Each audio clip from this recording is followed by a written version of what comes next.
Welcome back. Before we begin our spooky adventure tonight, remember to like the video, subscribe to the channel, and share this video with other horror enthusiasts to give us more motivation. I'd love to know where you're watching from and what time it is, so leave a comment below and cheer me on YouTube. Chapter 1. The Trip I Never Wanted. People in my family still tell that story like it begins with the bear.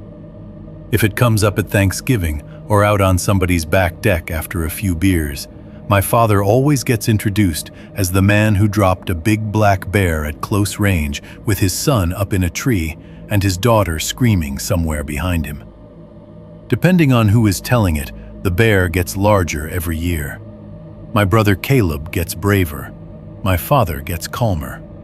I get younger, softer, easier to laugh about. It has been told so many times now that it has hardened into something neat, something with clean edges, a mountain story, a family story, the kind men tell with a hand wrapped around a drink while someone's wife stands in the kitchen doorway, smiling like she has heard it enough to know where to fake surprise. Nobody tells the part before. Nobody tells the part where the trip already felt wrong while we were still at home. Nobody tells the part where my mother would not look me in the eye when she said I was going.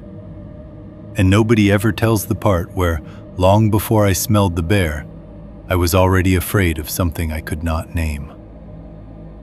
I was 15 that fall, living with my parents and my older brother in western Montana, where town meant a feed store, a gas station, a bar with elk heads on the wall, and a school small enough that everyone knew which trucks belonged to whose fathers. Our house sat far enough out that winter hit us early and left late. In the mornings, the driveway shone with a thin skin of frost over old oil stains, black and rainbowed where my dad's truck had leaked for years. The mudroom always smelled like wet leather, wood smoke, and whatever had most recently died on our property or near it. That year, it was mostly deer. My father guided hunts during the season and filled our own freezer the rest of the year. We had a chest freezer in the garage, packed with white butcher paper parcels labeled in Sharpie: backstrap, stew, burger, elk trim, deer roast. There were always orange 5-gallon buckets stacked by the wall for scraps, hides, feed, or tools, depending on the week. A pair of rubber boots was always tipped on its side somewhere near the heater vent in the mudroom, dripping into a tray lined with grit and pine needles. On cold mornings, the whole house carried a faint metallic smell under everything else. Blood has a way of hanging around a home even after it's been scrubbed away. I hated that smell. I hated the skinning shed too. The hooks, the stained concrete, the flies in warm weather, and the stillness in cold weather that somehow made it worse. I hated the casual way my father talked with his clients about shot placement over dinner. Like lungs and shoulders and broken bone were no different than discussing weather. Most of all, I hated the version of him other people got. Men who paid him to lead them into the backcountry got patience, jokes, stories, and a kind of warm, rough kindness I hardly ever saw at home. Out there, with strangers, my father could be the man everyone respected. At home, he was quieter, harder, like all the gentleness had already been spent by the time he came back through our door. Caleb fit with him anyway. My brother was almost 17, broad-shouldered already, with that easy confidence boys get when they know they are becoming the kind of men their fathers understand. He could talk rifles and weather and trail sign with my dad without sounding like he was trying. He moved through our world like it belonged to him.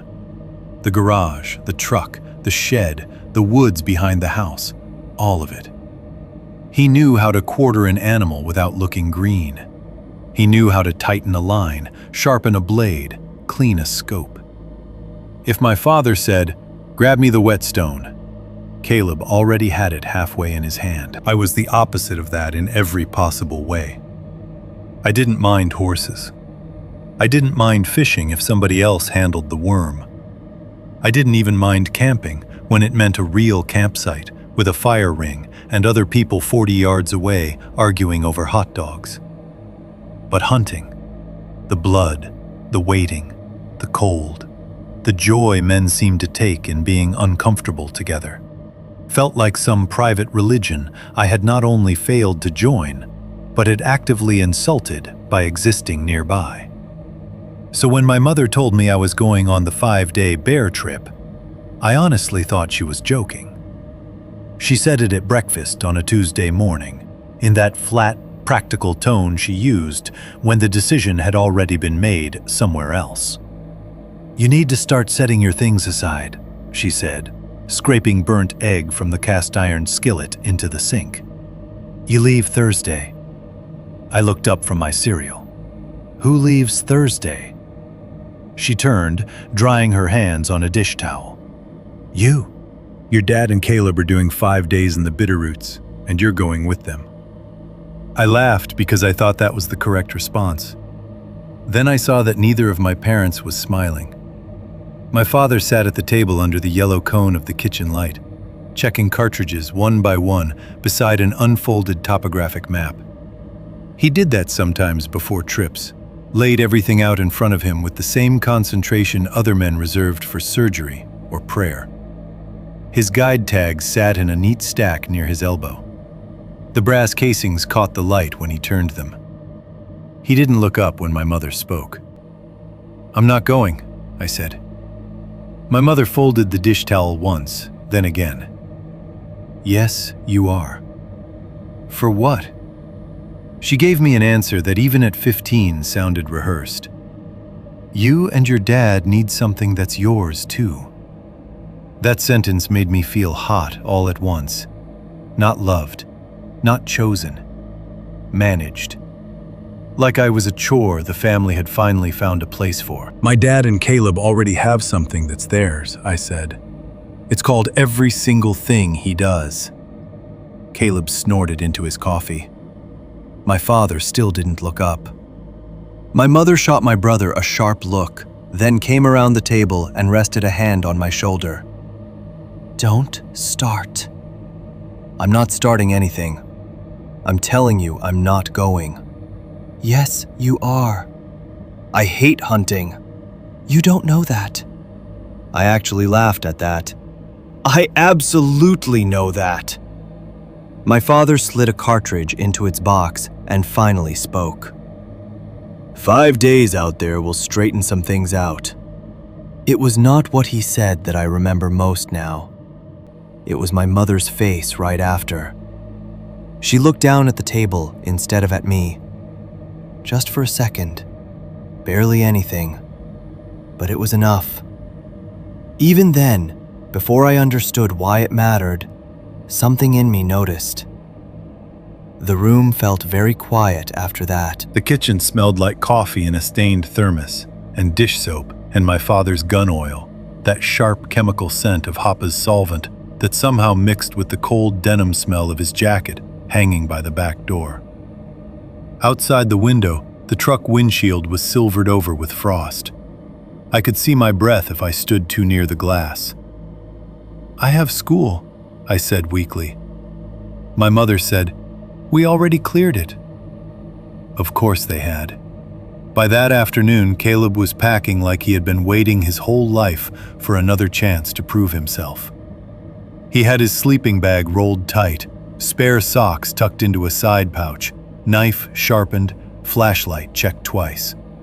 He moved around the house with a stupid kind of happiness I couldn't stand to look at. Every time my father gave him a reminder, extra batteries, water tabs, dry gloves, Caleb answered with the easy confidence of somebody already included. I, meanwhile, began constructing my defense. First, I said I had cramps. Then I said I thought I had a fever. Then by evening, I was hunched over enough for my mother to ask if I was serious. I put a hand to my stomach and told her I felt sick. She laid her palm against my forehead. "You're fine. I might be getting something. You're not." I threw up at school." "No, you didn't." I looked at her, offended she hadn't even tried to pretend. She sighed and lowered her voice. "Honey, you are going." There was sympathy in her face then, which somehow made me angrier than if she had been harsh. "You know I don't want to." "I know." "Then why are you making me?" She didn't answer right away. She glanced toward the mudroom, where my father and Caleb were sorting gear, their voices low, their boots knocking against the floorboards. Then she looked back at me. "Because some things don't get better by avoiding them." At 15, that sounded like nonsense adults said when they wanted children to suffer for their own good. Maybe sometimes it is. But even then, with all the anger I felt toward her, there was something else under it. Fear. Not just of the trip. Not just of being cold or miserable or embarrassed. Something older and more primitive than that, already working under my ribs. The next morning, I drifted into the kitchen before sunrise and found my father alone at the table. The overhead light made his face look older, deeper around the eyes. He had the topo map spread open in front of him again, but one section was folded inward strangely, like he did not want the whole route visible. Beside it sat more ammunition than I was used to seeing him pack for a 5-day trip. Not boxes and boxes, but enough that I noticed. Enough that it snagged in my mind. He was wearing thermal layers under his work shirt, and his right sleeve had ridden up as he reached for a cartridge. That was when I saw the scar. It was on the inside of his wrist, pale and thick and old, crossing the veins in a crooked line, as if something sharp had dragged rather than sliced. I had seen his hands 1,000 times growing up. Split knuckles, nicked fingers, old burns, but I didn't remember seeing that. I stared long enough that he noticed. "What?" he said. "What happened to your wrist?" He looked down, tugged his sleeve over it, and said, "Nothing." That answer was so immediate it felt prepared. I remember the sound of the heater kicking on, the hum of the refrigerator, a truck passing far out on the county road. Small domestic sounds, safe sounds. But the kitchen no longer felt safe to me. Not exactly. My father capped the box of cartridges and rested one hand on the folded map. "You don't need to like this trip," he said. "You just need to do it." It was the closest thing to gentleness I was going to get from him that week. I wish I could say I heard concern in it. Love, maybe. Or an attempt, however clumsy, to bring me closer to him before I was old enough to leave and not come back except on holidays. Maybe some of that was there, but that is not how it sounded at 15. At 15, it sounded like a sentence. By Wednesday night, my pack was by the back door. My sleeping bag smelled faintly of basement dust from being stored all summer. My mother had tucked protein bars into the front pocket because she knew I wouldn't eat enough otherwise. Caleb had already set his boots by the mudroom heater so they'd be warm in the morning. My father moved through the house checking gear with that same controlled silence he always had before a hunt, as if talking too much might disturb whatever order he believed he was building. I lay awake a long time that night, staring at the ceiling, listening to the house settle around me. Now and then I heard my father walk through the kitchen. Once I heard the soft crackle of the map unfolding again. Once I heard the back door open and shut. I pictured him standing on the porch in the cold, looking out at the dark yard, thinking about the route, the weather, the hunt, or something else. Back then, I still believed fear had to come from something you could see. A storm front, a man, an animal, a drop-off under bad footing, a gun in careless hands. I did not yet understand the kind of fear that begins in ordinary rooms, the kind that grows quietly while everyone still calls a thing by its simple name. The bear came later. The woods came later. What came first was the feeling that the adults around me were walking towards something they had decided not to describe. Chapter 1. The Trip I Never Wanted. We left before sunrise, the kind of hour when the world still looks undecided.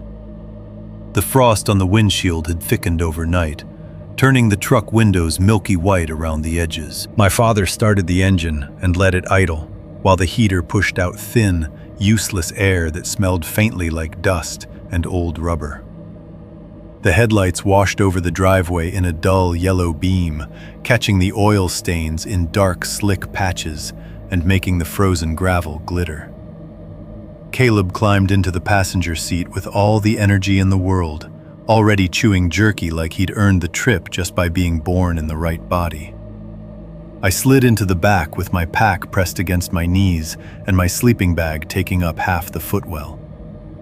My mother stood on the porch in her robe, one arm folded tight across her stomach against the cold. The porch light behind her made the steam from her coffee look white as breath. She lifted one hand when we backed out, but she did not smile. That stayed with me longer than I wanted it to. At the time, I told myself she was just tired, that she was worried in the ordinary way wives and mothers worried when men went into the backcountry with rifles and more confidence than they had any right to carry. But later, after everything, I thought about the way she stood there motionless while the truck pulled away, not waving us off, not calling out, just watching, like she was already looking at the shape of our absence. We stopped at a gas station about 40 minutes outside town, the kind attached to a bait freezer and a rack of windshield fluid, with a handwritten sign on the door that said, "Restroom key at counter." The fluorescent lights inside buzzed hard enough to make my temples hurt. My father came back out with coffee in a stained thermos and 2 paper cups that sloshed dark at the rim when he handed them forward. Caleb took his and drank immediately, too hot or not. I accepted mine mostly for the heat. The coffee tasted burnt and metallic, like old filters and bad water. There were beef jerky wrappers in the console before the sun even came up all the way. Caleb tore into them and left the crinkled silver backs everywhere.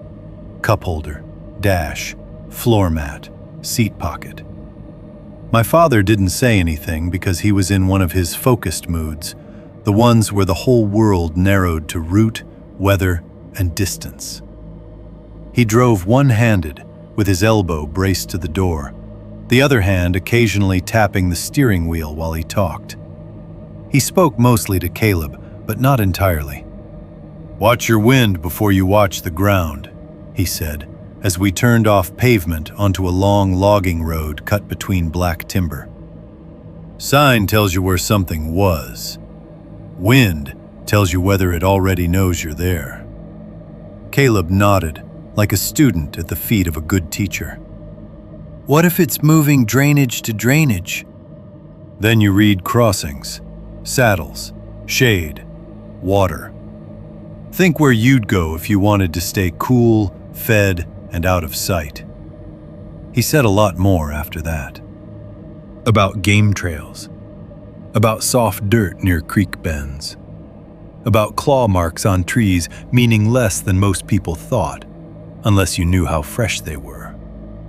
About how men got lost in country like that because they stared too hard at one thing and stopped reading the land around it. I pretended not to listen. I remember every word anyway. At some point, my phone lost signal for good. I checked it twice, then 3 times, even though I knew how stupid that was. A single bar had flickered on and off through the last curve above town, then vanished for the rest of the morning. After that, the map app wouldn't load. My messages hung in place unsent. The time still changed, but the device itself became meaningless in my hand. Just a rectangle of cold glass, pretending the rest of the world was still nearby. The roads narrowed as we climbed. First there was gravel, then rough gravel, then stretches of dirt with old ruts hardened in place from rain and trucks and freeze-thaw seasons, piling damage on top of damage. The truck rocked so badly over some sections, I had to brace my boots against the seat frame. We passed one locked Forest Service gate, then another road my father ignored, then no roads at all that looked familiar enough to call roads anymore. Just cuts through timber and slope, the kind you would miss entirely if you didn't already know they were there. Outside, the landscape changed by slow degrees until it felt like it had passed some line I hadn't seen. The houses disappeared first, then fences, then power lines. Then all the human mess I usually hated: mailboxes, satellite dishes, dented stock trailers, dogs chained in yards, rusted farm implements on cinder blocks. Once those were gone, there was nothing to measure distance against except trees and rising land and the occasional old stump silvered by weather. Everything else belonged to the mountains. By late morning, even my father stopped talking much.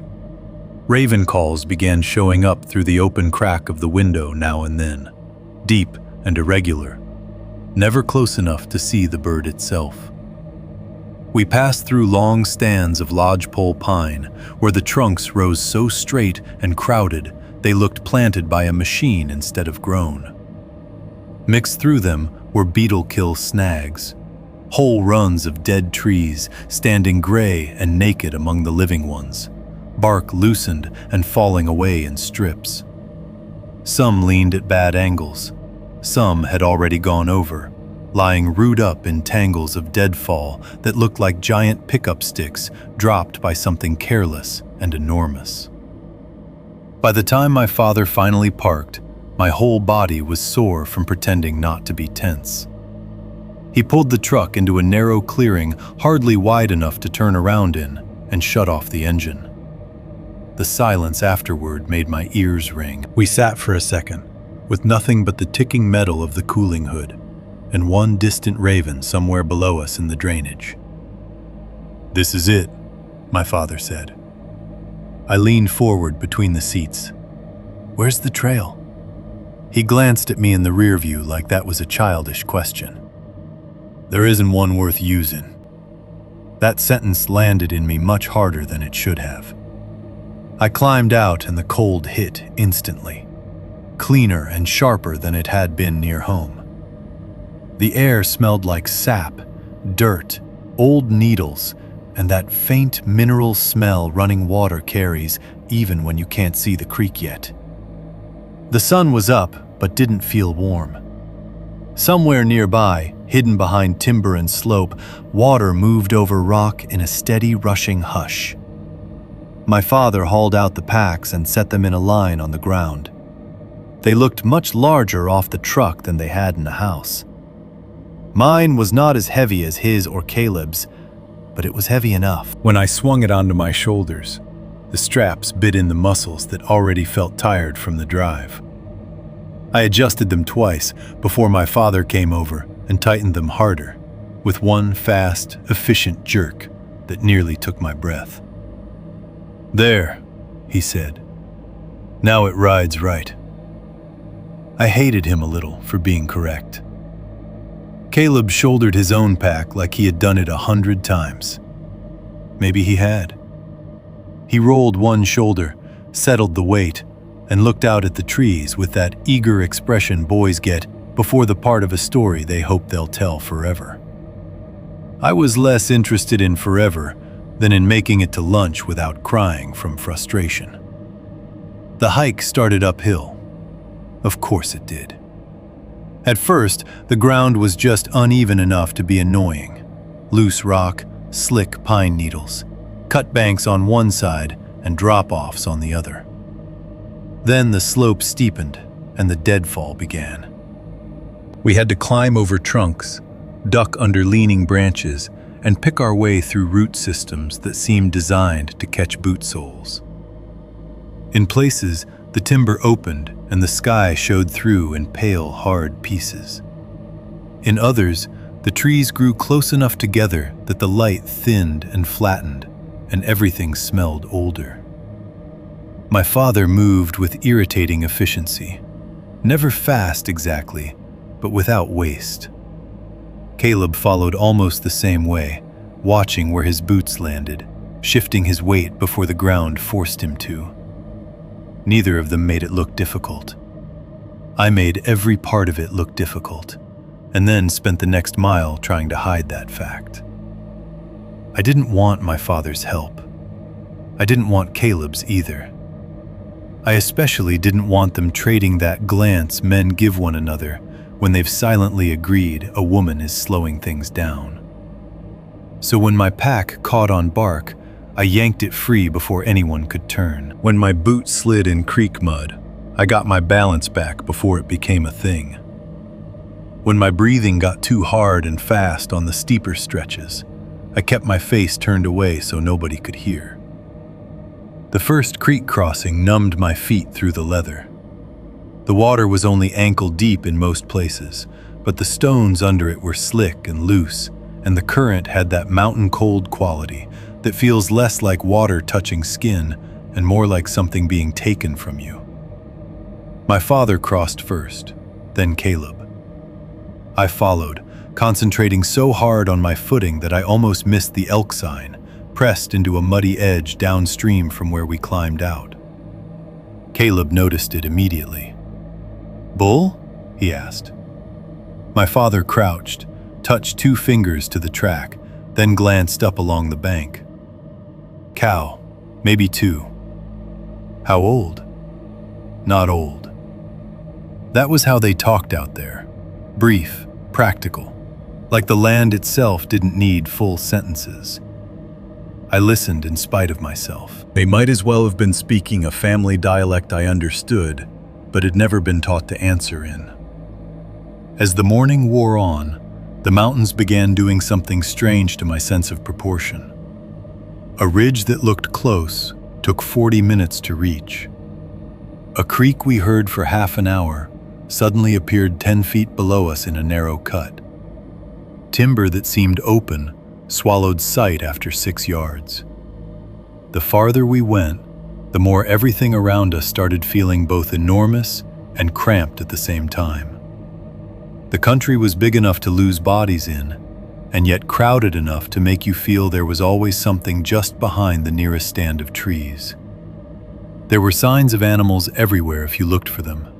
Scat worked into the needles, hoof prints in soft places, bark stripped from trunks. One lodgepole had deep claw marks running down it higher than I could comfortably reach, the exposed wood pale against the darker bark. Caleb grinned when he saw it. "That's him?"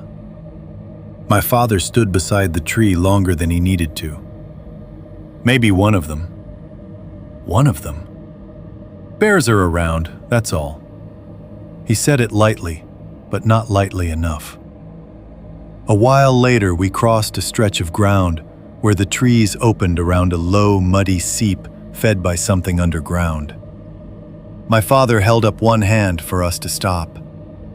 He stepped off to the side and knelt by a print pressed into the soft earth near a tangle of roots. Even from where I stood, I could tell it wasn't clean. Too big for dog. Wrong shape for deer. Not a perfect bear track either, at least not to my untrained eye. One side had slumped in, blurred by seep water or time. The front showed a suggestion of claw, or maybe several. My father did not touch it right away. He just looked. Then he looked around it, then around it again. He was down there long enough that Caleb shifted his weight and said, "What is it?" My father finally put 2 fingers near the edge of the print, not in it. "Could be nothing." He stood. I heard the answer for what it was even then. Not reassurance, but refusal. "What kind of nothing?" I asked. He adjusted his rifle sling and started walking. "Keep moving." That was the first moment the woods stopped feeling merely inconvenient and started feeling private. As if we had crossed from a place people sometimes entered into a place that existed on its own terms and did not care whether it made sense to us. Around midday, we took a short break on a slope scattered with sun-bleached logs and dry needles. I sat because sitting was free. My shoulders burned from the pack straps, and my calves had that weak, trembling feeling they got after too much climbing.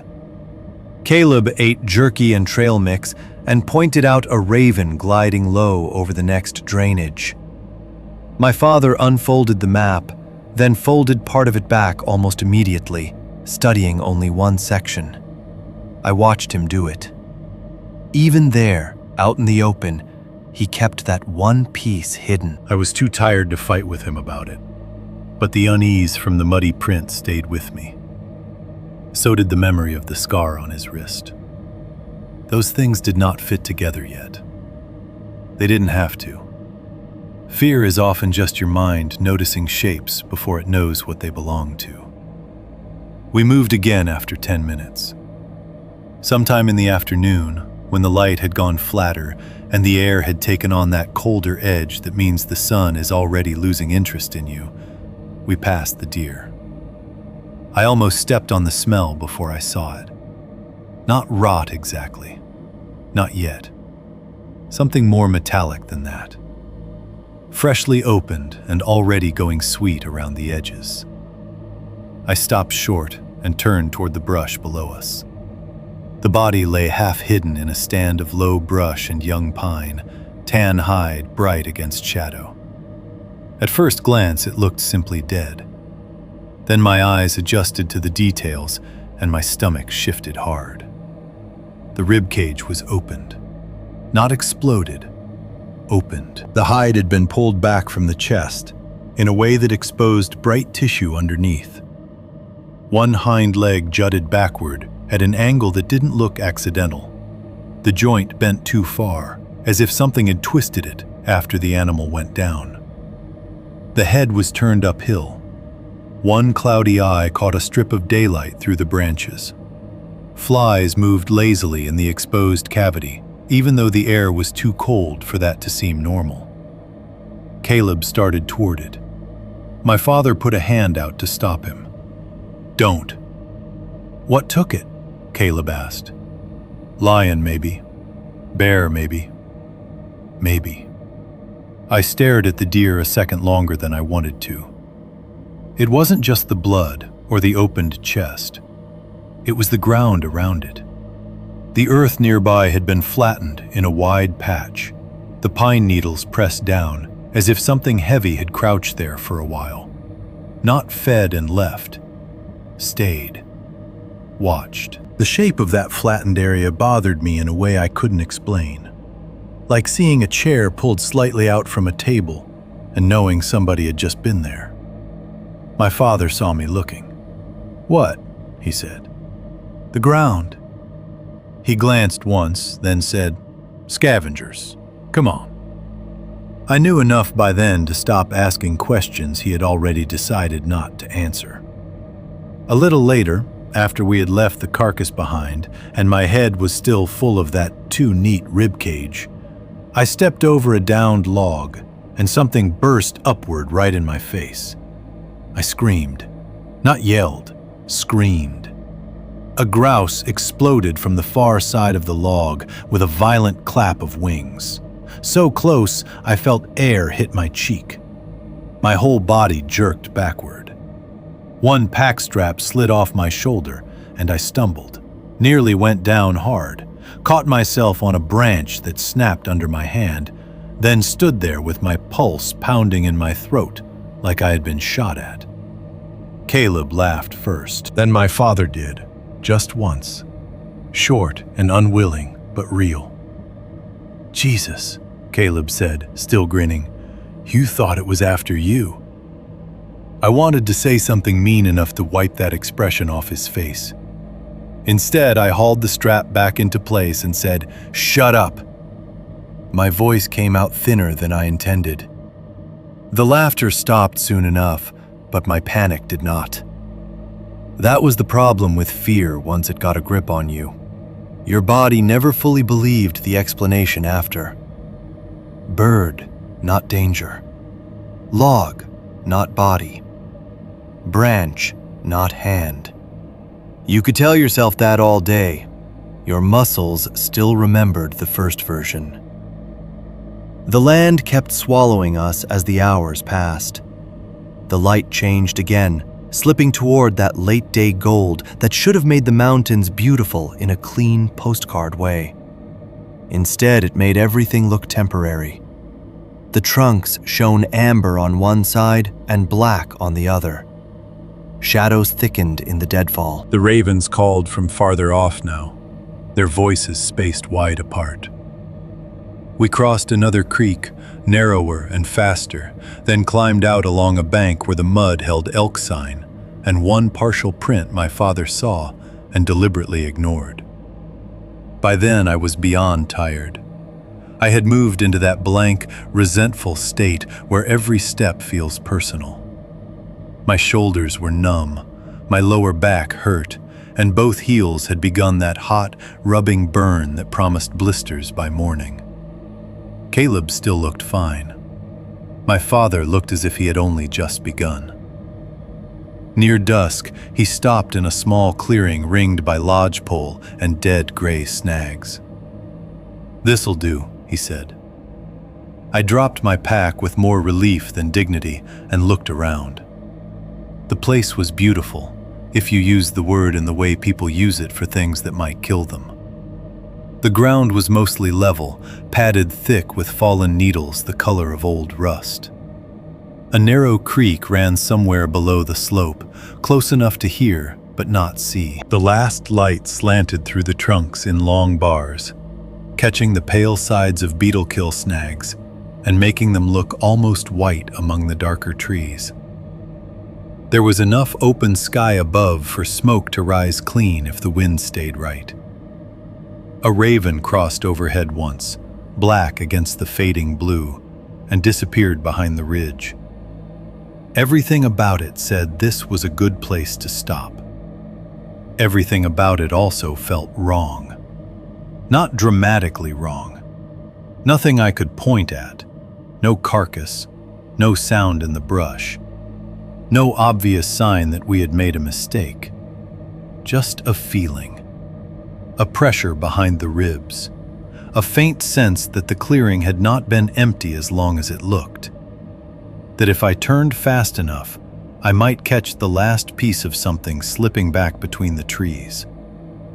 I said nothing. By then, I was beginning to understand that silence was part of the trip, too. Not the peaceful kind people wrote about in outdoor magazines. A different kind. The kind that lets a place keep its own thoughts while you stand in the middle of them, pretending you belong. Chapter 1. The Trip I Never Wanted. By the time my father said, "Drop packs," I was too tired to feel grateful in any generous way. I just let the straps slip off my shoulders and stood there for a second, with my arms hanging useless at my sides, feeling the blood come back into them in dull, aching pulses. The clearing looked different now that we were standing still inside it. Less like a place and more like a pause. A small, flat pocket cut into the mountainside, ringed by lodgepole pine and a few dead gray snags that leaned at angles I didn't trust. The ground was thick with old needles, soft underfoot in some spots and treacherous in others, where roots pushed through like knuckles under skin. Somewhere below us, hidden by slope and timber, water moved over rock with that cold, constant hush mountain creeks have. Steady enough to sound peaceful, until you realize how easily a sound like that can swallow smaller noises whole. My father set to work immediately. That was one of the things I remembered best about him from those years. He did not transition into tasks, he entered them. One second he was standing there with the pack on his back, looking like any other tired man in the woods. The next, he was all motion and sequence, shrugging out of his gear, checking the sky, scanning the trees, already deciding where everything belonged before the rest of us had even recovered enough to think straight. He pointed without looking at me. "Kick the ground clear where you're sleeping." Then at Caleb. "You take that side. Good spacing between trunks." He chose 3 trees fast, all of them healthy lodge poles, with enough spread between them to keep the hammocks from sagging too deep. He moved around the clearing, threading tarp lines overhead with practiced ease, pulling the rope through gloved hands, bracing a boot against the trunk when he needed more tension. In less than 15 minutes, the shape of camp had appeared, where before there had only been forest. A small blue tarp angled against weather. 3 hammocks hung higher than I liked between separate trees. Packs laid out in an order that made sense only if you'd done this enough times for it to stop being camping and become routine. The fire came next. He built it small, not the kind tourists or backyard men made for comfort and noise, but a tight, practical little cooking fire ringed with stones and fed with dry wood split down to quick-burning lengths.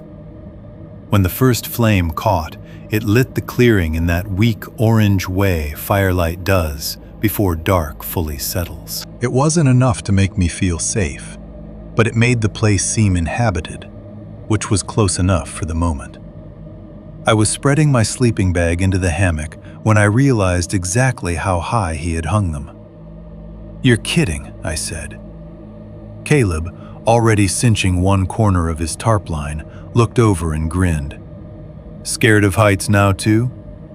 "It's not heights," I said, though it partly was. "It's stupid." My father, who was kneeling by the fire with his back to us, said, "It's not stupid." I looked at the hammock again. It wasn't absurdly high, not like some survival show nonsense, but high enough that getting in and out of it without looking awkward was going to be impossible. High enough that if you rolled wrong in the middle of the night, you were going to remember gravity very personally. Why can't we just sleep on the ground like normal people? He stood and brushed his hands off on his pants. Less ground cold, less damp, less chance of waking up in runoff if weather turns. Caleb added, smug already because he knew the answer before it came. And safer. My father nodded once. Safer from smaller predators. Less smell settling low, too. I almost laughed. Not because I thought he was wrong exactly, but because everything about the sentence sounded like a man trying to turn discomfort into wisdom. Safer from smaller predators. As if the mountain had a formal policy on what could and could not reach several feet off the ground. In my head, I thought, sure, perfect. If coyotes come through, at least they'll have to look up first. Out loud, I just said, great. I was too tired to argue properly. Getting into the hammock was humiliating in the precise way all things are when someone else can do them without effort. Caleb swung into his like he'd been born sleeping in canvas. My father adjusted his once, and that was that. I managed mine only by grabbing too much fabric, pulling myself sideways, and nearly rotating the whole thing hard enough to dump myself onto the needles. Caleb laughed quietly. My father didn't, which somehow made it worse. When camp was finally set, he cleaned the rifle. He sat on a flat section of ground near the fire, the weapon broken open across his lap, patches and oil and metal parts laid out on a folded rag beside him. The rifle had been carried all day, but not used, and still he treated it like something that needed a final word before night. The light from the fire and his headlamp worked together in shifting bands, orange and white, warmth and sterile glare. Every time he drew an oiled cloth through the barrel, the smell of solvent rose sharp in the cooling air. That same hoppa's smell from the kitchen, only stranger here because it had no business belonging to the woods. He checked the action twice, wiped down the stock, reassembled it. Then he set it down within easy reach of where his hammock hung. Under each hammock, our boots stood paired in the needles. I remember that image clearly now. 3 sets of boots below 3 suspended bodies to be, dark and empty and waiting. Mine looked smaller than they did at home, more vulnerable somehow, like they belonged to a child playing at being taken seriously. Dinner was freeze-dried beef stew that tasted of salt and hot water more than anything else. My father boiled the water fast over the little cooking fire, while Caleb and I sat on a log and held the meal pouches between our knees. Steam drifted up into the colder air in white ribbons. The first mouthful burned my tongue and still tasted better than it should have. Mostly because I had crossed that line where exhaustion makes anything warm feel earned. Afterward came instant coffee. I hated coffee then, but I drank half the cup anyway because my fingers had gone stiff and the metal mug warmed my palms. My father sat across from us with his elbows on his knees, firelight moving over his face. The hard lines in him had eased some with camp built and food down. Caleb started talking. Not about anything important, just dumb things from school. A shop teacher everybody hated. A boy in town who had backed his truck into a fence after trying to impress 2 girls at the gas station. For a while, my father actually laughed. Not the short, one-note sound he gave at home when something mildly amused him. A real laugh. Low and open and almost surprised out of him. I saw then the version of him other people liked. The guide version. The man clients tipped well and talked about afterward. The one who could tell stories by firelight and make discomfort sound like proof of character. In that light, with the flames moving and the creek below us sounding farther away than it was, I could almost understand how strangers came back from trips with him, thinking they had known someone steady and decent and a little larger than ordinary life. For a few minutes, the clearing even felt almost good. Caleb teased me for the way I'd screamed at the grouse. I told him if he brought it up again, I'd push him out of the hammock in his sleep. My father said, "At least then we'd know if the setup works," and Caleb laughed hard enough to cough coffee into the fire. I smiled despite myself. That was the dangerous thing about brief calm.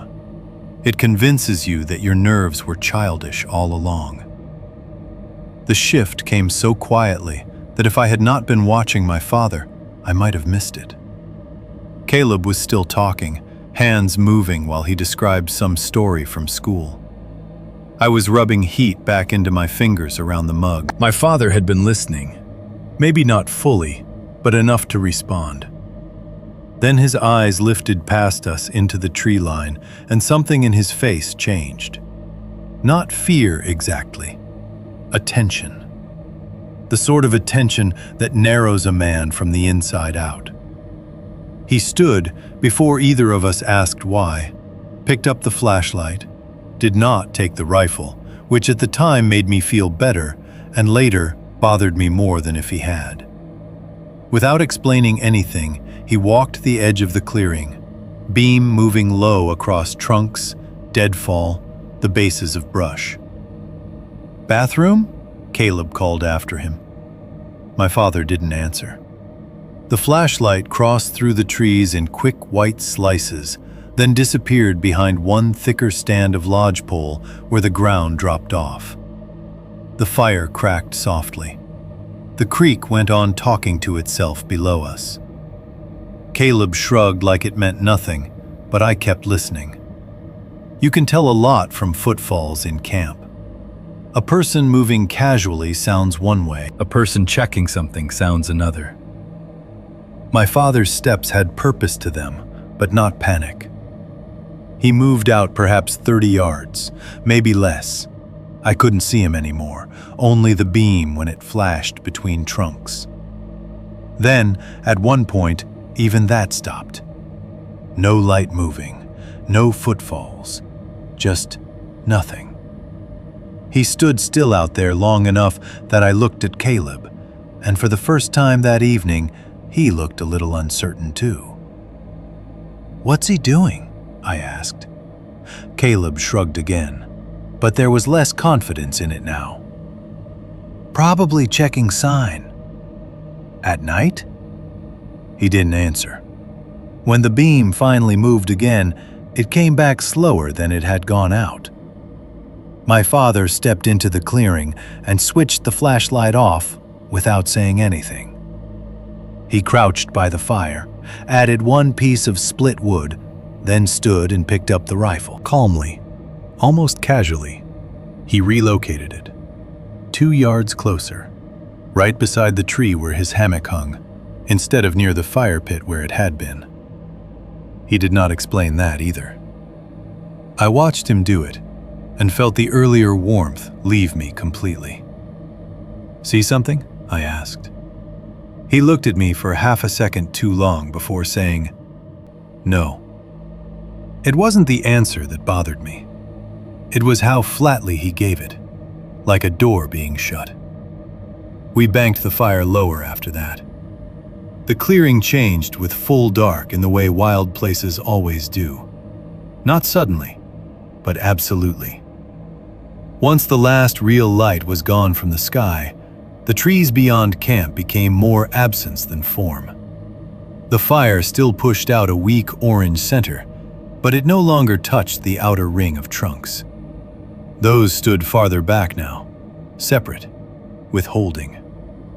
Above us, where the branches parted enough, stars showed through in hard white points. The hammock fabric smelled faintly synthetic and dusty when I pulled myself into it, then settled around me with that strange, held feeling canvas has, like being supported by something that could also betray you if it wanted. I lay on my back and looked up through the slit where the hammock didn't fully close. Branches moved against the stars in black crossing lines. Not much wind, just enough to keep the upper needles whispering. My sleeping bag held some warmth from my body after a while, but my face stayed cold. Somewhere below and off to the side, I could hear Caleb shifting in his hammock every few minutes. Once he muttered something too soft to catch. My father said nothing. The sounds of night began sorting themselves. The creak, constant and far enough away to become part of the background. An occasional soft rain of needles dropping through branches. The tiny settling noises of cooling gear. Then, once, a branch cracking. I froze for about 3 seconds, then made myself breathe again. The crack had not been close enough to be immediate danger. It could have been anything. Deer, elk, wind pressure, dead wood giving way under its own weight. A few minutes later came another, lower this time, heavier. Not a dramatic noise, not a cinematic snap like in a movie. Just a short, resistant breaking sound from somewhere down the slope. Something with weight had leaned wrong or stepped where old wood crossed under brush. I told myself deer. I told myself it had to be deer because deer were everywhere and because the alternative was too vague to fight. Above me, the stars looked painfully clear.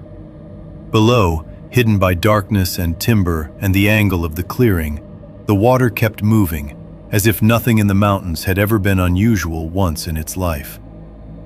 I don't know when Caleb fell asleep, but I know he did because his hammock eventually stopped creaking altogether. Mine kept making the faintest tension sounds when I shifted my legs or shoulders. Across from me, I could just make out the darker shape of my father's hammock against the dark beyond it. He was still awake. I could tell from the angle of his head. Not looking up at the sky, not lying in that loose surrender sleep begins with. He was looking outward, past the camp, into the trees. I watched that silhouette for a long time, waiting for him to settle, and he never quite did. That frightened me more than I let myself admit, because my father believed in practical fear. Bears, weather, bad footing, men with poor muzzle discipline. He was not the kind of person who lent his nerves to atmosphere. If something had him lying still and looking into the dark instead of sleeping, then either he had seen enough to worry, or he had seen enough not to want to say why. At some point I drifted off anyway, because the body takes what it needs even when the mind objects. I woke later without knowing what had pulled me up. No dream I could remember, no voice. Just that ugly, immediate return to consciousness that comes when some part of you has remained on watch. The fire was mostly gone. Only a dim red seam in the pit and a faint gray pulse where a log still held heat under ash. The clearing looked flatter in that low, near light, stripped of depth. The trees were just black uprights. The sky through the branches had shifted. More stars now. Colder somehow. For a second I thought everyone was asleep. Then I saw movement below. My father was on the ground. He wasn't standing, wasn't stretching or taking a piss or feeding the fire. He was crouched low near the edge of the fire pit, one forearm resting on his thigh, his head bent toward the ground as if he were reading something there in the near dark. The flashlight was in his hand, but off. He didn't seem to need it. Or maybe he didn't want to use it. I lay absolutely still and watched. He reached down and touched the dirt once with 2 fingers. Then looked toward the edge of the clearing. Then back at the ground under the hammocks. There was something so intent in the posture that my mouth went dry. He looked like a man checking whether something had come close while his children slept. I almost called down to him, asked what he was doing, asked what he had found. But something stopped me. Pride, maybe. Fear, maybe. Or the instinctive understanding that if I spoke and he lied, I would have to lie to myself with him. So I stayed silent. After another moment, he rose, slow so the hammock lines wouldn't sway if he brushed them, and stood listening to the dark with his head slightly turned. Then he climbed back into his hammock with the controlled care of someone trying not to wake the others. I shut my eyes before he could look up and see me awake. When I finally slept again, it was shallow and ugly, and the feeling I carried into it was not of being in danger. Yet. Not exactly. It was the colder feeling that danger had already approached the camp once, and my father had chosen not to tell us. Chapter 2. Sign that didn't fit. Morning in the mountains did not feel like morning at home. At home, morning came with pipes ticking in the walls, the heater pushing stale warmth through vents, my mother moving around in the kitchen before anyone else was fully awake. Even in winter, there was always some sign that the day belonged to people. A cabinet door closing, coffee running, somebody coughing in another room. Out there, when I opened my eyes, the world had been going on without us for hours and did not care that we had survived the night inside it. I woke stiff in places I did not know could stiffen. My lower back ached from the shape of the hammock. My shoulders were sore from the pack and the awkward tension of sleeping slightly curled. The cold had settled into the joints of my fingers so deeply that when I flexed them, the first movement hurt. For a second, I didn't know where I was. Then I smelled old smoke in my clothes, wet earth under the hammock, and that clean, bitter scent of pine sap lifting in the air, and it all came back at once. The clearing looked ordinary in daylight. That bothered me more than if it had looked sinister. The fire pit held gray ash and one blackened piece of half-burned wood. Our boots still sat under the hammocks exactly where we had left them. The tarp line beaded with tiny drops from the night cold. Sunlight had begun pushing through the upper branches in angled bands that made the lodge poles look gold on one side and bruised dark on the other. Somewhere downslope, hidden from view, the creek kept moving over stone with that same patient, cold sound it had made all night. My father was already up. He stood by the fire ring with a mug in one hand and his hat pulled low, as if he had been awake for a while and was now pretending the morning had started normally for everybody else. He had his usual competence back on him, like a jacket. No sign of the tension I'd seen in the night. No mention of being on the ground under the hammocks. No mention of checking the dirt. If he had been uneasy before dawn, he had packed it away before the rest of us woke. That almost too normal quality put me on edge at once. He looked over when he heard me shift in the hammock. "You alive?" "Barely." Caleb laughed from his side of camp. He was sitting on a log pulling on one boot, hair flattened on one side from sleep, somehow already in a better mood than I was. "Told you the hammock was better than ground," he said. "It's not," I said. My father poured creek water from the pot into another mug and set oatmeal packets by the fire. "Eat before it gets colder." The oatmeal tasted like hot paste with sugar sprinkled through it. I ate every bite. My fingers stayed numb around the spoon until halfway through the cup. The creek water, boiled and poured into metal mugs, carried a faint mineral taste that somehow made the instant coffee even harsher. The whole breakfast was practical and unimpressive, and exactly the kind of thing men later described as good enough out there. Nobody mentioned the noises from the night. Nobody mentioned my father walking the tree line. Nobody mentioned that I had seen him crouched by the fire pit before dawn, like he was looking for tracks under us. Instead, he started talking to Caleb in that calm, instructional way again, as if a switch had flipped. "Once we move down slope," he said, tracing an invisible line in the dirt with the tip of his spoon, "you watch crossing points. Anything feeding low and bedding higher is going to leave you a pattern if you stop trying to force one animal into every sign set." Caleb nodded. "So if we get deer, elk, bear—" "You get movement," my father corrected. "Don't decide too early what you're reading." That sentence stayed with me because it sounded less like hunting advice than a warning he was giving himself. We broke camp quickly.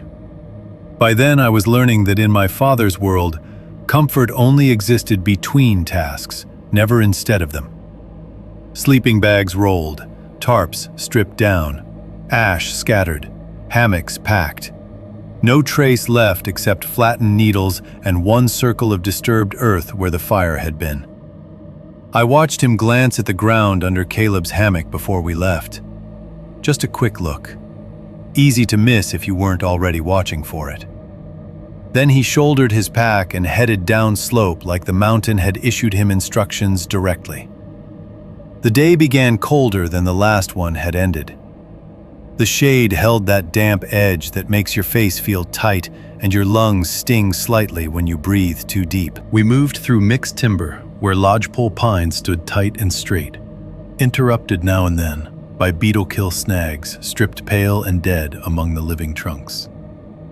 The ground shifted constantly underfoot. Needles, stone, slick roots, rotting wood hidden beneath leaf litter.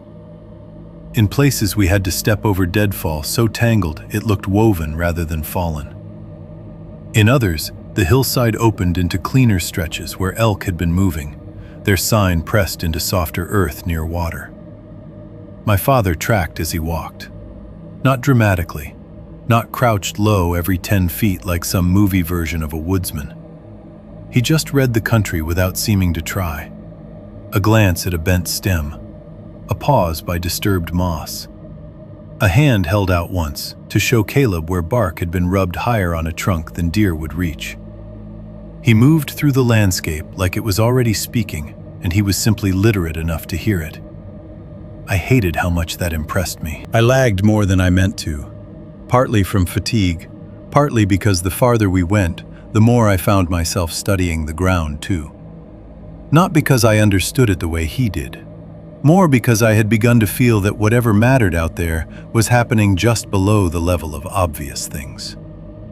I looked at mud now, flattened needles, broken twigs, places where brush had been parted and not sprung fully back. My father's refusal to explain certain signs had made every sign more important. It was like being in a room with adults who had lowered their voices. Even if you couldn't hear the words, you knew enough to listen harder. By mid-morning, we entered a narrow draw where the light changed. The walls of it weren't steep enough to be called cliffs, but the land folded inward there, tightening the space. The pines grew closer together, their trunks throwing long bands of shade over the ground, even though the sun was well up by then. Deadfall bridged parts of the draw in dark, damp tangles. The air smelled cooler, greener, touched with water and something else underneath it I couldn't name at first. Then the sweet metal smell found me. I stopped so suddenly Caleb nearly walked into me. "What?" he said. I turned my head slowly toward the right side of the draw, where the brush thickened around a patch of darker shade. The deer lay half in the open and half in low brush, as if something had meant to hide it and changed its mind. It was fresher than the carcass from the day before, not just less decayed, newly opened. The hide had been peeled back in sections from the shoulder and chest, exposing meat so bright and wet in the cold it looked wrong against the pale morning light. The color was too alive. The body still held tension in the lines of it, as if death had not fully settled its weight yet. The smell was stronger here, metallic first, then sweet around the edges, and underneath both a damp animal heat that had no business being present in that temperature. Caleb muttered, "Jesus." My father stepped past both of us and lifted one hand without looking back. "Don't come any closer yet." His voice had changed. It was still controlled, but flatter now, more careful. A few flies moved over the exposed tissue, slow and stupid in the cold. That disturbed me more than I can explain. There should not have been flies working a carcass like that, in air cold enough to numb your fingers through gloves. But there they were, black and deliberate, touching down on bright meat and lifting again in lazy mechanical arcs. The deer's left eye had gone cloudy already. It faced uphill, half open, reflecting a smear of pale sky between branches. One foreleg was folded awkwardly under the body. A hind leg had been pulled backward too far at the joint, twisted into a position that looked not merely broken, but arranged. Near that hip, inside the torn line where hide gave way to flesh, a white tendon shone slickly through red. I looked away and then back again because I couldn't help it. Crows were perched in 2 trees above the body, black and patient. They were not feeding yet, just watching. That was another wrong detail. Crows always looked eager to me around roadkill or gut piles, all hop and snatch and argument. These 2 sat still, feathers puffed against the cold, heads angled slightly down as if waiting for permission from something else. Caleb lowered his voice without seeming aware he was doing it. "Bear?" My father crouched beside the carcass but didn't touch it right away. Maybe. Maybe lion? Maybe. I stood where I was and studied the ground because looking at the deer itself made my stomach feel hollow. There were drag marks in the leaf litter and soft dirt, but they didn't make clean sense. I could see where the body had been moved a short distance, soil furrowed, brush bent, one section of needles scraped back to dark earth beneath, but the marks stopped oddly, as if whatever had dragged it had not taken it toward cover in a single direction. It looked less like the deer had been hauled away and more like it had been repositioned several times inside the same small area. Set down, turned, pulled again, stopped. I thought of a child adjusting a blanket over something. The thought made my skin tighten all over. My father seemed more interested in the ground around the carcass than in the body itself. He looked at the mud near the front legs, then at a patch of disturbed needles uphill, then at the trees to the left where one trunk had fresh scratches at shoulder height. Not bare height, or if bare, not clean. The bark had been scored in 3 vertical strips, pale wood showing under the fresh tears. But the spacing was wrong. Too tight in one place, too far in another, as if whatever made them had shifted its weight halfway through. Caleb pointed. "That from this?" My father didn't answer immediately. He stood, took 2 slow steps to the tree, and looked at the marks without touching them. Then he turned and scanned the draw behind us, eyes moving through the timber rather than across it. I had started recognizing that expression on his face. Not fear, calculation under pressure. "This kill's too recent to hang around," he said finally. It took me a second to realize he meant us, not the animal. He shouldered his rifle off one side and held it easier after that. Not aimed, just ready in a way it had not been a minute earlier. Caleb must have felt the difference because his posture changed too. The easy student confidence slipped a little. He no longer looked like a boy on a lesson. He looked like a boy trying to stand where a man had just stood. I heard it then. One step in the brush behind us. Not loud, not crashing or scrambling. One deliberate placement of weight on damp ground. Every part of me went cold at once. I turned so fast the movement hurt my neck. There was nothing there. Only a run of dark brush under the trees, deadfall half covered in moss, and the long verticals of pine trunks moving back through the draw toward where we had come from. No animal, no person, no visible motion at all. But I know what I heard. It was not the skitter of something small, not squirrel, not bird, not the quick, uncertain movement of deer hooves in brush. It had weight and decision in it. A single step placed by something that knew where we were. My father was already looking in the same direction. For 1 second, we both stared into the same patch of trees, and I had the sickening sensation that he was waiting, not to discover whether anything was there, but to see whether it would reveal itself now that he had noticed it too. Nothing did. The crows above the carcass let out one harsh call between them, abrupt enough to make my shoulders jump. One took off, flapped twice, and settled again in a higher branch. My father spoke without turning his head. "We're moving." Caleb looked from him to the carcass, then to me. "Now?" "Now." No argument in his tone, no room for one. We passed the deer in a tight line, skirting wider around it than the draw really allowed. As I moved by, the smell hit harder. Blood, cold hide, wet dirt, and that sweet edge beginning already where exposed flesh had opened to air. I kept my eyes on the ground, but I still saw too much.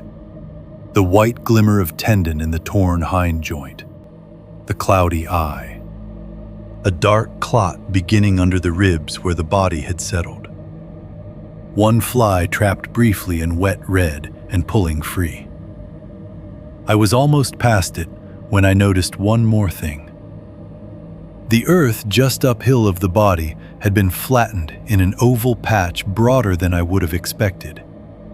Not crushed all the way down, but pressed, as if something had crouched there for a long time with its weight balanced low, watching the carcass from only a few feet away. I didn't say anything. By then, I understood that saying what I noticed did not make the woods clearer. It only made my father close up further.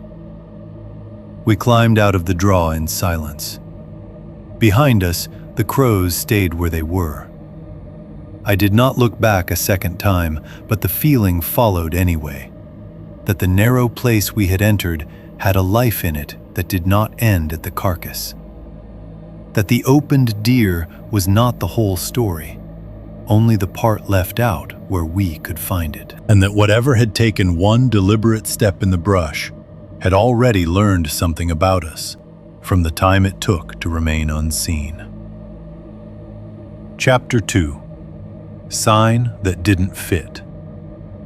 After we left the draw, the day did not settle back into normal. That was what I kept waiting for without admitting it to myself. The moment when the carcass would become a story we had already passed. The way bad smells fall away on the road after you drive by something dead in the ditch. I expected distance to smooth the edges off it. I expected sunlight and movement and the ordinary exhaustion of hiking to make everything feel explainable again. Instead, the woods seemed to tighten around whatever we had seen. We moved ridge to ridge for most of the afternoon, climbing out of one fold in the land only to drop into another. The country changed by degrees, but never enough to feel new. Lodgepole pine, deadfall, rock, shadow. The occasional opening where the sky showed itself in a hard blue strip before the trees closed in again. In some places, the sun came through clean and warm enough on the backs of our jackets to make me think, for half a minute at a time, that maybe I had only scared myself. Then we would step back into shade and the cold would climb under the collar again, and every smell would sharpen. The sap, the water, the dark loam under old needles. The faint animal musk I kept imagining was stronger than it really was.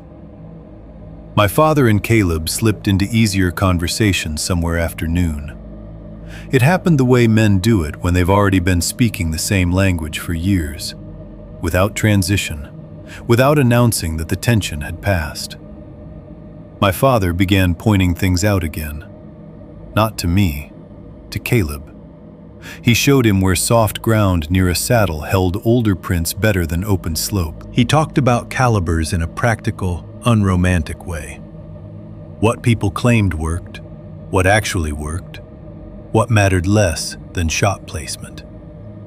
Caleb asked questions with that eager confidence he had around our father, the kind that sounded respectful without ever sounding uncertain.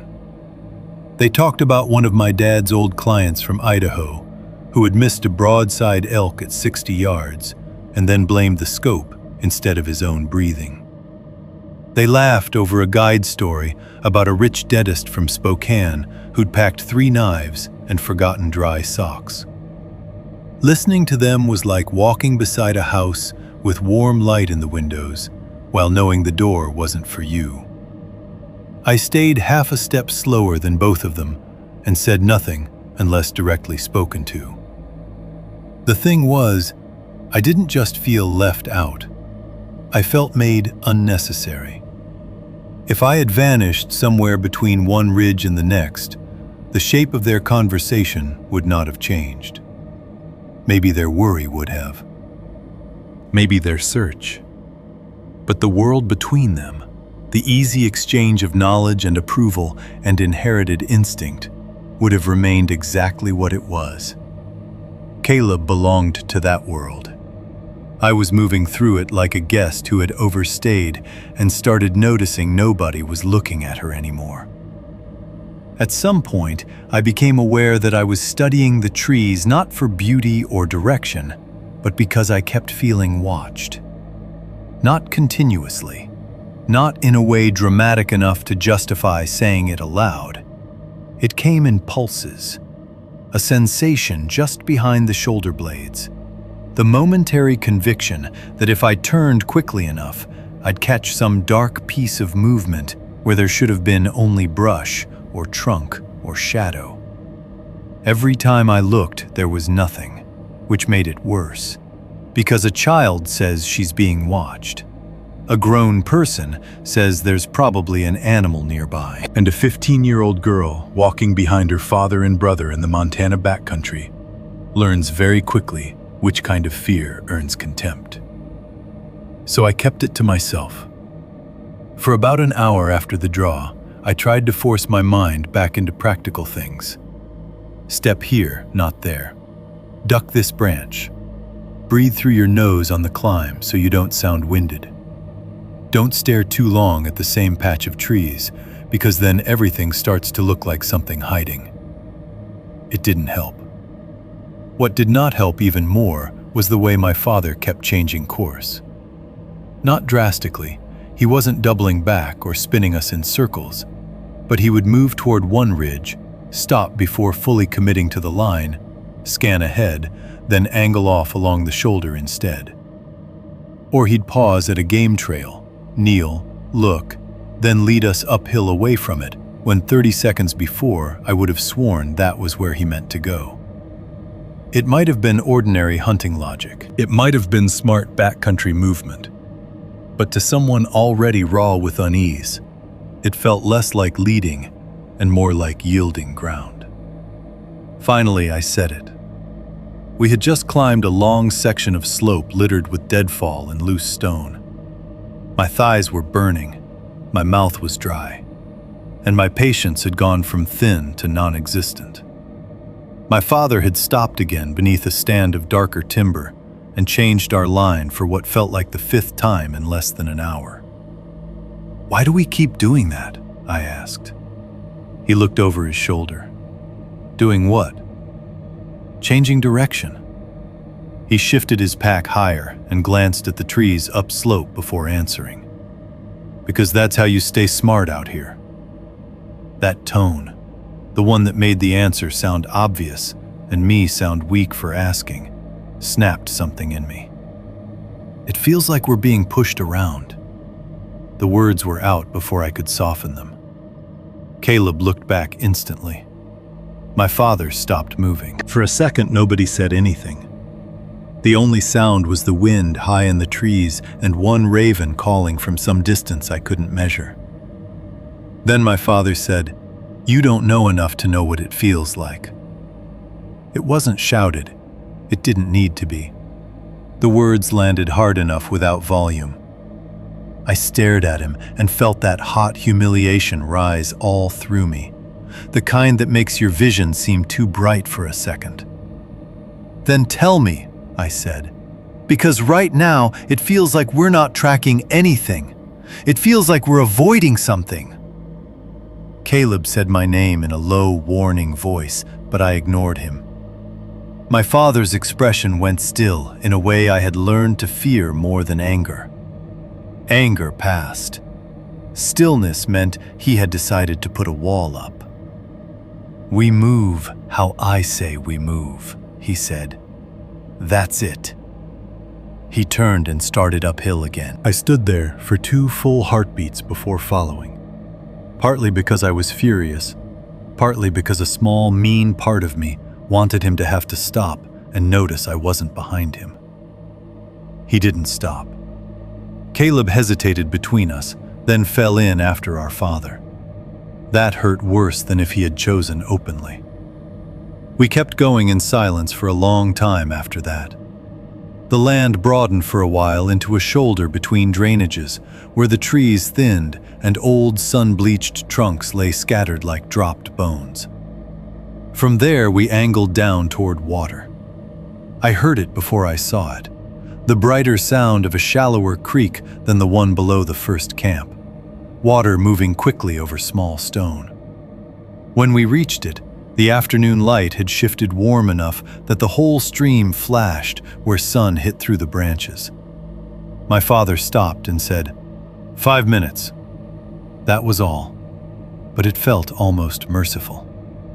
I dropped my pack and sat on a flat rock near the bank. The creek was narrow enough to step across in 2 strides, but clear and fast, and edged with mud blackened by constant damp.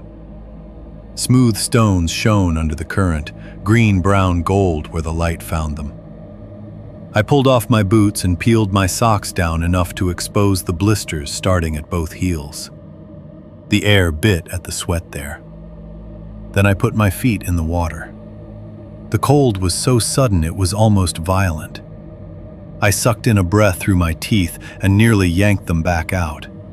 But after the first shock, I left them there. The ache in my calves and ankles seemed to tighten, then slowly loosen. For a minute or two, I let myself look only at small things. The sunlight skipping on the surface, the tiny trembling weeds caught between stones, the way the current sharpened around my boots where they sat on the bank.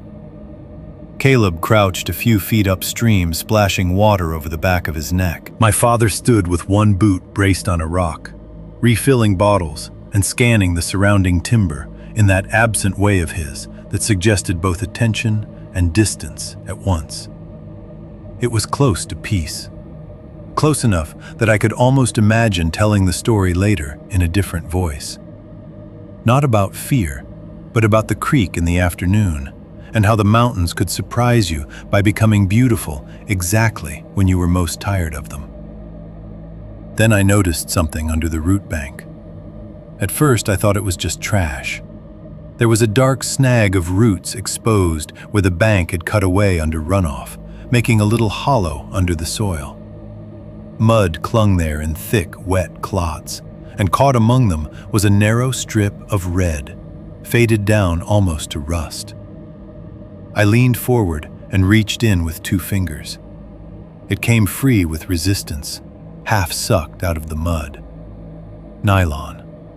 A torn strip of it, maybe 6 inches long, frayed at one end, stiff with dirt.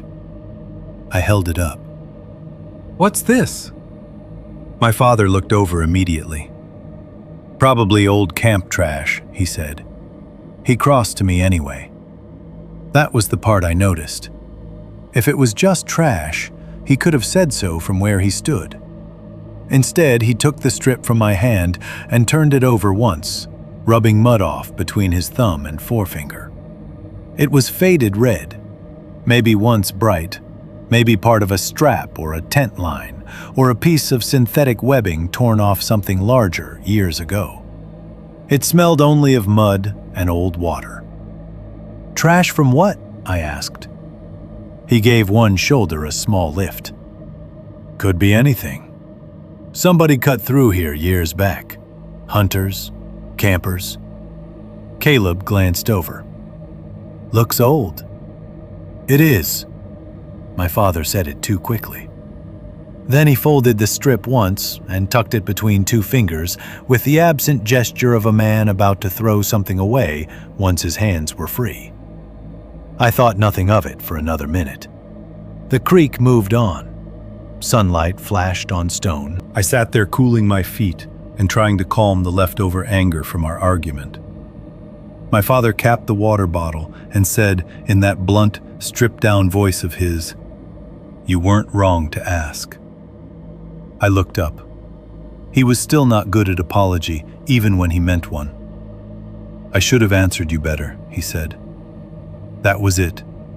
No softening around the edges, no fatherly speech, just a fact laid down between us like gear on the ground. And because it was him, because he gave those words so rarely, I felt my eyes sting almost immediately. I hated that. Hated being moved by so little. Hated needing it. So I looked down at the creek and said, "Okay."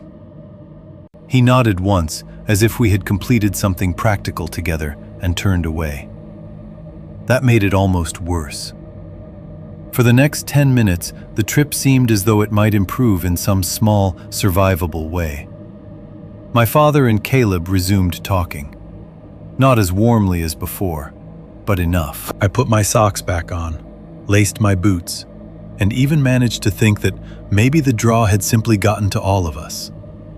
that maybe the carcass and the bad smell and my own imagination had made everything feel sharper than it really was. Then the branch snapped. Hard. Uphill and to our left. Not a twig. Not deadfall settling. A full, sharp crack from something heavy moving through timber with speed behind it. All three of us looked at once. My father's rifle came up so fast it was in his hands before I fully processed that he'd reached for it. Caleb half rose from his crouch by the creek, body tightening in the same direction. I just froze. For 1 second there was more sound. Brush shoving back, one thump of weight on soft ground, then another, moving fast across the slope behind a stand of lodgepole. Then nothing. No animal burst into view. No shape crossed the opening. No clear sound of retreat. Only displaced motion, heard and not seen. And then the return of the creek, as if it had been waiting just outside our fear. My father kept the rifle shouldered for several more seconds, muzzle aimed into the trees. I watched his face as much as I watched the timber. His jaw had gone tight. Not panic. Not exactly surprise either. More like confirmation of a thing he had not wanted confirmed. Caleb said quietly, "Bear?" My father did not answer right away. When he finally lowered the rifle, it was by degrees, not all at once. Could be. Could be. The same words again, useful and empty. I looked down then and noticed the red nylon strip was no longer in his hand. A minute later, when he bent to tighten one side of his pack, I saw him slip it into his pocket instead of discarding it. He had lied to me in the smallest possible way, which made the lie feel more deliberate, not less. Old camp trash. Then why keep it? I said nothing. By then, silence had become less a choice than a method of staying close enough to the truth to notice it when someone else tried to step around it. We left the creek soon after. The mountains had changed again while we rested there, though I would not have known how to describe the change at the time. Nothing visible had worsened. The light was still decent. The air was cold, but not cruel. We had water, daylight, a route. And yet the country felt more occupied than it had an hour earlier, as if our pause had allowed something just out of sight to draw a little nearer. That was what unsettled me most about the sound uphill. Not that something large had moved through the timber. That was ordinary enough in bear country. It was that the thing never showed itself. The woods gave us only disturbance. The crack of wood, the shove of brush, the path of weight through cover, and withheld the body that would have made those sounds make sense. And once that happened, every dark run between trunks began feeling like a held breath. My brother belonged out there. My father did too, or believed he did. I was the only one who seemed to understand that a place could become frightening long before it became visible. Chapter 2. Sign that didn't fit. We made the second camp higher than the first. I didn't know whether that had been the plan all along, or whether my father had changed it somewhere after the creek, after the red nylon, after the thing that moved uphill without showing itself. By then, I had stopped asking for reasons unless I was willing to fight for the answer. And I wasn't. Not yet. I saved my energy for climbing, for keeping up, for pretending I was less frightened than I had become. The slope where we stopped that evening was worse in almost every way. It wasn't steep enough to call dangerous, but it tilted just enough to make the whole clearing feel temporary. Like anything set down there might slide an inch during the night and not be where you left it in the morning. The tree cover was thinner too. Fewer close trunks, more open spaces between them, more black gaps where the land dropped away and the sky showed through. A stand of beetle-killed pines stood uphill from us, dead and pale, their bark mostly gone, their upper limbs bare against the darkening blue like burned matchsticks. Wind moved through them with a dry, whispering hiss that never quite became a single sound you could locate. Even before camp was fully built, I knew I liked this place less. The first clearing had felt wrong in a way I couldn't explain. This one felt exposed. My father said nothing about that. He just set his pack down, scanned the slope, and began choosing trees. He worked faster than the night before, but with less ease. Not clumsy, never that. More like a man moving under a time limit he had not announced. He strung the tarp lower, hung the hammocks a little tighter, kept glancing beyond us toward the darker timber below the camp. Not often enough for Caleb to comment on it, but often enough for me to notice. The fire he built was smaller too. That bothered me almost immediately. It was practical. My father could make practicality sound like a moral quality. But the fire never rose above a compact, disciplined little flame banked close between stones. It was enough to heat water, enough to throw a weak orange pulse over our gear and knees, but not enough to push the dark back very far at all. The shadows started almost where the light ended. Beyond that was only the shape of trunks and the open negative spaces between them. The wind was louder here. Not a storm wind, not even a strong one. Just steady movement crossing the ridge and threading through the thinner cover, making the tarp lines tremble and the dead pines rasp softly against themselves. That sound got into everything. It made the pauses between words feel occupied. It made the camp seem less like a place we had chosen and more like a place we were borrowing from something larger and unbothered by us. When it came time to hang the food, my father walked it much farther from camp than he had the night before. Caleb noticed first. "Seriously?" he said, lifting one side of the food bag line while my father fed rope over a branch. "That far?" "Farther," my father said. He made us move it again. I stood below and watched the dark bag swing between trunks while he checked the line tension, then checked it again.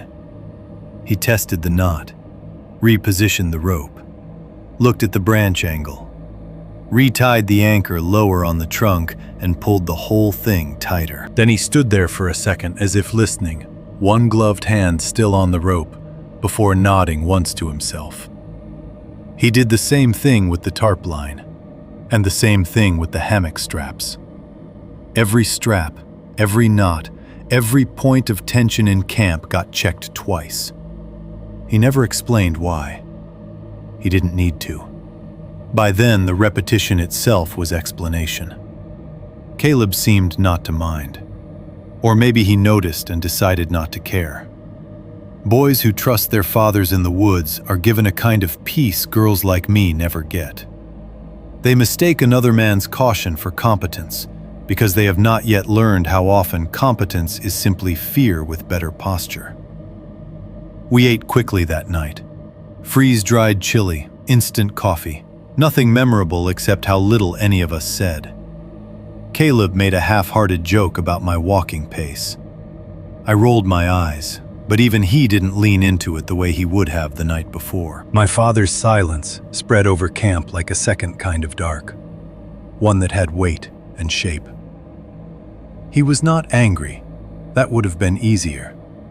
He was attentive in a way that made every ordinary movement, stirring the pot, setting down the spoon, looking past the fire, feel like part of a problem he was working without showing us the numbers. When the food was packed away and the last of the coffee was gone, we banked the fire and climbed into the hammocks. I remember the sound of the fabric taking my weight, that strained little groan of nylon and webbing as it accepted me, settled, and held. The sleeping bag trapped the day's leftovers of warmth for a few minutes, Then the cold began pressing in at the face and hands again. Above me, the gaps in the thinner tree cover showed more sky than the first camp had. Stars looked sharper here.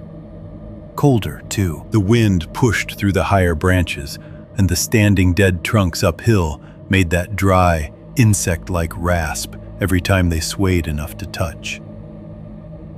For a while, the only sounds were familiar ones. Caleb shifting in his hammock, my father clearing his throat once, the weak crackle from the fire collapsing further into itself. The distant water somewhere down the slope, less a creak sound than a constant dark ribbon of noise stitched behind everything else. I must have drifted, because the next thing I remember is waking to the certainty that something had changed. Not a dream, not a voice. Just that abrupt return to consciousness my body seemed to have developed since the trip began, as if some part of me had decided sleep was no longer a thing to trust all the way. I lay still and listened. At first I heard nothing beyond the wind and the low red hiss of the fire. Then I heard stepping below, soft, measured. Not close enough at first to know exactly where, only low on the slope, somewhere near the edge of camp. One footfall, then another after a pause. Needles compressing, maybe a small branch shifting under weight. Not hoofed, not the quick, uncertain skittering of deer, or the nervous little start-stop sounds smaller animals made in brush. Whatever it was had a patience to it that made my whole body tighten before I even understood why. I held my breath without meaning to. The steps stopped. Silence came down over the camp so completely that for one mad second I thought I had imagined the whole thing. Woken halfway, heard the wind, turned it into movement. Then something nudged my boot. Not hard, just enough. A light contact under the hammock where my boots sat paired on the ground. The leather shifted against the needles with a tiny scrape. Every muscle in my body locked. I did not move. I barely blinked. Seconds passed, maybe 10, maybe 30. In fear, time becomes too elastic to count honestly. Then I heard another sound, slow exhaling, close enough that I felt it in my spine before I believed it with my ears. Not a snort, not the sharp puff of deer. A longer sound, dampened and controlled, as if something had lowered its head and let air out through its nose while standing still. My throat had gone so dry it hurt.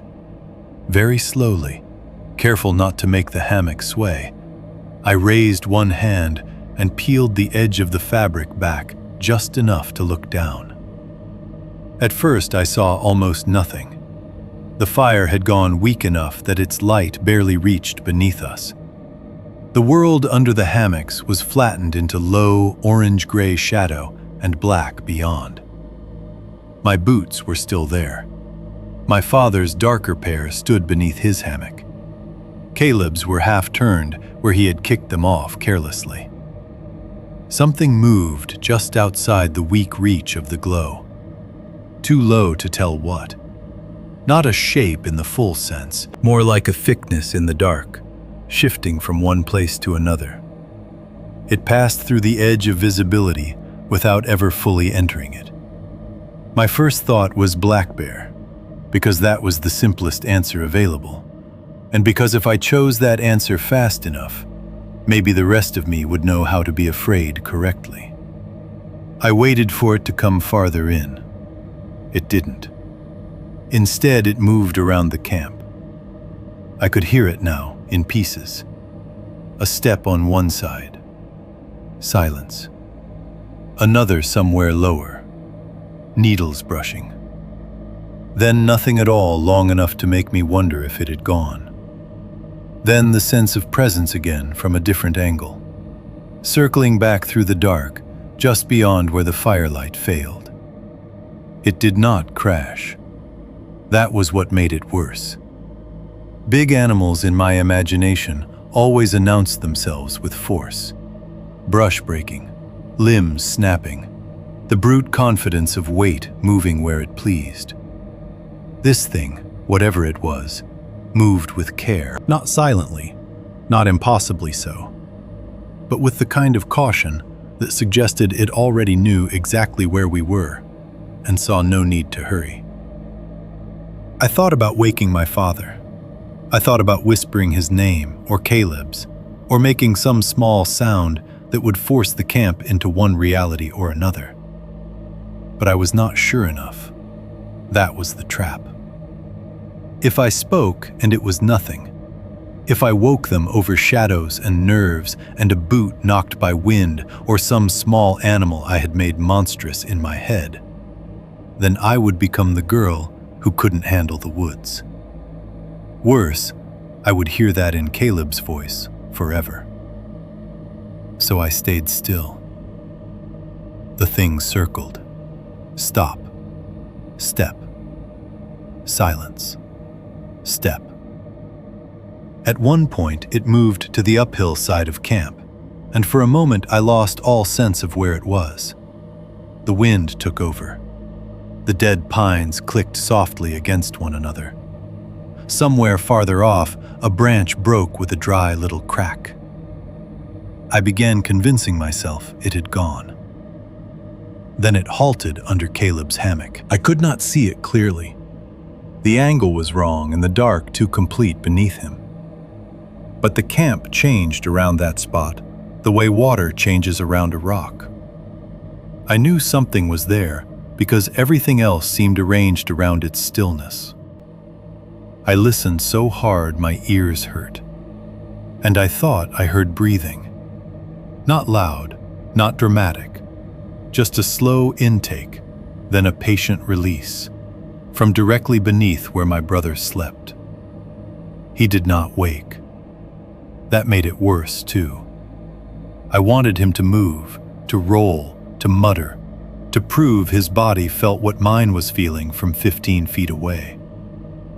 Instead, his hammock hung quiet, black against black, while whatever was under it remained there long enough that I began to feel sick. Then it moved again. A step to the side, a pause. Another slow pass beyond the circle of weak light.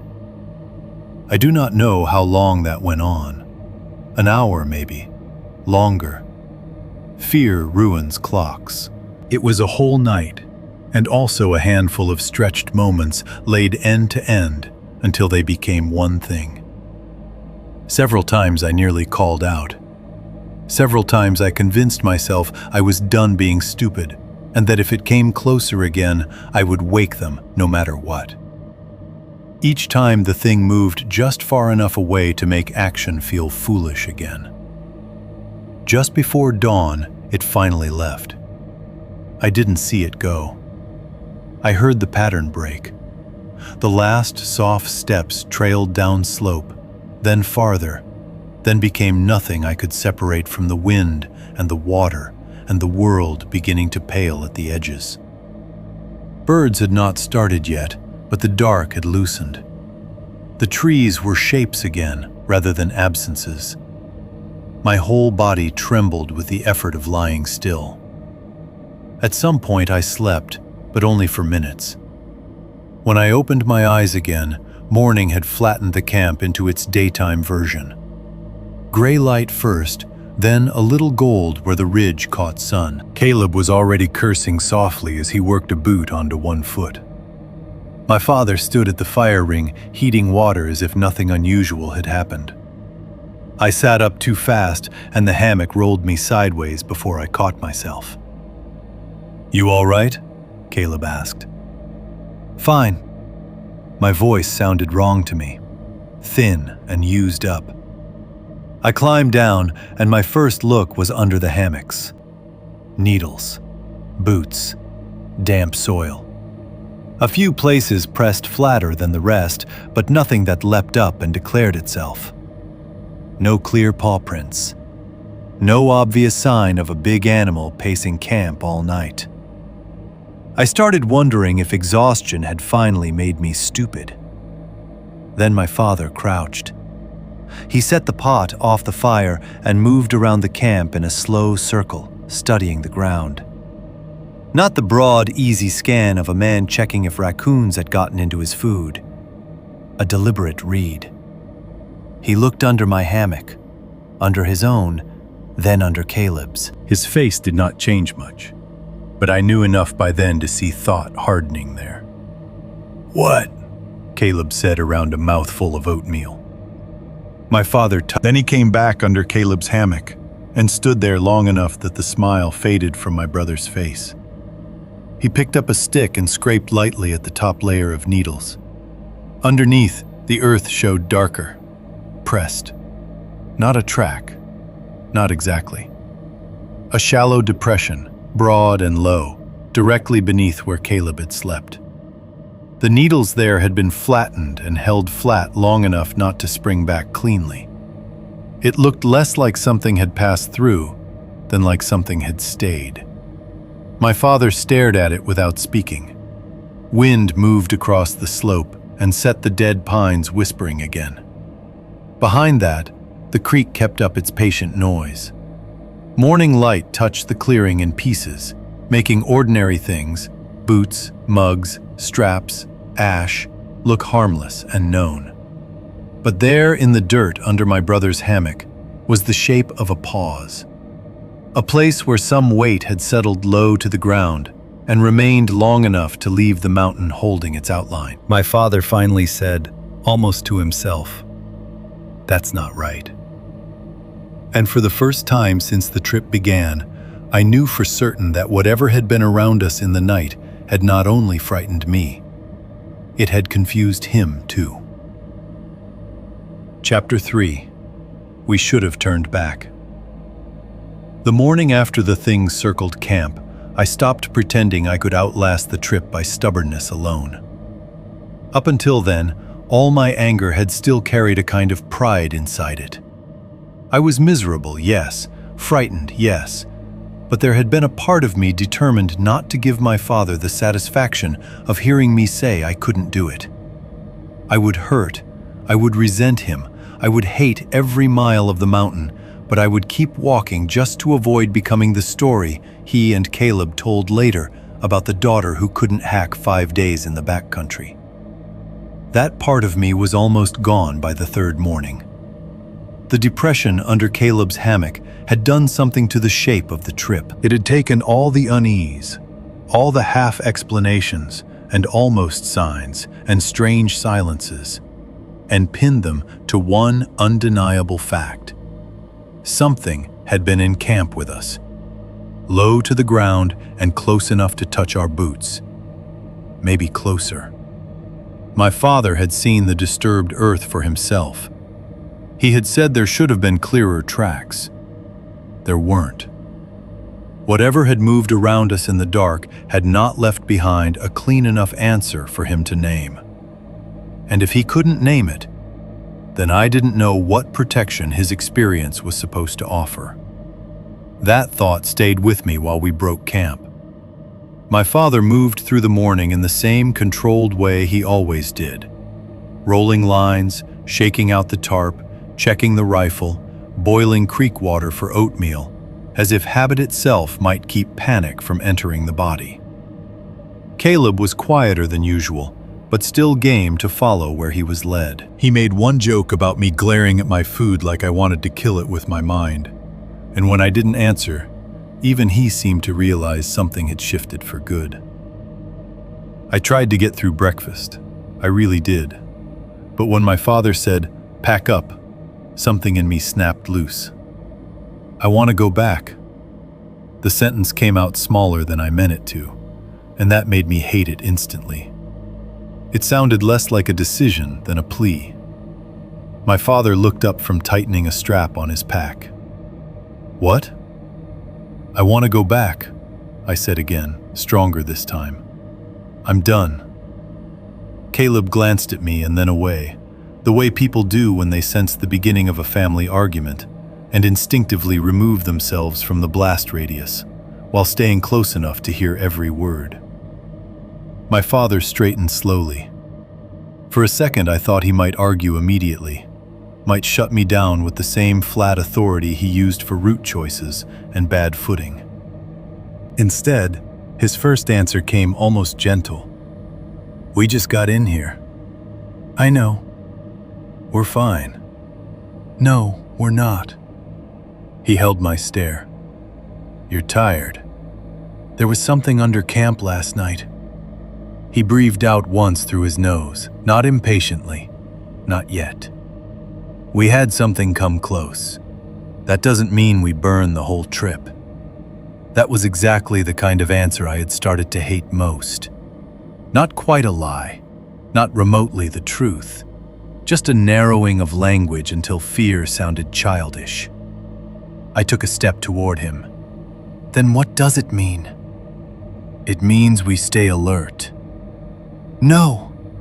My voice shook, and I pushed harder because once fear hears itself in your throat, it either collapses or doubles down.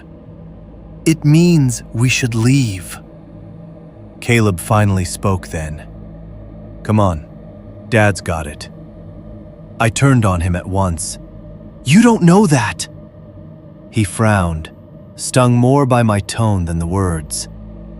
"He does this for a living."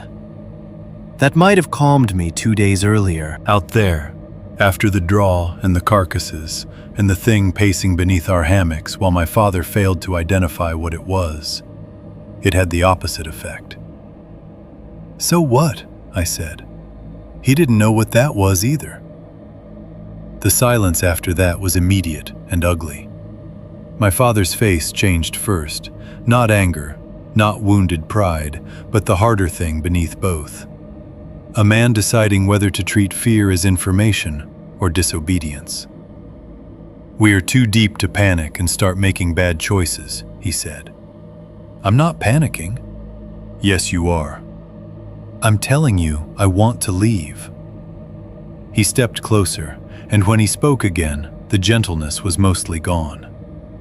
"We are too deep and too committed to waste the trip because you had a bad night." A bad night? I stared at him. Somewhere overhead, a raven called once, harsh and almost amused. Caleb shifted his pack higher and said, quietly but firmly, "He's right." That hurt more than if my father had said another hard thing, because Caleb did not sound cruel. He sounded sincere, confident. He believed what he was saying. He believed our father was still the person around whom fear became manageable, rather than more dangerous. And the worst part was that I could feel how close I was to being outvoted, not just in the practical sense, but in the moral one. If they were brave and I wanted out, then I became the weak one, the soft one, the one the mountain had exposed instead of educated. My father seemed to hear something in the silence that made him soften, just enough to be infuriating again. "We'll make one more push," he said. "Then we loop back." "One more push to what?" He hesitated. That was all. Barely anything. A pause small enough that Caleb might not even have noticed, but I did. "Just farther through this drainage," he said. Through. Not around, not out. Through. And that was the moment I began to suspect, for real, that the trip was about more than ordinary bear hunting. I didn't have proof yet, just fragments. The map he kept folding inward so I couldn't see part of it. The extra ammunition. The old story he had admitted hearing about something circling camps in this stretch of country. The way he kept checking one particular line of land, one particular draw, whenever he looked at the map. And now this insistence, not on hunting broadly, but on making one more push through a specific direction before turning back. He wanted to see something, or find something, or prove something to himself that had been waiting for him longer than he had told us. The realization did not come as a clean thought then, more as a shift in pressure. The sixth sense that the mountain was not simply a place we were moving through anymore. It was a place my father had come to meet on purpose. That made everything worse. We packed in silence after that. The weather had begun changing too, though I only fully noticed it once we were moving again. The light was thinner than it had been the day before. The sun filtered through high cloud that had started advancing in pale, torn sheets across the sky. Wind crossed the ridges, colder now, not strong enough to drive us off the mountain, but sharp enough to make every pause feel expensive. The tree trunks looked darker under it, the open patches grayer. Even the ravens seemed changed, their calls carrying farther and flatter in the cooler air. My father checked the map 3 times in the first hour. Each time, he looked at the same draw. He would stop under some excuse of reading terrain, unsling the map case, unfold it partly, and there it was again, that same section receiving his eye longer than any other. He folded it shut fast whenever he noticed me noticing. We traveled without conversation for most of the morning. Ridge to shoulder, shoulder to fold, fold to another narrow line of timber that all seemed to me to be variations on the same mountain wearing different expressions. The deeper we went, the older the place felt. Not untouched, nothing in the West really is, not if you know what to look for, but used, and then left in ways that were somehow more unsettling than wilderness would have been by itself. I started seeing old blazes cut into certain trees. Not fresh trail markers, but older ones. Rectangular scars where bark had once been chopped away to mark passage, now grown over at the edges and silvered with age. They appeared one at a time, then in pairs, then vanished again. Signs that people had passed through here, often once, long enough ago that the mountain had begun swallowing even their attempts to leave direction behind. A while later, Caleb pointed out what he thought was deadfall until we got closer and saw it had angles too deliberate for that. It was an old game blind collapsed into itself. The frame still held in places, weathered poles, rotted lashings. One section of blackened tarp or fabric caved in under years of snow and neglect. Pine needles had filled the base. One side was half crushed by a fallen branch, thick with lichen. It looked less abandoned than surrendered, like whoever built it had stopped needing it in a hurry and never returned. Caleb crouched by it. "How old you think?" My father barely slowed. Too old to matter. But he looked at it. Really looked at it. Long enough that I could tell it mattered to him in exactly the way he claimed it didn't. We kept moving. The ravens followed us for part of that stretch. Not directly overhead all the time, but near enough that every 10 or 15 minutes, one of them would cut across the open strip above the trees or call from some unseen perch ahead of us. I had never paid much attention to ravens before that trip. Afterward, I always did. Something about the way they inhabit a place without belonging to anyone in it. The way they seem less startled by human presence than curious about timing. By midday, we crossed into a section of forest that looked wrong before I knew why. The trees there were closer together and straighter, the underbrush thinner. The ground held old needles in a reddish-brown mat with very little grass under it. At first glance, it was almost easier walking than the rest of the country had been. Then I started noticing the trunks. Several of them were scarred low down. Not one tree, not two, a cluster. The bark had been stripped or abraded in patches, beginning only a couple feet above the ground and rising unevenly from there. Some scars were broad and rubbed smooth. Others were broken in jagged strips, with fresh-looking pale wood showing underneath older, darkened damage. They did not resemble the higher claw marks we had seen earlier, and they were too low, too repeated, too scattered across multiple trunks to feel random. Caleb stepped toward one and ran his eyes over the bark. "Rubbing elk?" "No," my father said immediately. "Not maybe, not could be. No." That stopped all three of us in a silence thicker than the one before. Caleb glanced over. "Then what?" My father did not answer right away. He moved from one scarred trunk to another, studying the height, the direction of the damage, the soil around the roots. His face had gone distant in the way it did when he was thinking several steps ahead and deciding how much to share. The cloud cover above us moved fast enough then that the light kept changing every few seconds, brightening, dimming, brightening again in cold silver washes. Wind hissed high through the trees. Somewhere deeper in the timber, a branch knocked once against another, a hollow wooden sound like two bones touching. I heard myself say, "You don't know either." It was not accusation this time, just truth, spoken before I could stop it. My father looked up at me. For a second I thought he might deny it, or snap, or do what adults do best when children notice the limits of their authority, change the subject and call it wisdom. But he didn't. He only said, "Keep moving."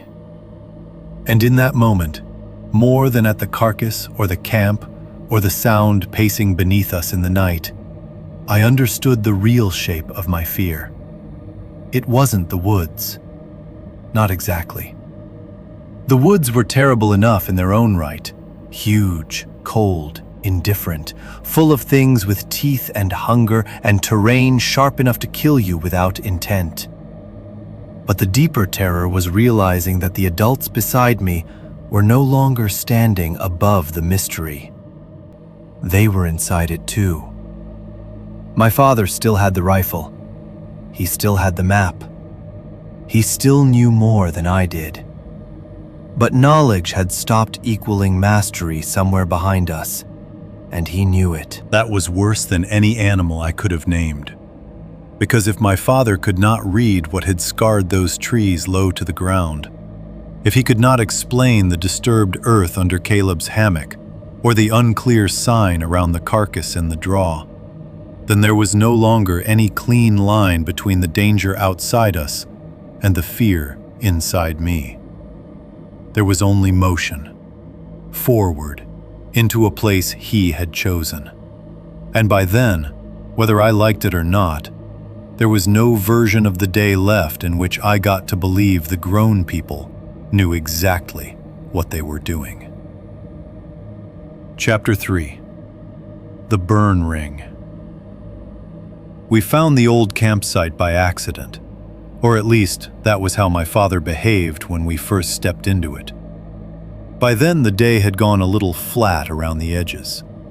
The cloud cover had thickened enough to bleach the light without fully blocking it, so everything looked both visible and drained at once. The pines stood darker against the sky. The wind had shifted colder, and now moved through the trees in long, steady currents instead of gusts, which meant you stopped hearing it as weather and started hearing it as something the mountain was doing on purpose. We had been moving for hours through broken ground, crossing one shoulder of timber after another, and I had reached that stage of fatigue where the body keeps going mostly because it has forgotten there is an alternative. The clearing appeared in pieces. First the trees widened, then the ground flattened. Then I saw blackened stone beneath a drift of needles and realized before anyone said it that people had once slept there. Not recently, not in any way that belonged to ordinary use. This wasn't a live camp with smoke smell in the dirt and fresh cuts on branches and wrappers stuffed under logs by lazy hunters. It felt older than that. Older in the wrong way. Not weathered into harmlessness, but stalled. Like a place that had been abandoned before it finished becoming itself. My father stopped so suddenly that Caleb nearly walked into him. Nobody spoke at first. There, half swallowed by the forest floor, sat the remains of a fire ring. Stones blackened and split, some kicked out of place, others sunk deep enough into the dirt that only their upper arcs showed through the needles.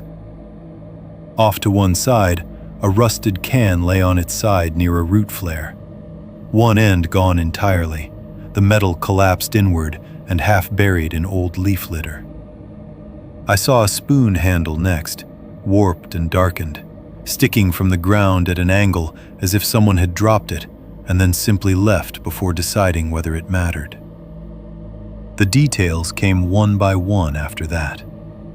A length of old rope, its outer fibers frayed and gray with age, grown partly into the bark of a lodgepole, where someone had once tied it hard enough and long enough for the tree to begin swallowing it. A patch of flattened earth where a tent might have stood years before. One broken branch cut cleanly by a blade, now silver at the wound. The whole thing had the feeling of a room somebody had stepped out of too quickly. Caleb looked around with open interest, the way boys always do when the world offers them evidence of men before them. "Old hunters?" he asked. My father's answer came too fast. Probably. Again. By then I knew that word had become his method of narrowing panic into something he could still hold in one hand. He unslung the map case and stared at the surrounding trees rather than the paper itself. I watched his face as much as the sight. Recognition moved through him before he covered it. Not surprise exactly, something heavier. Something that suggested the camp did not simply exist in this drainage, but existed in relation to him somehow, or to stories he had chosen not to finish telling. I should have stayed where I was. That is the obvious version of events, the one adults always prefer afterward because it keeps disaster tidy. Father warns, child ignores, fear becomes lesson. But the truth is that curiosity out there had stopped feeling separate from dread. Every strange thing we found seemed connected to the last one in ways none of us could fully name. The carcasses, the low scars on the trunks, the thing that had circled camp and failed to leave tracks my father could read cleanly. By then, standing inside a campsite the mountain had half-eaten, I was past the point of caution making me obedient. I started walking the outer edge of the clearing before my father told me not to. Not far at first. 10 steps, 15. Just enough to look without feeling like I had left the shape of camp behind. The ground there held fewer needles and more old debris underfoot. Small splintered sticks, fragments of bark, one length of wire or cord so rusted and dirt-stuck it broke when I nudged it with my boot. Behind me, I heard Caleb moving around the fire ring, poking at the rusted can with the toe of his boot. My father said something low I couldn't make out. I kept going. A little farther beyond the main camp, the trees closed in again for a short stretch, then opened around a smaller patch of bare ground tucked under a root bank and partially screened by young pine. I would have missed it entirely if the light hadn't caught the edge of the stone. There was a second ring there, smaller. Not a cooking fire.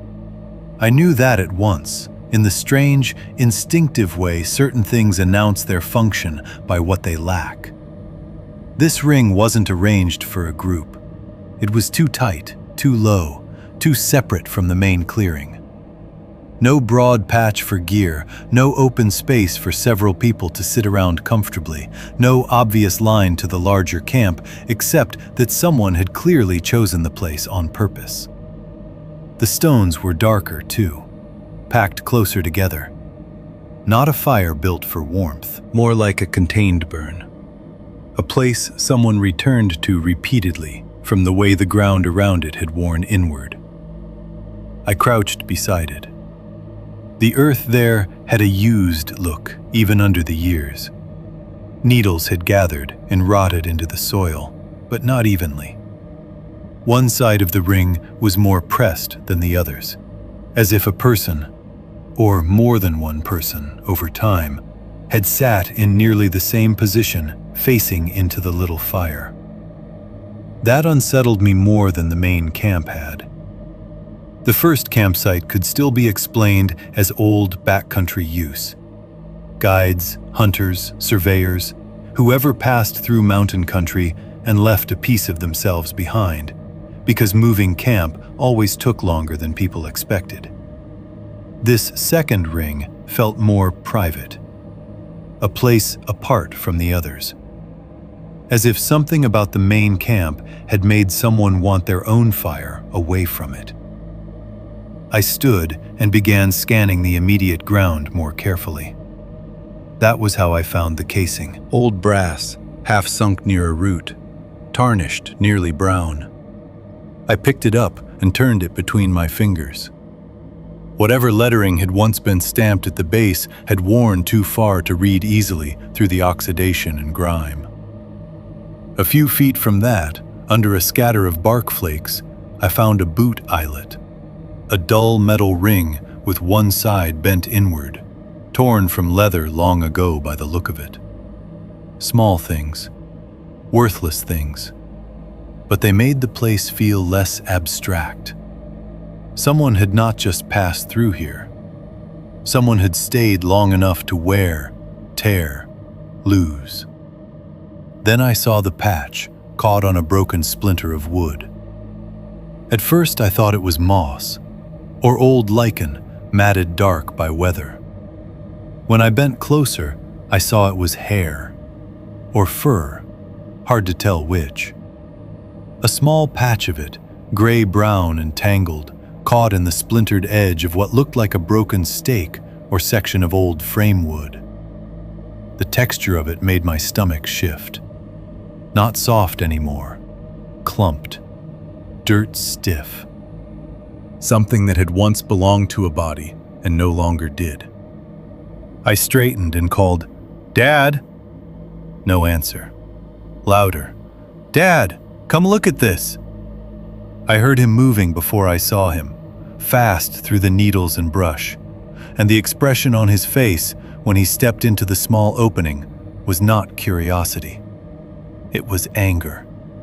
Real anger. Sharp enough that it changed the air around him. "What did I tell you?" he snapped. I blinked at him, startled enough to take half a step back. "I just found—" "What did I tell you about wandering off?" The volume of it hit me harder than the words. Caleb appeared a second later behind him, eyes moving quickly from my face to the smaller ring to the casing in my hand. "I wasn't wandering," I said, which was technically true and emotionally useless. "You got out of sight." "I was 20 feet away." "In this country, that's enough." The anger in him did not feel theatrical or parental in the ordinary sense. It felt immediate. Frightened, maybe, if you peeled the surface off it. But at 15, all I heard was accusation. "So I'm not supposed to look at anything now?" I shot back. "You want me to ignore all of this, too?" He stopped there, just for a second. His eyes moved past me to the ring, the casing, the broken wood with the matted patch caught on it. Something in his face changed then, not softening exactly, but redirecting. His fury had not come from me being wrong. That became clear in the same instant it became unbearable. It had come from me seeing too much alone. He crouched by the small ring and looked at it in silence. Caleb stepped around him and said, quieter than before, "What is this?" No one answered immediately. The wind moved through the trees above us with that long, dry hiss.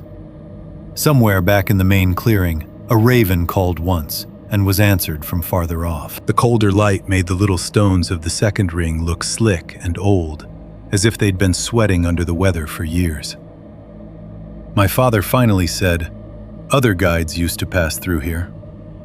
It was the kind of answer adults give children when they want the sentence to end a conversation rather than start one. Caleb, to his credit, heard that too. "Used to?" he asked. My father's jaw moved once before he said, "This drainage fell out of favor." Fell out of favor. Like a diner changing ownership. Like a route to town nobody took anymore because the pavement got better elsewhere. The phrase was so bloodless it made the truth behind it feel worse. "With who?" I said. "Why?" He looked at the ring instead of us. Conditions, access, different patterns. Lying by omission had become his native language out there. You could hear the shape of the missing pieces in every answer. Caleb pointed at the matted patch on the splintered wood. "That from an animal?" "Could be." I nearly laughed at that. Not because it was funny, but because if I didn't, my nerves might have gone somewhere less manageable. I crouched beside the broken stake and reached into the needles near it, thinking I'd found another strip of bark worth turning over. What I picked up instead was light and rigid and wrong. I dropped it immediately. It landed in the leaves with a tiny, dry, clicking sound, and for a second I couldn't process what I had seen. Then the shape resolved. A foreleg. Small animal. Fox, maybe, or rabbit-sized, though the paw looked wrong for rabbit. The skin had dried tight over the bone so completely that it seemed shrink-wrapped in places. Fur mostly gone, except in brittle, dark tufts near the joint. The tiny claws still remained at the paw, curved and yellowed. It looked less rotted than emptied. Caleb recoiled. Jesus! My own heart slammed once so hard it hurt. For a second I felt exactly as I had with the grouse the day before, the body reacting before the mind could arrange the facts. Only this time, the panic didn't resolve into embarrassment. It just stayed. My father reached down, nudged the leg with the end of a stick, and said nothing. That silence told me more than a dozen answers would have. Because if it had been ordinary, he would have named it ordinary. Predator leftovers, old camp debris, scavenger remains. Something with edges and category and no need to think further. Instead, he only straightened and scanned the trees around the second ring, then the line of sight back toward the main campsite. He recognized the layout. I knew that with a certainty I couldn't explain. Not just that he understood it as a hunter or guide, that he had seen some version of it before, maybe on maps, maybe in stories, maybe in memory. The larger camp, then this smaller, separate burn ring off to one side. The distance between them deliberate, the angle chosen. The little private space, apart from the others, and yet tied to them by use. He knew what he was looking at, and did not want to say so in front of us. That realization made the whole place feel inhabited in a way wilderness never had. Not by bodies, not now. By history. The mountain was not empty. It was holding the outline of people who had come here before and left too quickly, too incompletely, or under circumstances no one had bothered to explain to the children who might follow. My father stood and said, "We're done here." No one argued. As we stepped back toward the larger campsite, I looked over my shoulder once at the second ring, tucked among the roots and young pine. The stones were so low to the ground, they almost seemed to have grown there. The flattened earth beside them looked like the memory of somebody waiting. That was what I carried away from it most strongly. Not abandonment in the peaceful sense, not time smoothing over old use, but interruption. As if whatever had happened in that drainage years ago had not concluded properly. It had simply stopped in place and let the forest continue around it.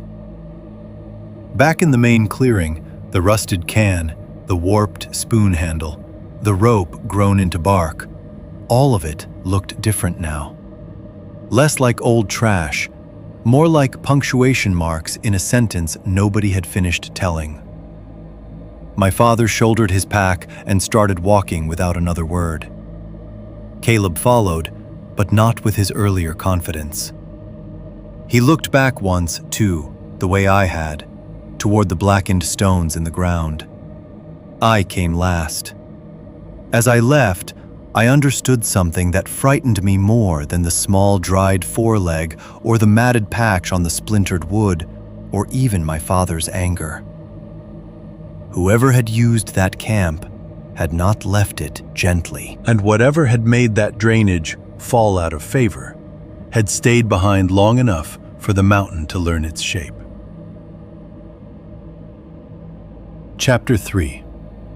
What my father finally admits.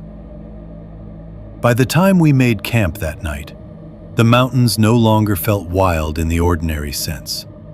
That was the closest I could have come, then or now, to naming the difference. There is one kind of fear that belongs to wilderness the way weather does. You understand it even if you hate it. Steep ground, sudden cold, bad footing, rivers that look fordable until they take your legs out from under you. Bears, lions, men with too much confidence and not enough caution. Those things fit the world. They are dangerous, but they are legible. You can put them in sentences. What I was feeling by that evening had stopped fitting neatly into sentences. It was not just the low scars on the trees, Or the old campsite, or the smaller burn ring hidden off to one side, as if somebody had needed a private fire apart from the others, and then left in such a hurry their life had torn itself into the ground behind them. It was the weight of those things together. The sense that the drainage had a history to it people knew in fragments and refused to finish aloud. We camped in a narrower space than the previous 2 nights, a small bench of relatively level ground tucked between rising timber and a drop into darker country below. There was enough room for the hammocks, a tarp, and a fire, but not much else. The surrounding trees stood closer here, and the underbrush was thicker at the edge of camp, enough that once the light went down, the dark would start almost immediately beyond the flames. I didn't like it. But by then, not liking a place had become meaningless. every place had begun to feel like a version of the same warning spoken in different accents. The weather had shifted more by then too. The cloud cover, which all afternoon had moved in torn, pale bands, now sat lower and heavier over the ridges. The light went thin early. Wind crossed the bench in colder streams and caught the tarp in quick shivers while my father rigged it. No one talked much while we worked. Caleb helped without the easy confidence he'd had on the first day. My father moved with the same hard focus as always, but there was strain in it now. He checked every line, every knot, every hanging point in camp with a thoroughness that no longer passed for mere habit. I said nothing until after we ate. Dinner was some kind of freeze-dried chicken and rice that tasted mostly of salt and steam. The coffee afterward was worse than usual, bitter enough to leave my tongue coated. The fire stayed small. My father kept it that way on purpose, though by then I had stopped asking why he denied us the one comfort light might have offered. The dark gathered quickly around us. By the time we finished eating, the camp had shrunk to a little orange island in a black sea of trunks and empty spaces between them. The wind had eased just enough for smaller sounds to matter more. The metal tap of a mug against stone, the faint rasp of fabric when somebody shifted, the endless, soft noise of the night settling into itself. My father sat with his elbows on his knees, staring into the fire. He had been quiet since the old campsite. Too quiet. Even Caleb seemed to sense there was a line in him tonight that should either be crossed or avoided completely. I could feel that same awareness in myself, but mine had been sharpened by anger all day. And anger is often just fear that's found a direction to move in. So I crossed it. That camp wasn't random. My father did not look up. No, the answer came so easily that for a second I almost missed it. Caleb did too. He glanced between us, waiting for the rest. I leaned forward. Then what was it? My father rubbed one thumb slowly over the side of his mug before answering. Years ago, another guide I knew used this drainage. The fire popped softly between us. He kept his eyes on the coals.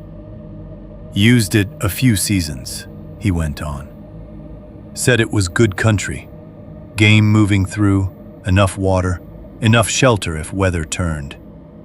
He took clients in here every fall. What happened? Caleb asked. My father took a breath through his nose. Not dramatic, not reluctant in a theatrical way. Just a man deciding how much truth to bring into the open and what that truth would cost once spoken. He started saying something kept circling camp at night. The words sat there a second after he said them, and the wind moved the tarp line just enough to make it whisper overhead. I heard myself ask, "A bear?" He shook his head. Not anything he could identify. That was the first moment Caleb's face changed fully. Until then, no matter how tense he'd been, some part of him had still believed this trip lived inside categories he understood. Animal sign, bad camps. Weird country, maybe, but still hunting country. Still our father's element. Now something else moved into his expression, something thinner and younger. "What does that mean?" he said. "It means exactly what I said." My father finally looked up. He heard things around camp, saw a sign he didn't like, woke up and found disturbed ground where there should have been tracks clean enough to call. Said sometimes it sounded like one thing, sometimes more than one. Said once he thought it was under the hammocks. He said it flatly, almost impatiently, as if the plainness of the telling could keep the content from turning into what it was. I felt my whole body go cold despite the fire. "And you brought us here anyway," I said. He looked at me. I never believed the whole story. The anger in me rose so fast, it almost felt clean. "You believed enough to remember the place." My father did not answer. That was answer enough. Caleb shifted closer to the fire, mug forgotten in his hand. Why would he stop coming in here over that? "One bad season," my father said. "He quit bringing clients through this drainage after that." "What happened in the bad season?" I asked. He hesitated, again. That tiny hesitation that by then had become more revealing than speech. He never said anything that made sense. I laughed then, a hard little sound that came out uglier than I intended. Of course he didn't. My father's jaw tightened. Fear makes people tell stories.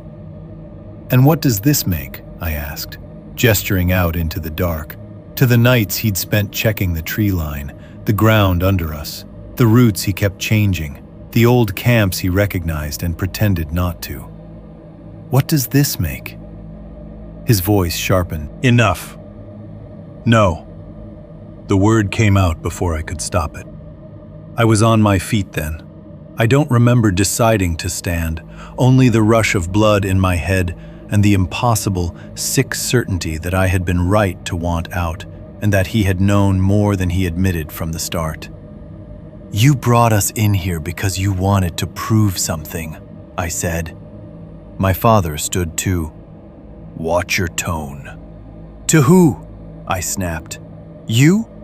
You brought us into a place you already thought might be wrong just so you could prove you weren't scared of some old guide story."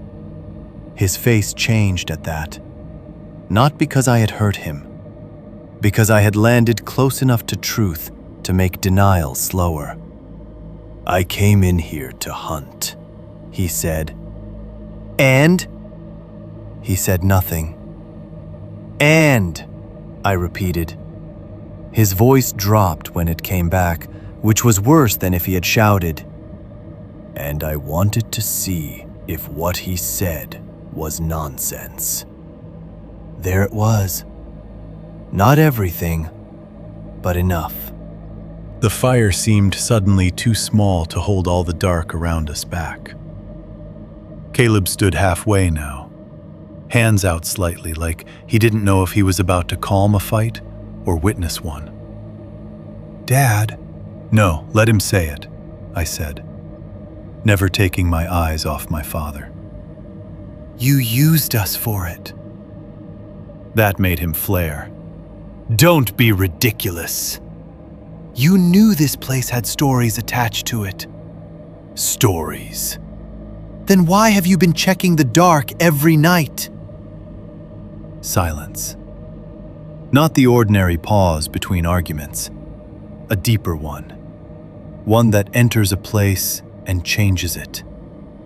The wind had dropped enough that I could hear the fire eating through one small piece of wood. Caleb looked from him to me and back again, waiting for my father to say the obvious thing. That he hadn't been scared. That he always checked the dark. That I was imagining patterns and building drama out of nerves. He said none of that. Because he couldn't. Caleb tried again, voice low now. "Dad?" My father scrubbed one hand over his face. In the firelight, with the lines around his mouth cut deeper by shadow, he suddenly looked older than I had ever seen him. "I heard stories," he said. "That's all. Men hear stories in country like this. Most of them turn into nothing if you go look." I could hardly believe what I was hearing. "So we're what? Your test?" His eyes lifted to mine and went hard again. "You are here because you're my family, and I expected us to handle a hunt." That answer frightened me more than the admission, because it meant he truly believed the line between ordinary danger and whatever this was had remained manageable long after it hadn't.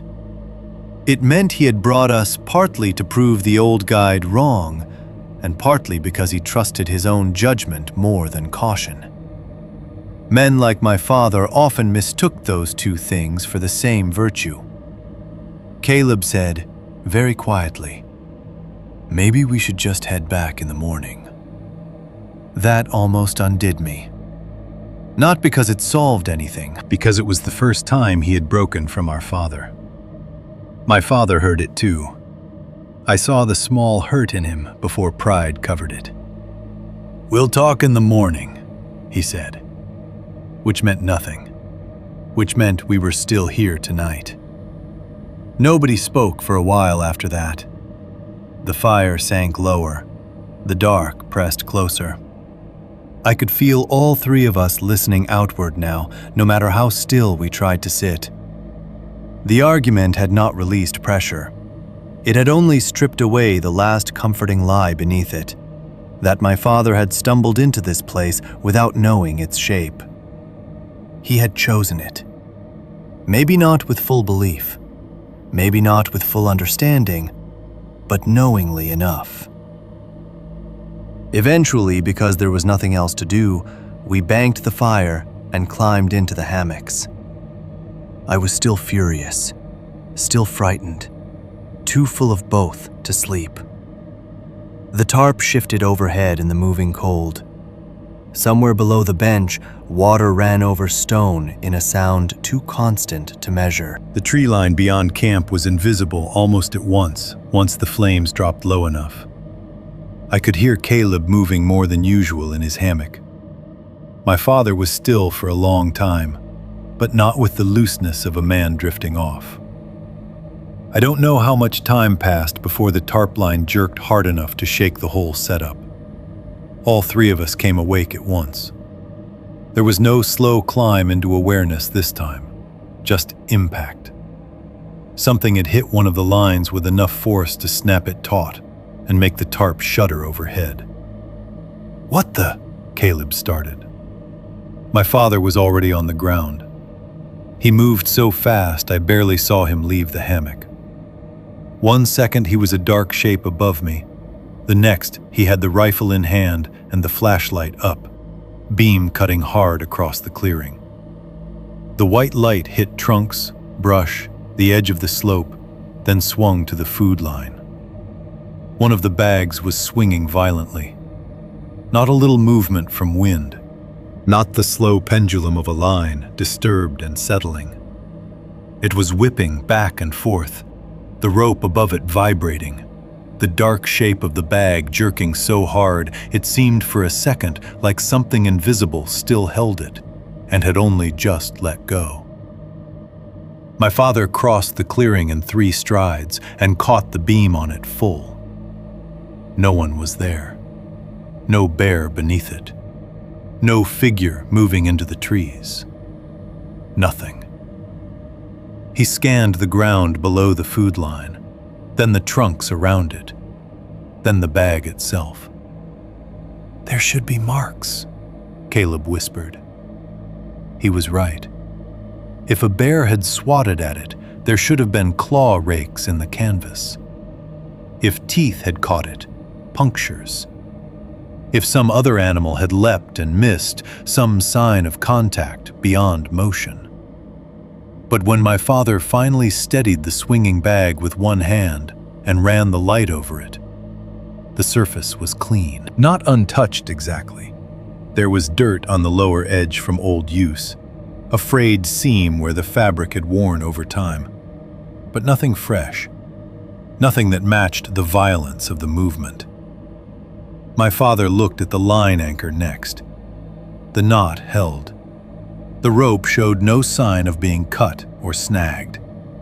He stood there with the beam fixed on that swinging dark shape a second longer than made sense, as if the longer he stared, the world might yield him the missing part. It didn't. Eventually, he returned to the center of camp and said, "Back up." Back up. Like the order itself could rewind us into normal. We climbed into the hammocks again. No one questioned him. No one argued. But sleep, if it came at all, came thin and damaged after that. I lay staring through the slit in the fabric at a sky gone mostly hidden behind moving cloud. The fight with my father ran through my head in broken pieces, but under it now was something colder. He had not just heard stories, he had followed them here. Long after Caleb's shifting quieted, and long after my father stopped moving too, I remained awake, listening to the dark beyond camp. The night had changed again after the food bag incident. Not louder, if anything, quieter. As if whatever was out there had made its point and no longer needed to test the edges of our nerves with steps or nudges. That silence lasted so long, I began to hate it. Then, from somewhere beyond the trees downslope, far enough away not to be in camp, close enough that the sound reached us whole, I heard one short noise. It was too rough to be a voice, too shaped to be an animal. Just a brief, harsh little sound, like something trying and failing to make the right kind of throat for speech. I lay there with every muscle locked and did not wake the others. Because by then, I knew 2 things for certain. My father had brought us into a place he already suspected was wrong, and whatever had been moving around us out there did not care whether we had finally admitted it. Chapter 4. Under the Hammocks. The next day passed like something brittle being carried downhill. Nobody said much after the argument the night before. There are silences that cool off, and there are silences that harden. Ours hardened. Even the ordinary sounds of the morning seemed sharper around it. The metal rattle of a mug, the dry pull of rope through gloved hands, the snap of a pack buckle being cinched shut. Caleb spoke only when he had to. My father answered in the shortest, useful sentences possible, and I stopped asking questions, because by then I understood that answers in that place came in three kinds: too little, too late, or not at all. We moved anyway. That was the worst part of it. Fear had not yet earned the dignity of changing our direction. The weather had settled into a colder pattern overnight. The clouds were not thick enough to break into real weather, but they drifted low and fast above the ridges, thinning the sunlight so everything below looked washed and distant, even when it was close. The country we crossed that day felt less like the open backcountry I had imagined before the trip, and more like a system of folds and withheld views, draws, benches, narrow runs of timber, deadfall, rock, and sudden little clearings that always seemed too small to be comforting. My father led us deeper for half the day before admitting what he had already promised the night before. "One more night," he said sometime in the afternoon, while standing over the map with one gloved finger marking a line I couldn't fully see. Then we turned back. Neither of us answered. He might have taken our silence as agreement. He might have known it wasn't. By then, it no longer mattered. His will still functioned like weather in our little family. Whether you liked it or not, whether it was fair or not, it remained the thing you had to move inside. The rest of the hike happened under that understanding. Caleb kept close to him, but without the old ease. Whatever boyish certainty had carried him into the trip had begun to fray. He still trusted our father more than I did, maybe always would, but even he had grown quieter in the face of things the mountain refused to explain cleanly. I walked a little behind them both and studied the ground too much. I knew that. Every disturbance pulled my eyes now. Flattened needles, old scat gone gray at the edges, stripped bark. A cut branch here, a wash of hoof prints there. I kept expecting one of those details to line up into a shape clear enough to justify all the fear. Nothing did. That was part of what made the day unbearable. Nothing resolved. The mountains kept offering signs without grammar. By late afternoon, the light had started thinning in earnest. The colder wind had picked up enough to make the higher branches hiss, and every breath carried that sharper evening edge that means the temperature is going to drop hard the moment the sun slips behind the ridge.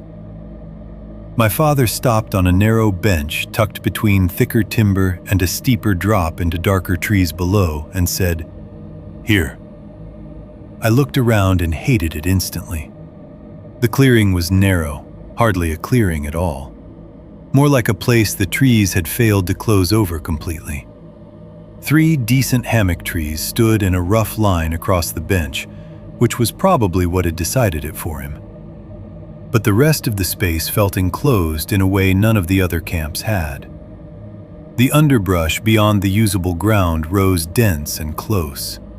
Fallen timber blocked some sight lines. The slope below dropped fast enough that once dark came, that whole side of camp would turn into a single black wall, with depth you could hear but not measure.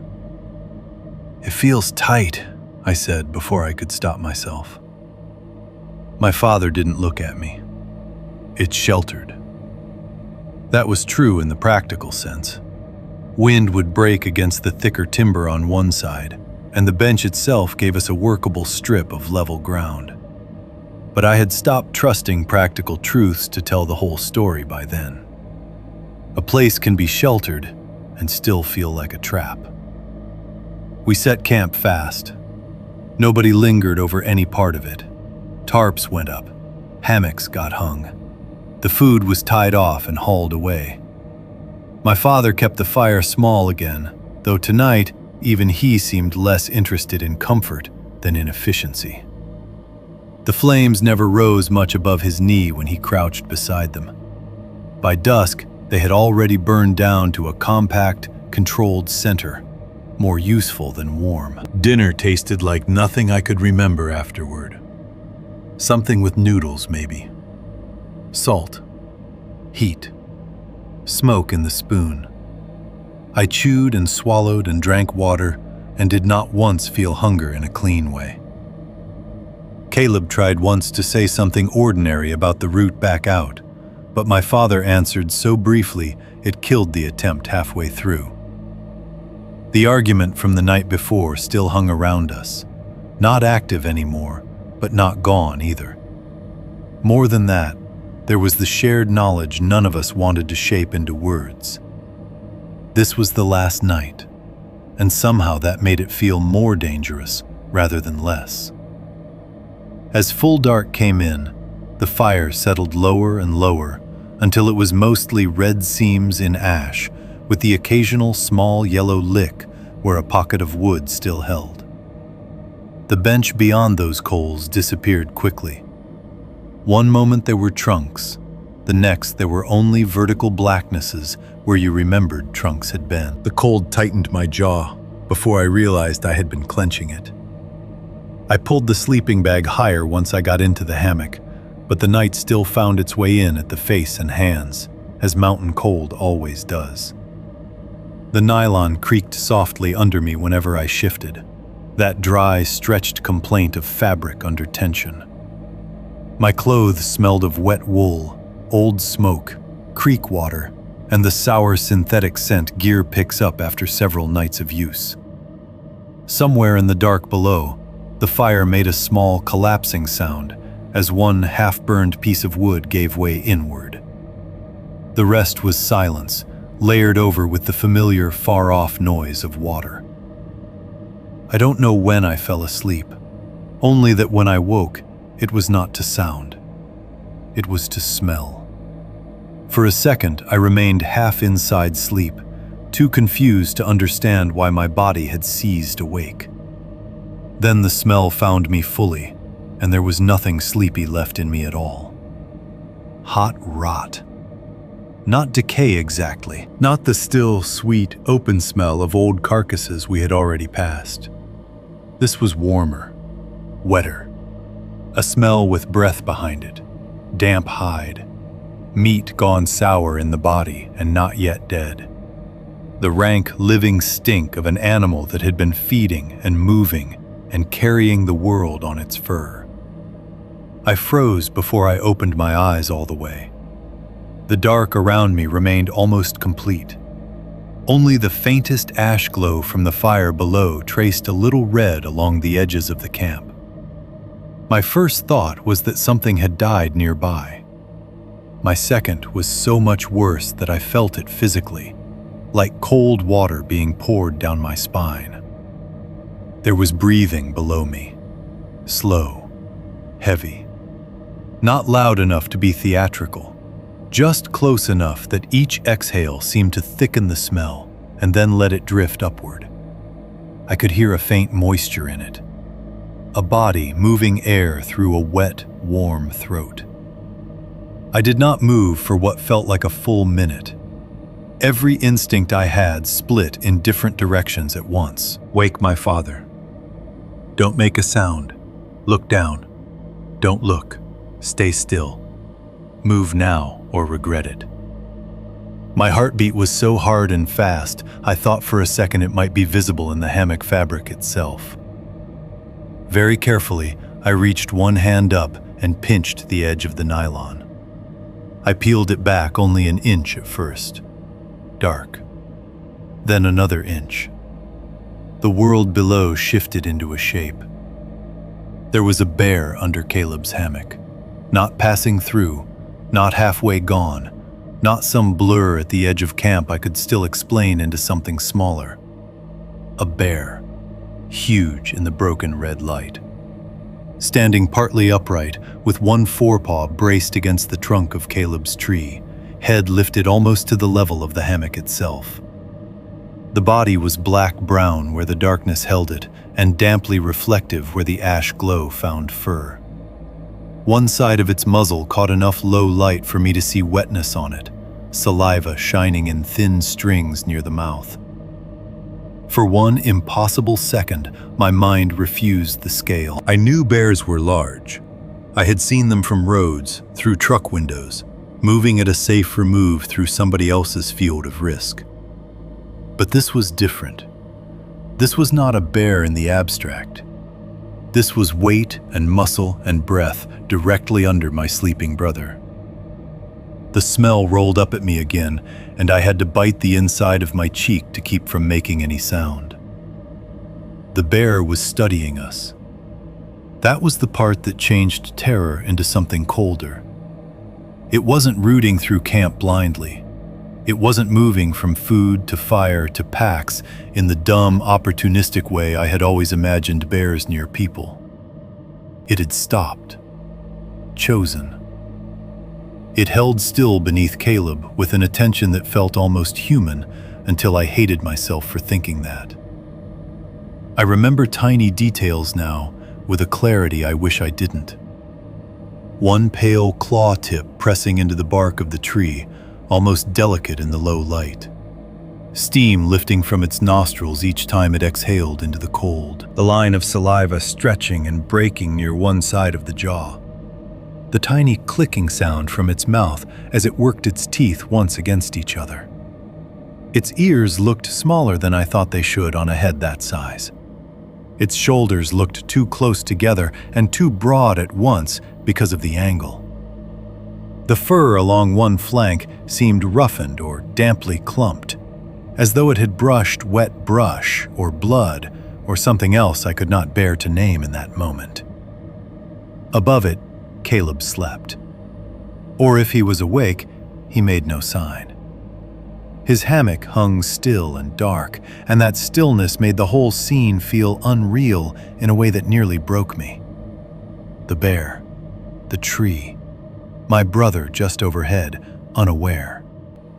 The dead red remains of the fire tracing the lower curves of the animal's body in pulse-like light. Then my eyes found the rifle. It stood on the ground near my father's hammock, where he had propped it after banking the fire. Out of reach. That realization hit with such force, it almost made me dizzy. I looked toward my father's hammock. I could make out only the dark, suspended shape of it, and the deeper shadow of him inside. There was no way for him to reach the rifle without coming down into the same space the bear occupied. My mouth had gone so dry, my tongue felt thick.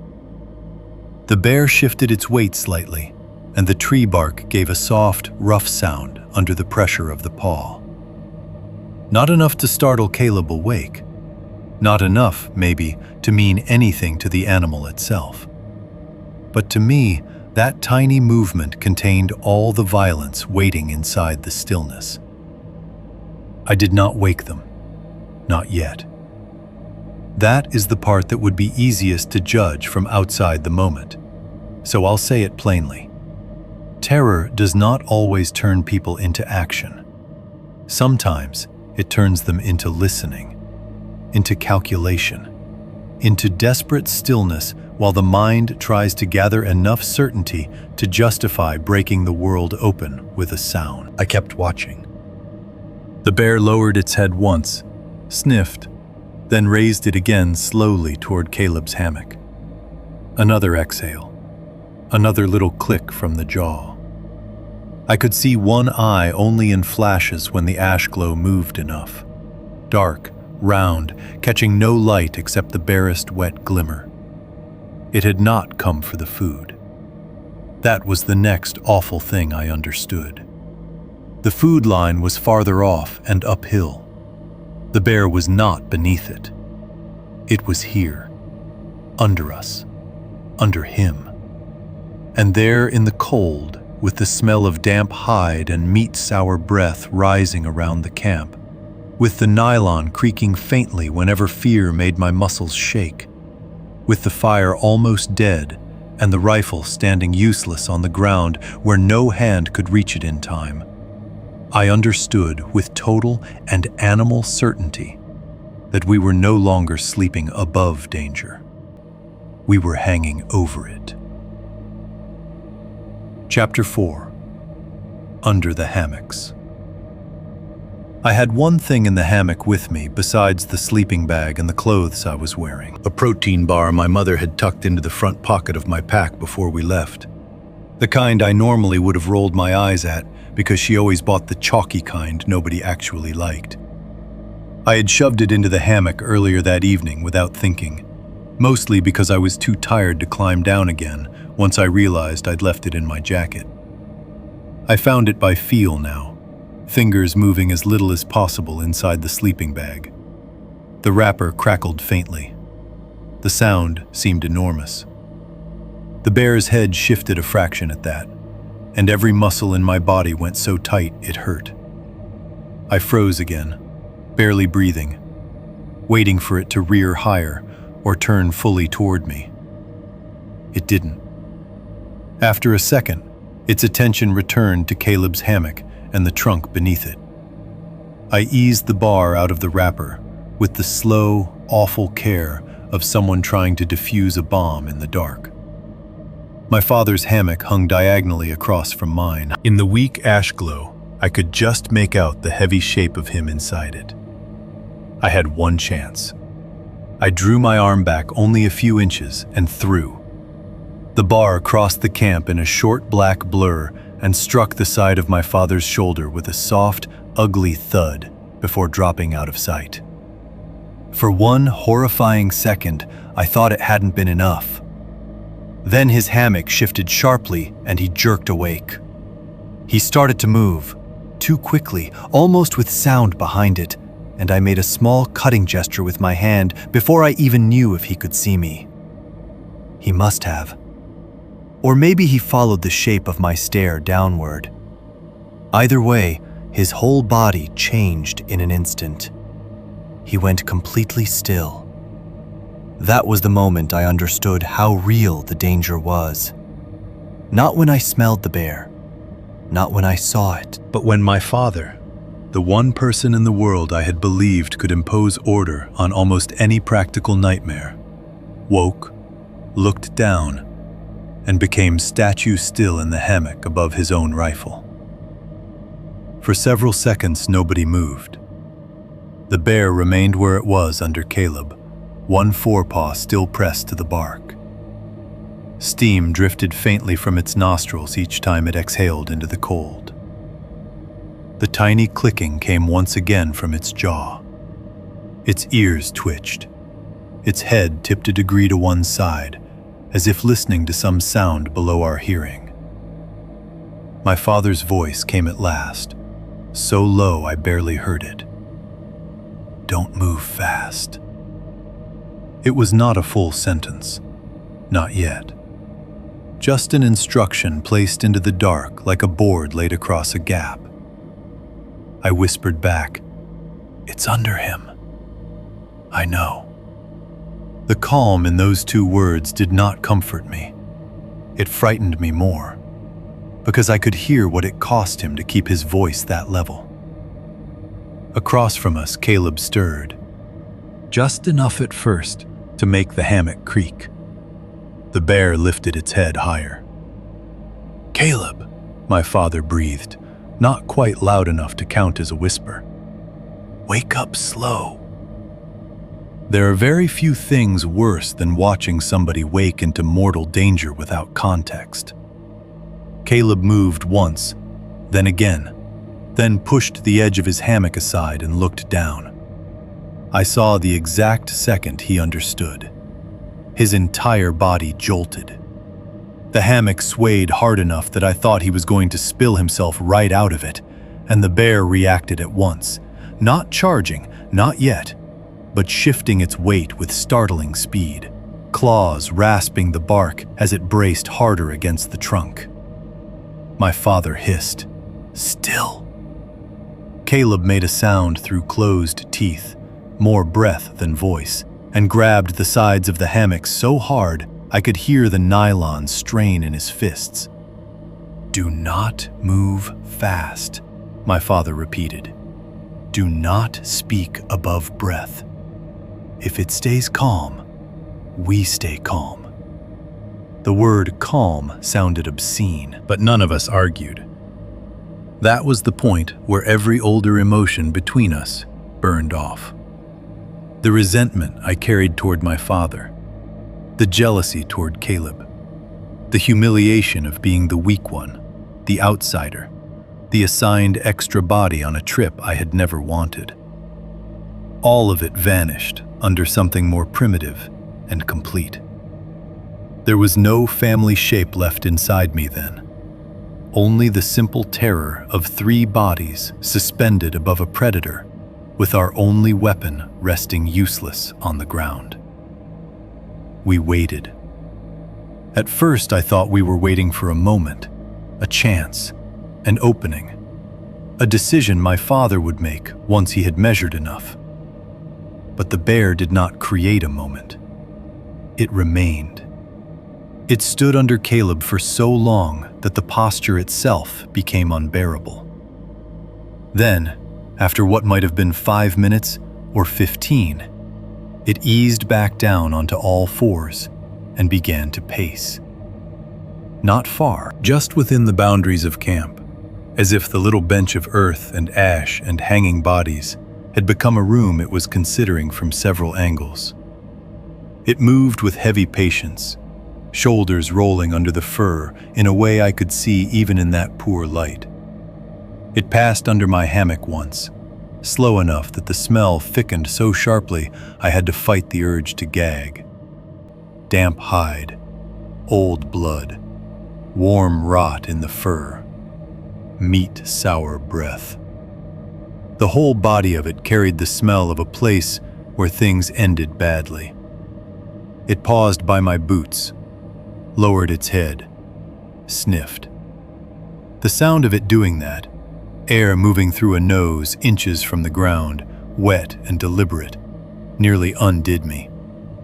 Then it paced again, back to Caleb, back to the tree. One forepaw up against the bark, head lifting, studying him. My father whispered, "If daylight comes and it moves off, we wait longer." Caleb's answer came in shreds of breath. "How long?" "As long as it takes."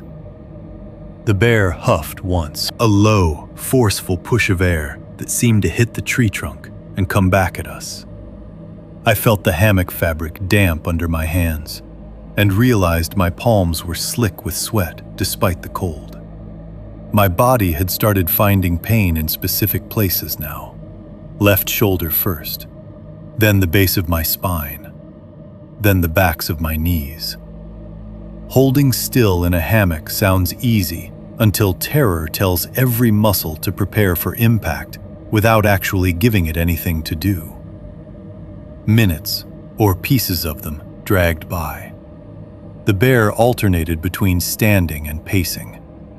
Sometimes it moved down slope just beyond the ash glow, and I lost part of it to darkness.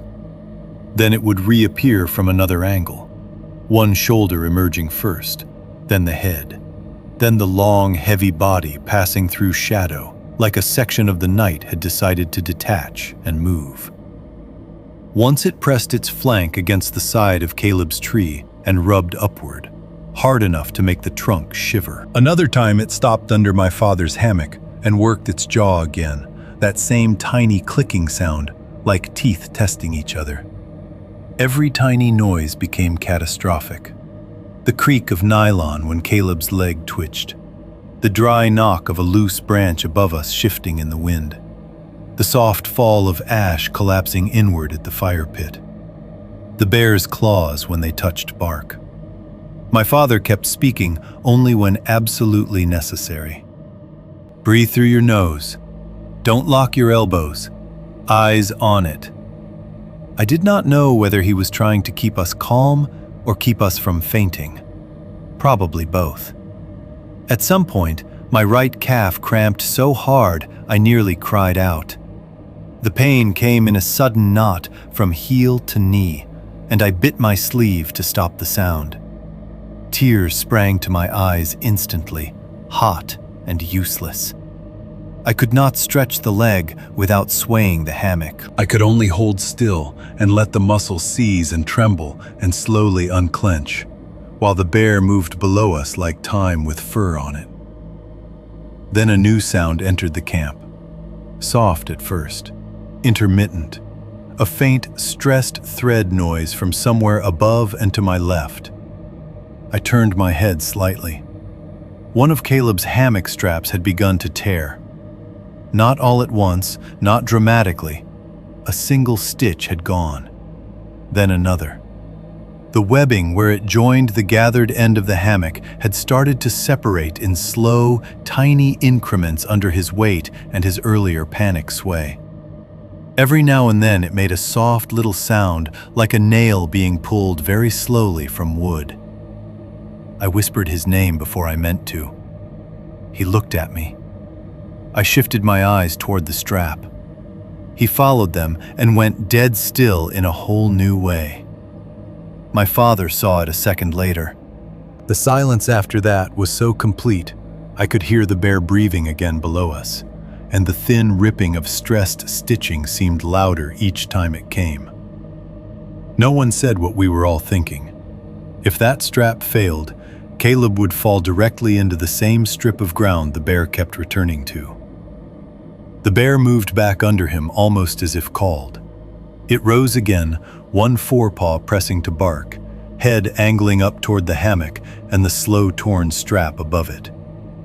It sniffed the tree, sniffed the hanging fabric. The ash glow caught saliva once more along the mouth, and one claw tip flashed pale where it rested against the trunk. Beyond the bear, for just 1 second, I thought I saw something else. Lower, near the tree line. A shape crouched behind it, not separate enough to be clear, not vague enough to dismiss without effort. Something darker than the dark around it, low to the ground, and still in a way brush should not be. I stared so hard my eyes watered. Then the bear shifted and the angle changed, and there was only brush. Shadow. The black interruption of fallen timber. I told myself exactly that. Brush and shadow. Fear makes patterns. But the idea had already entered me by then, and once something roots itself inside terror, it does not need evidence to keep living there.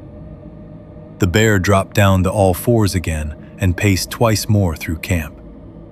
My father's breathing remained controlled. Caleb's was not.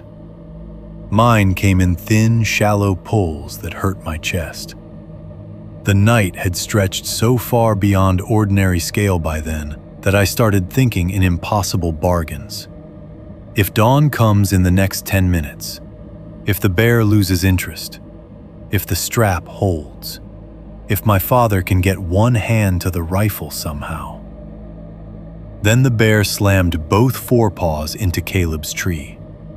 The sound was violent enough to erase every smaller sound in camp at once. Bark cracked under the impact.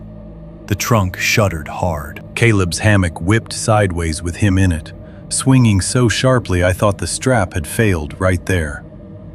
He made a strangled sound and bit the rest of it off behind his teeth so forcefully I could hear the wet click of it. My father whispered, harsh now, "Hold." The bear remained upright against the trunk for a second longer, muscles bunched, breath steaming, nose lifted almost level with Caleb's hanging body. Then it dropped back down. But the camp had changed after that. All pretense that we were only enduring attention was gone. The bear was no longer studying us from a distance or deciding whether we mattered. It had tested the boundary between our suspended safety and the ground below and found it movable. The strap above Caleb gave another soft thread pop. I do not know how much longer we lasted after that. Only that by then, every second had become unlivable, and still they kept arriving. The bear paced, stood, sniffed, pressed the tree, returned. My muscles kept shaking in small, helpless bursts that made the hammock whisper under me. The smell of wet wool and old smoke had been completely overtaken now by the animal itself. Everything in camp smelled like fear and fur and the opened throat of the wilderness leaning in close. And above all of it was one clean, unignorable truth. Daylight was too far away. The rifle was still on the ground, and whatever happened next was going to happen because the bear decided it was time. Chapter 4. Under the Hammocks. The plan, when my father finally whispered it, sounded like the kind of thing people only come up with after every better option has already died. The bear had gone back under Caleb's tree again. The strap above him kept making that soft, tearing sound every few minutes, never enough to fail, always enough to remind us that time was not neutral anymore. The rifle still stood on the ground near my father's hammock, close enough to see, far enough to be useless. Dawn had not arrived. Or if it had begun somewhere over the mountains, the trees and cloud had trapped us below it. My father waded through one more slow pass of the bear beneath camp before he spoke. "Listen to me," he breathed. Neither of us answered. We were already listening so hard it hurt. "Caleb," he said, "you're going to climb out onto the branch on your right. Slow. Put your weight over it, not down. When I tell you, tear the hammock loose and throw it over the bear." For a second there was nothing. Then Caleb whispered, "What?" "When the fabric drops over its head, I go for the rifle." "That's insane," I heard myself say. My father did not look at me. "It's what we have." The bear huffed below us, one heavy exhale through its nose as if in answer. Caleb's voice had gone thin in a way I had never heard from him before. "And if I fall?" "You won't." It was a lie, a useful one. We all heard that too. My father finally turned his face slightly toward me, more shape than features in the dark. "If it goes bad, stay up." That was what he told me. Not because he thought I was safe, because he still thought there might be a difference between the people who could act and the people who could survive by holding still. I wanted to tell him no. Wanted to tell him the whole plan sounded like suicide wrapped in confidence. Wanted to say all the things daughters say to fathers when fear finds somewhere to land and calls itself anger. But the bear moved under Caleb's tree again, and the hammock strap whispered another tiny thread pop, and words stopped mattering. Caleb began shifting his weight. The sound of rope strain in a dead cold night is one of the ugliest sounds I know. Not loud, not dramatic, just tension made audible. A slight, fibrous complaint from webbing and bark. The branch above him bent by degrees as he eased one knee toward the side of the hammock. The nylon under him creaked. I could hear his breathing now in short, controlled cuts, like he was trying to sip air without letting panic have any. The bear noticed at once. Its head came up. One paw touched the trunk again. My father whispered, "Easy, easy." I became aware that I was counting under my breath. Not words, just numbers. 1, 2, 3, 4. Then starting over when I lost track because fear was making the arithmetic slippery. I don't know why I did it. Maybe because numbers were cleaner than the scene in front of me. Maybe because counting was the only way to stop myself from making some other sound that would ruin everything before it started. Caleb got one boot onto the branch. It dipped under him, bark scraping against sole rubber with a tiny, gritty sound. He shifted more weight out of the hammock. The branch lowered farther. The hammock strap made another slow, ripping complaint at the seam. The bear stood up. It did it in one fluid, horrible motion. Forepaws rising to the trunk, body lengthening beneath him until its head seemed nearly level with the hammock edge. Steam came from its nostrils. I heard the minute, wet click from its jaw again. One pale claw tip scored the bark and held there. Then, in the instant before everything broke open, I saw movement behind it. Not the bear. Behind it, beyond the weak ash glow near the tree line, a lower shape shifting backward, then pausing. It should have fled at the first escalation in camp. It should have been gone at the first strange human movements overhead. Instead, it remained low for one unnatural beat too long, as if watching the same moment we were. My mind tried to make it brush and shadow again and failed. The idea of it entered me too fast to reject. Something else was there. Then my father hissed, "Now!" and the world lost all room for second thoughts. Caleb tore one side of the hammock free. The branch sprang slightly upward as the tension released.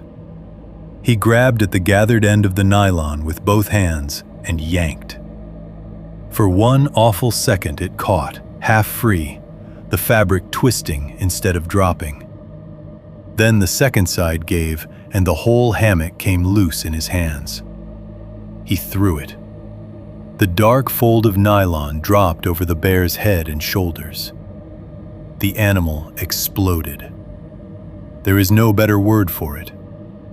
1 second, it was a shape with contained force inside it. The next, it became force itself. It roared. Not the theatrical roar of movies, but a raw, violent bellow that sounded wrong coming from so close to human bodies. It twisted under the hammock fabric, slamming into the trunk, striking blindly, turning the whole camp into a thrashing of sound and shadow and broken shape. My father dropped. He did not climb down. He let go and jumped. He hit badly.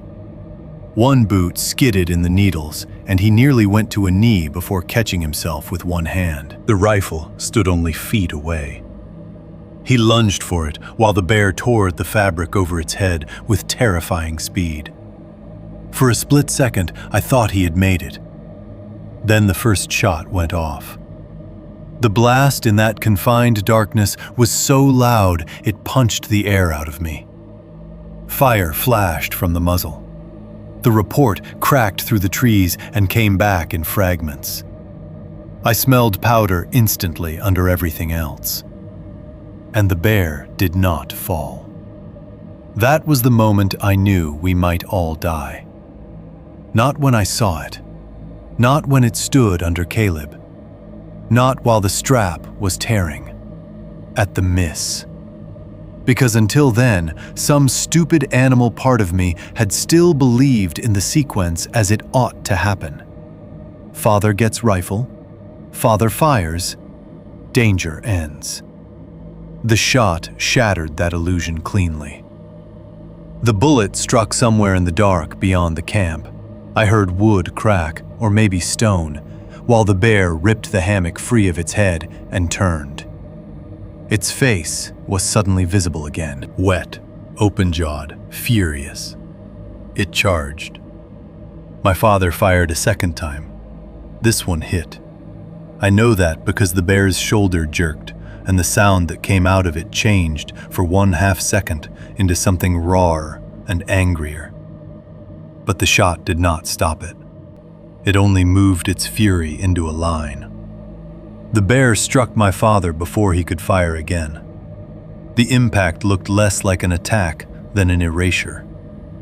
One instant he was a man with a rifle, trying to set his stance on bad ground. The next, he was thrown sideways with the force of the collision. His body slammed into the stump beside the fire ring, so hard I heard it above the bear and the rifle and my own screaming. The rifle discharged again into darkness. I don't know whether his finger caught the trigger or he fired on instinct while falling. The shot went wild. The muzzle flash lit the whole camp for a frozen sliver of time. Bear, stump, ash, Caleb half off the branch, my own hands white on the hammock edge. Then vanished. And I came down. Not because I was brave, not because I thought, because something in me had crossed the line between terror and movement. The ground hit hard enough to jar my ankles. I half fell, caught myself on one hand, and the smell of hot animal and fresh blood struck me so hard I almost gagged. The hatchet lay by the gear pile where my father had used it to split kindling earlier. I saw it without choosing to look. My hand found the handle and closed around it. The wood was cold and slick with dew or ash, or maybe my own sweat. The bear had my father half under it now, not pinned cleanly, but tangled in a blur of weight and limbs and sound. My father was trying to bring the rifle up from the ground. The bear's head was low and moving, too fast for my eyes to follow correctly. I could hear Caleb shouting something from above me, but the words meant nothing. I ran in and swung. The hatchet struck the side of the bear's head just above the ear. The impact shot up both my wrists and into my elbows, like I had hit a wet log wrapped around iron. There was fur first, wet and coarse under the blade, then resistance so hard and wrong it seemed to stop the world inside my arms. I felt the edge bite, not deep, more a chop than a burying blow, and then slide partly free. The bear wheeled toward me. I saw its face from too close. Its breath hit me hot and foul, thick with blood and meat-sour rot. One side of the muzzle was dark and wet. Teeth flashed yellow-white and pink at the gums. Saliva hung in strings and broke. One eye caught firelight and became a flat, dark shine that contained no recognition, only force and injury and direction. I stumbled backward and almost went down. The bear came with me. Then my father fired from the ground. The shot entered below the jaw. I saw that clearly because of how near I was and because memory keeps the worst angles in perfect focus. The head snapped upward, then sideways. The sound it made wasn't a roar this time, more a choking collapse of breath and damage. Blood sprayed dark across the needles in my father's sleeve. The bear lurched 2 steps in a direction that no longer seemed chosen, hit the side of the fire ring hard enough to scatter ash, and then came down. The whole camp shook with the weight of it. Afterward, for one impossible second, nobody moved. The smell of gunpowder sat over the clearing. The fire had been kicked into a new, messy spread of glowing ash and half-burned wood. Caleb was on the ground now too, having dropped or climbed down, I never saw which. The bear lay twisted partly on its side, one foreleg folded under at a bad angle, head turned toward the trees as if still trying to go somewhere beyond us. Then sound came back all at once. My own breathing, ragged and animal. Caleb saying, "Dad! Dad!" My father making a rough, wet noise as he tried to sit up. I looked at the bear first, because I could not help it. The hatchet wound above the ear had opened a flap of hide. Beneath it, through wet fur and blood, I caught a glimpse of pale bone. Not clean white, yellowed, damp, almost waxy in the shifting light. The shot under the jaw had done worse. Blood worked darkly from the mouth and throat in uneven pulses that slowed even as I watched. The ground beneath the head had turned the needles black red. Mud and blood made a single surface there, reflective in places where the fire reached it. Then I looked at my father. The bear had opened his face from brow to cheek. Not all the way down, not taking the eye, but enough. The skin along one side of his forehead and upper cheek had split and laid back in a way that made the bone structure beneath momentarily visible before blood covered it. His beard was thick with it already. It ran into his collar, down the front of his jacket, along one hand where he still held the rifle in a death-tight grip. He looked less like a father then than a man other people had found in the woods and brought back, changed. Caleb got to him first. I followed half a second later, hatchet still in my hand, before I realized I was carrying it. "Don't move," Caleb kept saying, which was pointless and childlike, and exactly what people say when language is too small for what just happened. My father blinked blood out of one eye and looked past us toward the bear. "Is it down?" It took me a second to answer. Yes. He kept looking at it as if the word were not enough proof. So did I. Because even dead, it seemed too large for the clearing. Too much body, too much fur and damage and weight to fit into the little human space we had called camp. Steam still lifted faintly from it into the cold. One paw lay outstretched near the ash, claws pale at the tips. The flap of torn hide above the ear moved slightly in the breeze. And behind it, behind the fallen bulk, beyond the weak reach of the fire, I thought I saw movement once more. Not forward, backward. A low shape withdrawing into the trees. Not running from the gunshot in a clean animal panic. Not crashing off through brush. Just a shift, a retreat. Something staying low and giving ground with the carefulness of a thing that had watched enough already. I stared until my eyes watered. Then there was only the tree line. Only darkness between trunks. Only the dead bear by the fire and my father bleeding into his beard and collar, while Caleb swore and shook and tried to hold him upright. But even then, even kneeling in blood-black mud with the hatchet hanging useless in my hand and the camp wrecked around us, I could not stop thinking about that last movement. The bear lay beside us with all the heavy certainty a body can offer. Yet what stayed with me in that first minute after it fell was not relief. It was the sick knowledge that when the bear went down, something behind it had moved back into the trees, as if the part of the night we had killed was only the part willing to leave a body. Chapter 5. Daylight did not fix it. Nobody slept after the bear went down.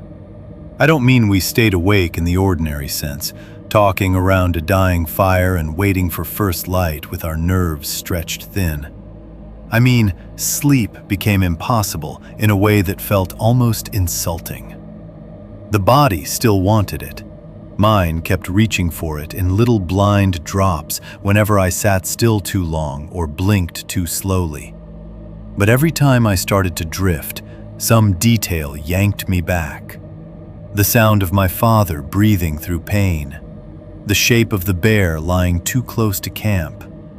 The smell of blood thickening in the cold. The memory of something moving backward into the trees at the exact moment the body fell. We remained in the wreckage of the clearing because there was nowhere else to go. The fire had been broken open during the attack. Ash and half-burned wood had scattered wide, and my father made me rebuild only enough of it to keep a low heat going, while Caleb helped him sit upright against a tree. The whole bench of ground looked changed now, not just disturbed, but broken into after and before. There had been camp. Then there had been the bear. Nothing fit back together cleanly. I remember my hands shaking too badly to strike the lighter at first. I remember dropping one of the split sticks in blood-black mud and staring at it too long, as if that little practical failure had somehow become as serious as everything else. Caleb took the lighter from me without saying anything and got the flame going under the tinder himself. My father said, "Easy," in a voice that had no strength behind it. And I hated him for sounding calm when his face was half open and his beard was wet with his own blood. We worked on him first, because not to would have been another kind of madness. The wound ran from above his eyebrow, down across the side of his face, and into the upper cheek, torn and ragged rather than clean. In the dark, I had only understood that it was bad. In the weak, reborn firelight, with the immediate chaos past enough for details to settle, I understood how bad in pieces. Blood kept gathering at the edges, no matter how often we pressed cloth to it. His skin around the tear looked swollen already, stretched and wrong. One side of his beard was clotted thick and dark. Every time he moved his jaw, fresh blood worked free lower down and ran onto the collar of his jacket. We had a first aid kit because my father was many things, and careless about practical preparation was not one of them. Caleb dug it out with hands that were steadier than mine, though not by much. We cleaned what we could in the dark with cold boiled water and gauze, and language too simple for the damage in front of us. "Hold this. More pressure. Don't touch your eye." "I'm not." "You are." "I'm fine." He was not fine. None of us said that. We wrapped what we could, taped what would hold, and accepted that proper help was no longer optional. There was too much blood, too much swelling already. And the force with which the bear had hit him left other bruises showing themselves by degrees in his shoulder and chest whenever he shifted. Caleb wasn't much better. In the first minutes after the attack, I had barely noticed what dropping or jumping from the branch had done to him beyond the wildness in his face. Now, as the night wore on, his left ankle began to swell enough to distort the boot shape around it. By the time he unlaced it and got the leather peeled away, the whole outside of the joint had gone puffy and angry-looking in the firelight, purple spreading under the skin where the damage had started setting in. He could still bear some weight on it, but not without sucking air through his teeth hard enough for the sound to get on my nerves. My own leg had taken a hit when the bear fell.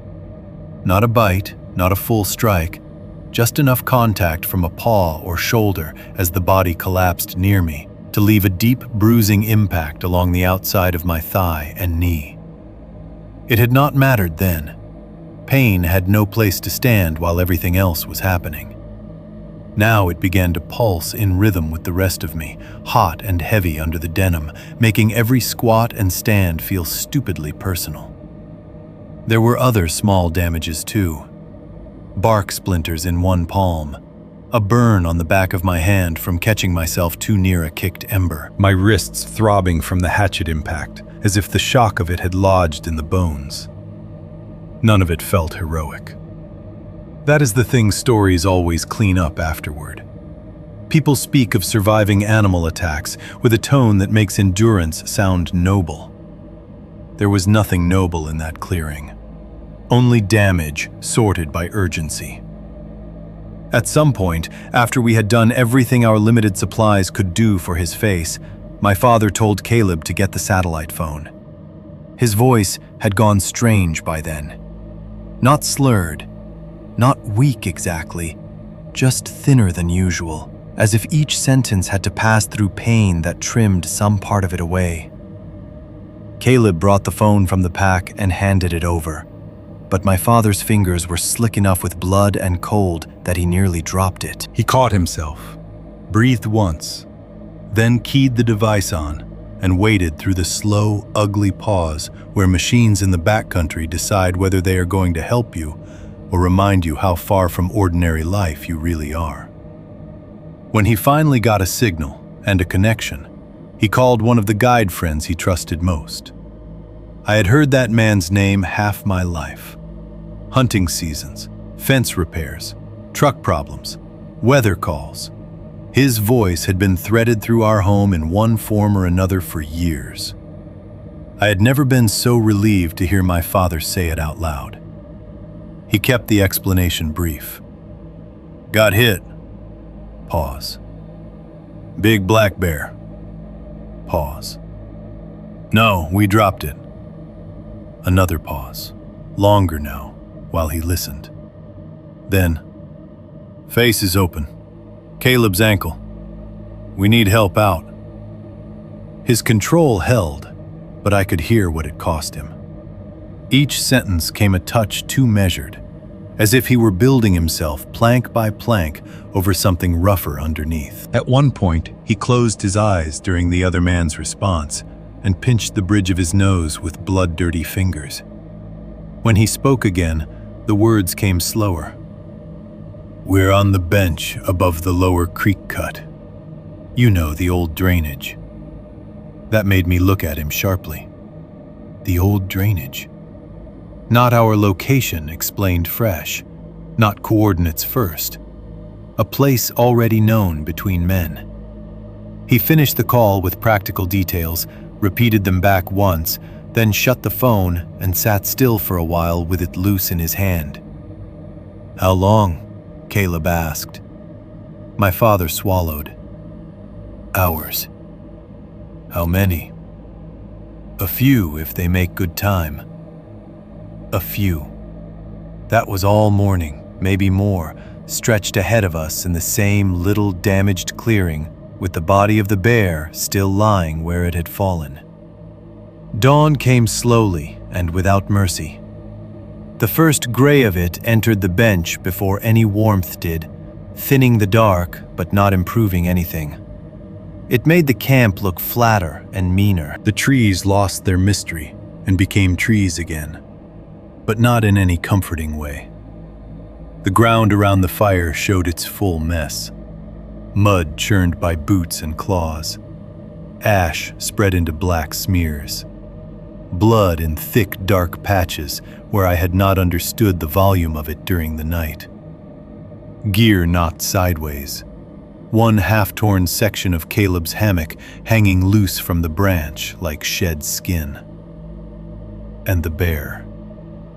In full dawn, it looked both more real and more impossible. The fur that had seemed almost black in the night showed itself brown-black now, matted in places from dew, blood, and the collapse into the dirt. The hatchet wound above the ear had opened the hide enough that the fur there lay slicked back from the split, revealing pale, damaged structure beneath. The jaw sat partly open in a way no living animal would ever hold it. One side lower than the other because of the shot under it. Blood had dried into the fur around the mouth and throat, and then re-wet in places as the body settled. Steam that had lifted faintly from it in the immediate aftermath was nearly gone now, fading with the heat leaving the flesh. The massive forepaw closest to camp lay palm inward, claws pale and filthy at the tips, caked with ground and dark matter I did not want to inspect too closely. The smell worsened as daylight built. You would think cold morning air would clean things. It doesn't. It sharpens them. What had been one overwhelming animal stench at night separated into parts as the light rose. Wet fur. Blood gone thicker and sweeter as it cooled. The sour living stink that had clung to the hide while the body still held heat. Beneath all of it, the opened metal smell of fresh violence setting in place. It became harder to breathe without feeling some of it on the back of the tongue. Flies found the blood as soon as the light was strong enough. Not many at first. just a few sluggish black ones materializing from somewhere under the edge of the bench and the trees beyond, moving slowly in the cold before gathering where the throat wound and mouth gave them their easiest work. Their presence made the whole clearing seem immediately older, as if death had advanced the day around us by several hours. I could not stop looking at the jaw. It hung strangely, not just open, but worked out of its natural line by the angle of the shot and the way the body had fallen. One tooth showed more than the others because the lip had caught there. The tongue sat thick and dark behind it. Every few minutes, as the carcass shifted microscopically into the earth beneath it, the jaw seemed to settle another fraction lower, making me glance up every time, with the irrational fear that movement meant return. It never did. My father saw me staring and said, "Stay near camp." I looked at him. He sat propped against the tree where we had settled him, face wrapped as well as we could manage, the gauze already marked through in places. He held himself very still between practical actions, which meant the pain was worse than he admitted. The rifle rested beside him now. Caleb was rewrapping his ankle with an elastic bandage from the kit, jaw clenched hard enough to sharpen the bones in his face. "I'm not wandering," I said. "I mean it." There was enough command left in him for that, which frightened me in a different way. Men can be dying and still sound like fathers. So I stayed near camp. Near, however, did not stop me from seeing. Once there was enough light to separate ground from shadow properly, I began noticing the tracks around the body. Some of them were obvious. Clear bear sign where the animal had paced under the hammocks during the night, where it had stood against the tree, where it had charged. The paw prints near the main rush were deep and broad, the toes and claw placements easy even for me to understand. Those did not trouble me. They were terrible, but they belonged to the body we had fought. They had a source. What troubled me was the ground just beyond them. Pressed areas in the needles and soft dirt that did not open into full tracks. Narrower than the bear's sign. Too intermittent. A short set of weight here, then nothing. Then another place a few feet away where the earth seemed only slightly flattened, as if something had approached the scene, stopped, and then withdrawn in pieces rather than a smooth line. Not the clean path of a deer, not the hopping scatter of smaller animals. More like someone, or something, had come close in crouches, paused, and then retreated again before committing its full weight to the ground. I told myself I was seeing patterns in disturbed earth because the night had damaged my judgment. That explanation lasted maybe 30 seconds. Then I saw one pressed place just beyond the bear's rear flank, where the needles had bent inward in a small, low shape, not wide enough for the bear and not aligned with any direction the body had moved. It looked like the suggestion of a crouch, not a track, a pause. I stared at it too long. The morning around us remained numb and ugly. No triumph, no relief, only tasks. Keep the fire, check the bandages, sip water, wait for help. Watch the body, watch the tree line.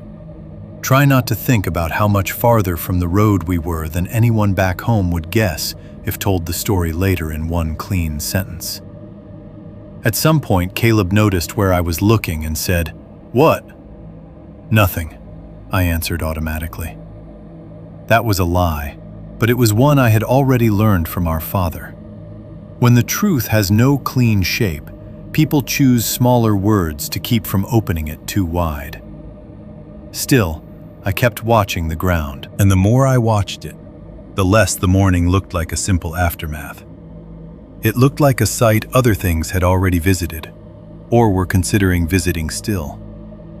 The bear was the largest fact in the clearing, but not the only pressure left on the earth. My father closed his eyes once, just for a second, and then opened them again as if sleep itself had become unsafe in the daylight, too. Nobody said it, but by then we all understood the same thing. Killing the bear had ended the attack. It had not ended the feeling that something else had come close enough to witness it. Chapter 5. Daylight did not fix it. My father waited until the light was good enough before he made us go near the bear again. Not because he wanted to, because he had to. Even after all those years of hearing men tell hunting stories in my kitchen. Even after growing up around rifles and game tags and the practical language people use to turn killing into process, I had never understood how much of survival is made up of ugly follow-up. Movies and campfire retellings end at the shot or the escape. Real life doesn't. In real life, someone has to kneel beside what almost killed you and prove it is no longer capable of finishing the job. The idea of getting close to the carcass again made my stomach feel hollow and cold. But my father was in no condition to do it alone, and Caleb's ankle had swollen enough that every step he took looked like a private argument with pain.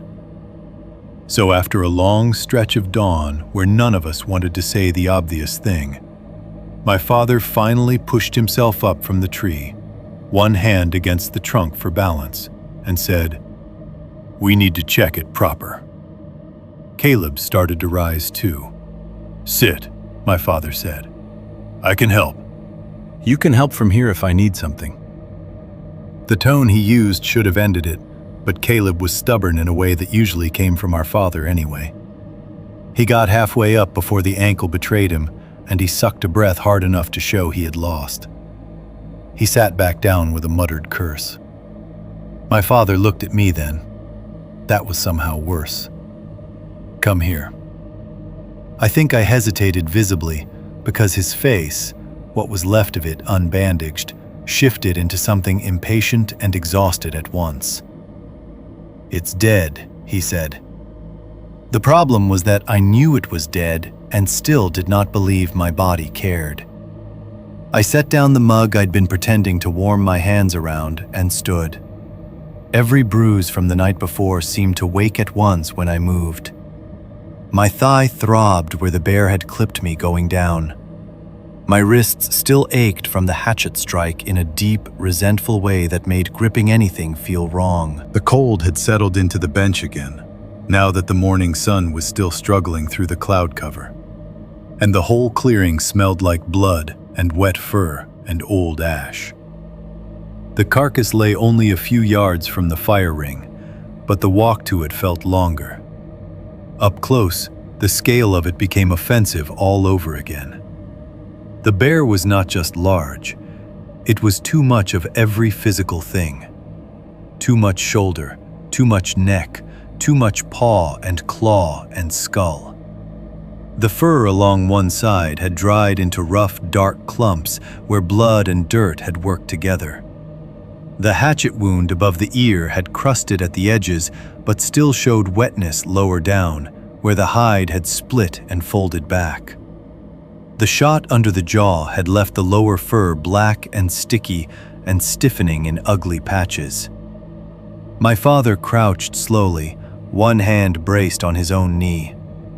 The effort of lowering himself seemed to cost him more than he wanted me to notice. He had gone paler in the last hour, and the blood that had dried into his beard only made the color beneath his skin look worse.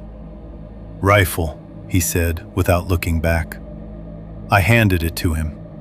He prodded the shoulder first, then one flank, then the eye with the barrel tip bluntly, without ceremony. No response, no reflex, nothing but the small shift of dead weight on damp earth. He exhaled. "Help me roll the head a little." I stared at him. "Just enough," he said. There are moments when adulthood enters the body before the mind agrees to it. Not maturity exactly, Just the realization that no one is stepping in to keep the next thing from being your problem. I crouched on the other side of the head, careful to stay clear of the teeth even though I knew they could not close on me now. The fur was colder than I expected when I touched it, and coarser too. Slick in patches where blood had dried into it. My father nodded once, and we heaved together. Not much, just enough to shift the angle of the neck and jaw. The sound that came out of the chest made me scream. A deep, wet noise burst from inside the carcass, sudden and ugly and horribly alive seeming, like something trapped in there had found a throat. I fell backward so fast I hit one hand in the ash and dirt and scrambled away on instinct, every nerve in me convinced for 1 second, one full real second, that the bear was coming up again. Caleb shouted from behind us. My father flinched hard but did not fully lose his balance. Then nothing else happened. Only the body settling, gas shifting under pressure, or air forced through blood somewhere deep when we moved the weight of it. I know that now. Even then, some part of me knew it before the panic finished tearing through me. But knowledge means very little to the body in the first second after terror thinks it has been proved right again. "Jesus Christ," I gasped. My father, breathing hard now himself, said, "It's dead." I wanted to tell him I knew that. I wanted to tell him he should have warned me. I wanted to say 100 mean and frightened things.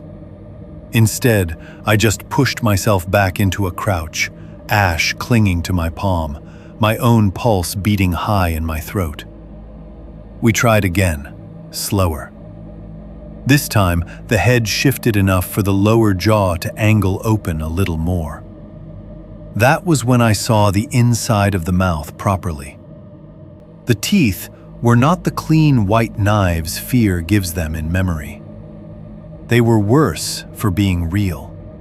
Yellowed toward the base, uneven. One broken near the side, snapped partway down so the edge looked jagged rather than sharp. The gum line around it was torn and darkened, raw in one place where the flesh had split away. Clotted froth sat dried along the back molars and at the inside corner of the lower lip, where blood and saliva had mixed into something that looked more industrial than bodily. Stringy matter lay caught between the molars. At first I thought it was meat from whatever the bear had fed on before it came to us. It looked pale and stretched and partly dried, clinging in thin strands between two back teeth. My father leaned closer. I leaned closer too because once disgust has already happened, curiosity often follows right behind it. The smell from the mouth was different than the rest of the carcass, more intimate somehow. Stomach rot and blood and the spoiled warmth of digestion interrupted. When the head shifted again, a worse version of that smell leaked out from deeper in the throat, and I turned my face away on instinct. "Knife," my father said. Caleb, still seated by the fire, dug one from the gear and tossed it carefully toward us. My father caught it one-handed and used the point to separate part of the stringy matter from the teeth. That was when I saw the fiber. Not fur, not tendon, not flesh. A thread of red snagged in the back of the mouth near the broken tooth and clotted foam. Fine enough to miss at first glance, but unmistakably synthetic once noticed. Faded red, muddy in places. The same wrong shade as the nylon strip I had pulled from the root bank near the creek. I felt all the air in me go still. My father saw it at the same moment. I knew because his whole face changed. Not dramatically, not in any way Caleb would have understood from across the camp, but enough. Something tightened behind the eyes. A line formed around his mouth that had nothing to do with pain. He used the knife tip to lift the fiber slightly and watched it pull free from the stringy mess with a little resistance. It was definitely nylon, Not long, just a short, snagged length, but too clear to dismiss. Not part of the bear. Not part of the deer carcasses we had seen. Not some natural material the woods had woven in there by accident. My voice came out lower than I meant it to. That's the same color. He did not answer. He cut the fiber free instead. Very carefully, with more care than the size of the thing justified, he separated it from the clot and matter around it, and pinched it between blood-stiff fingers.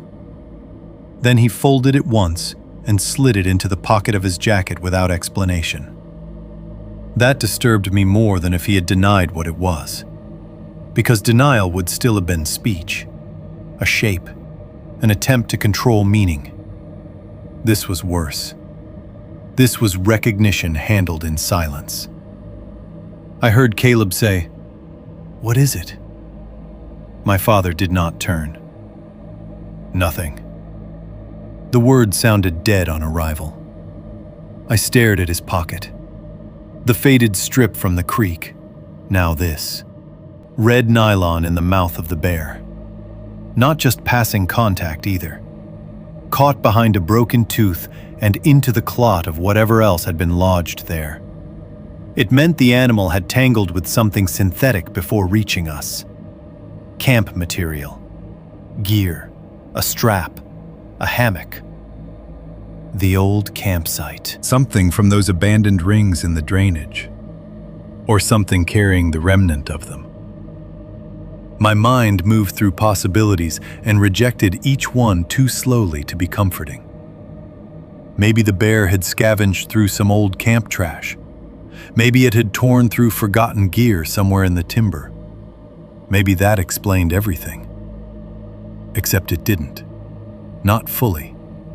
Because the strip from the creek had not looked random to my father when he pocketed it. And the old campsite had not looked peacefully decayed. And the low signs around camp and in the draw and on the scarred trees had never settled cleanly into the shape of one large animal moving predictably through its territory. My father said nothing more. That silence widened the whole thing instead of containing it. He prodded the broken tooth once with the knife tip, and it shifted slightly in the gum, looser than the others. The torn gum line around it oozed a little darker where the clot had not set hard enough. He leaned back and let the jaw hang where it had fallen open, the lower lip pulled oddly by the angle of death. I could not stop looking at the mouth, at the evidence of pain in it, damage, contact, use.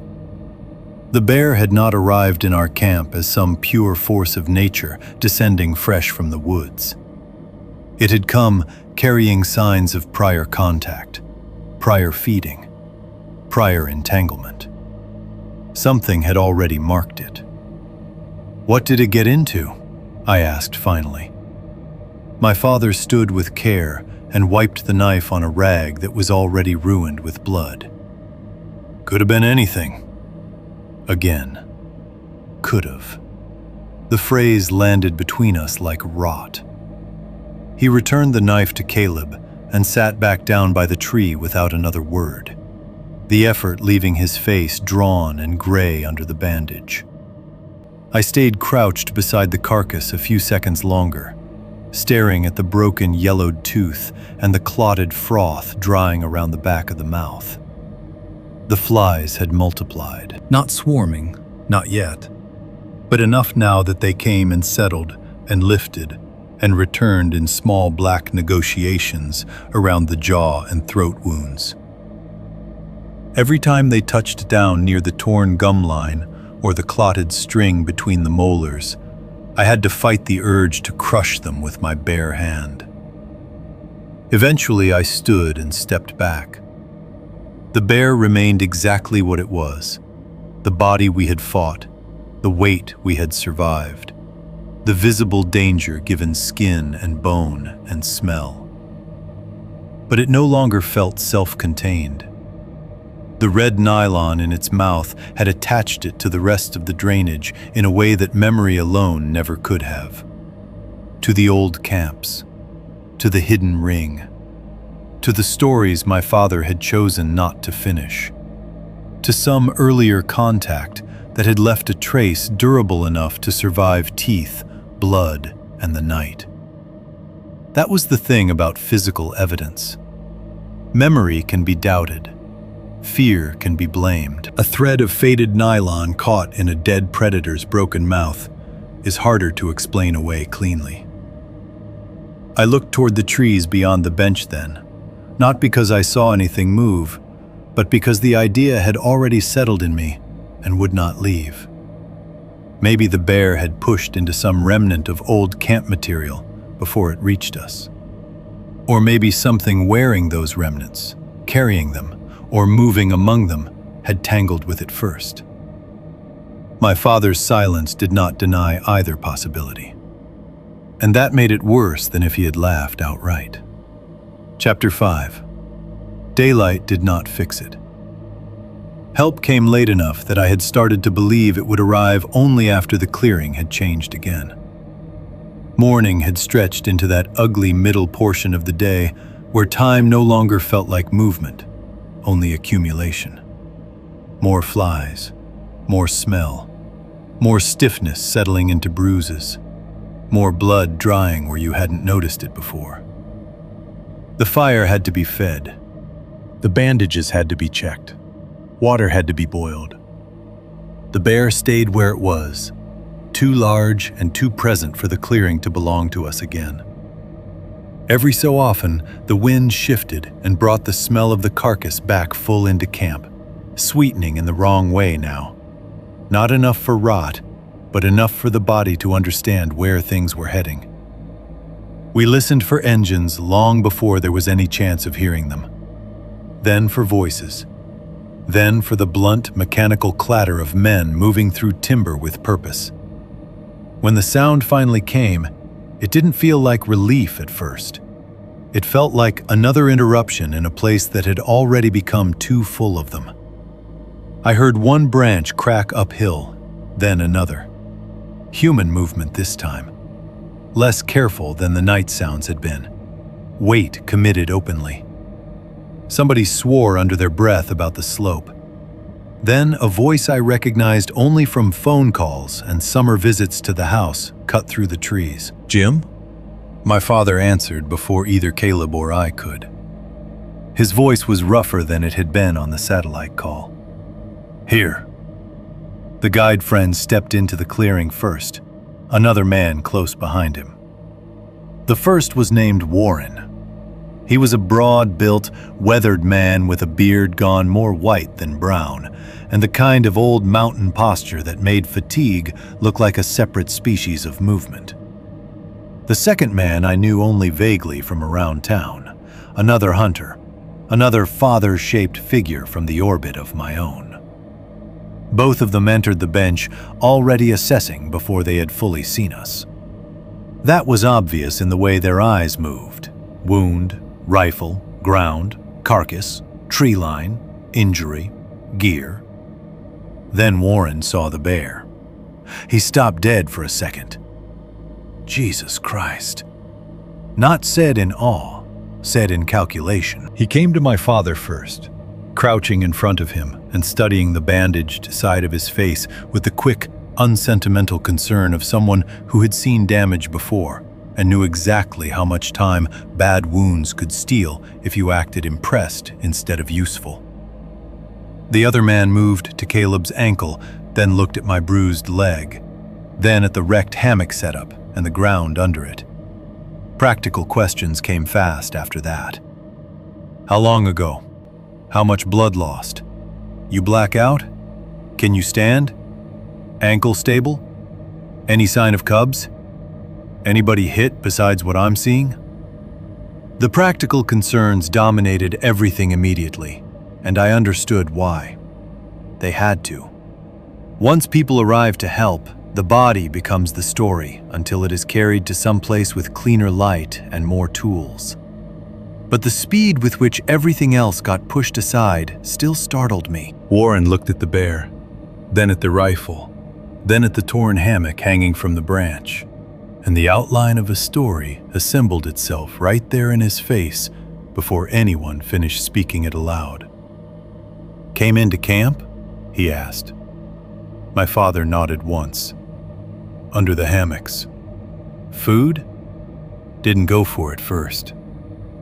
That made Warren glance at the bag line, then back to the carcass, but only briefly. He was not there to understand. He was there to get blood-wet people off a mountain. The second man said, "We need him moving before the shock gets worse." My father tried to push up at that and nearly folded.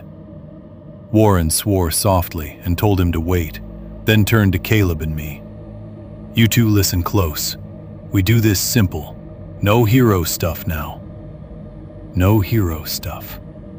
I remember that phrase because it made the whole night feel instantly smaller, stripped down into behavior categories adults could manage. It was a mercy in one sense. It was also the beginning of the shrinking. While they repacked what they could and discussed the fastest route back to the trailhead, I tried once to mention what I had seen. Not the whole thing. Not the red nylon, or the old stories, or the hidden burn ring. Just the movement. "When it went down," I said to Warren, "there was something behind it, in the trees." He barely looked at me. "Deer, maybe?" "No." He was wrapping fresh gauze against my father's face while he answered. His attention split in 6 directions at once. "Kid, after a night like that, your head'll make shapes out of anything." I know what I saw. That got me a quick glance. Not unkind, but already dismissive. "You saw a bear at arm's length and your dad getting hit. Panic does strange things." My father said nothing. That was what hurt most, maybe. Not Warren brushing me off.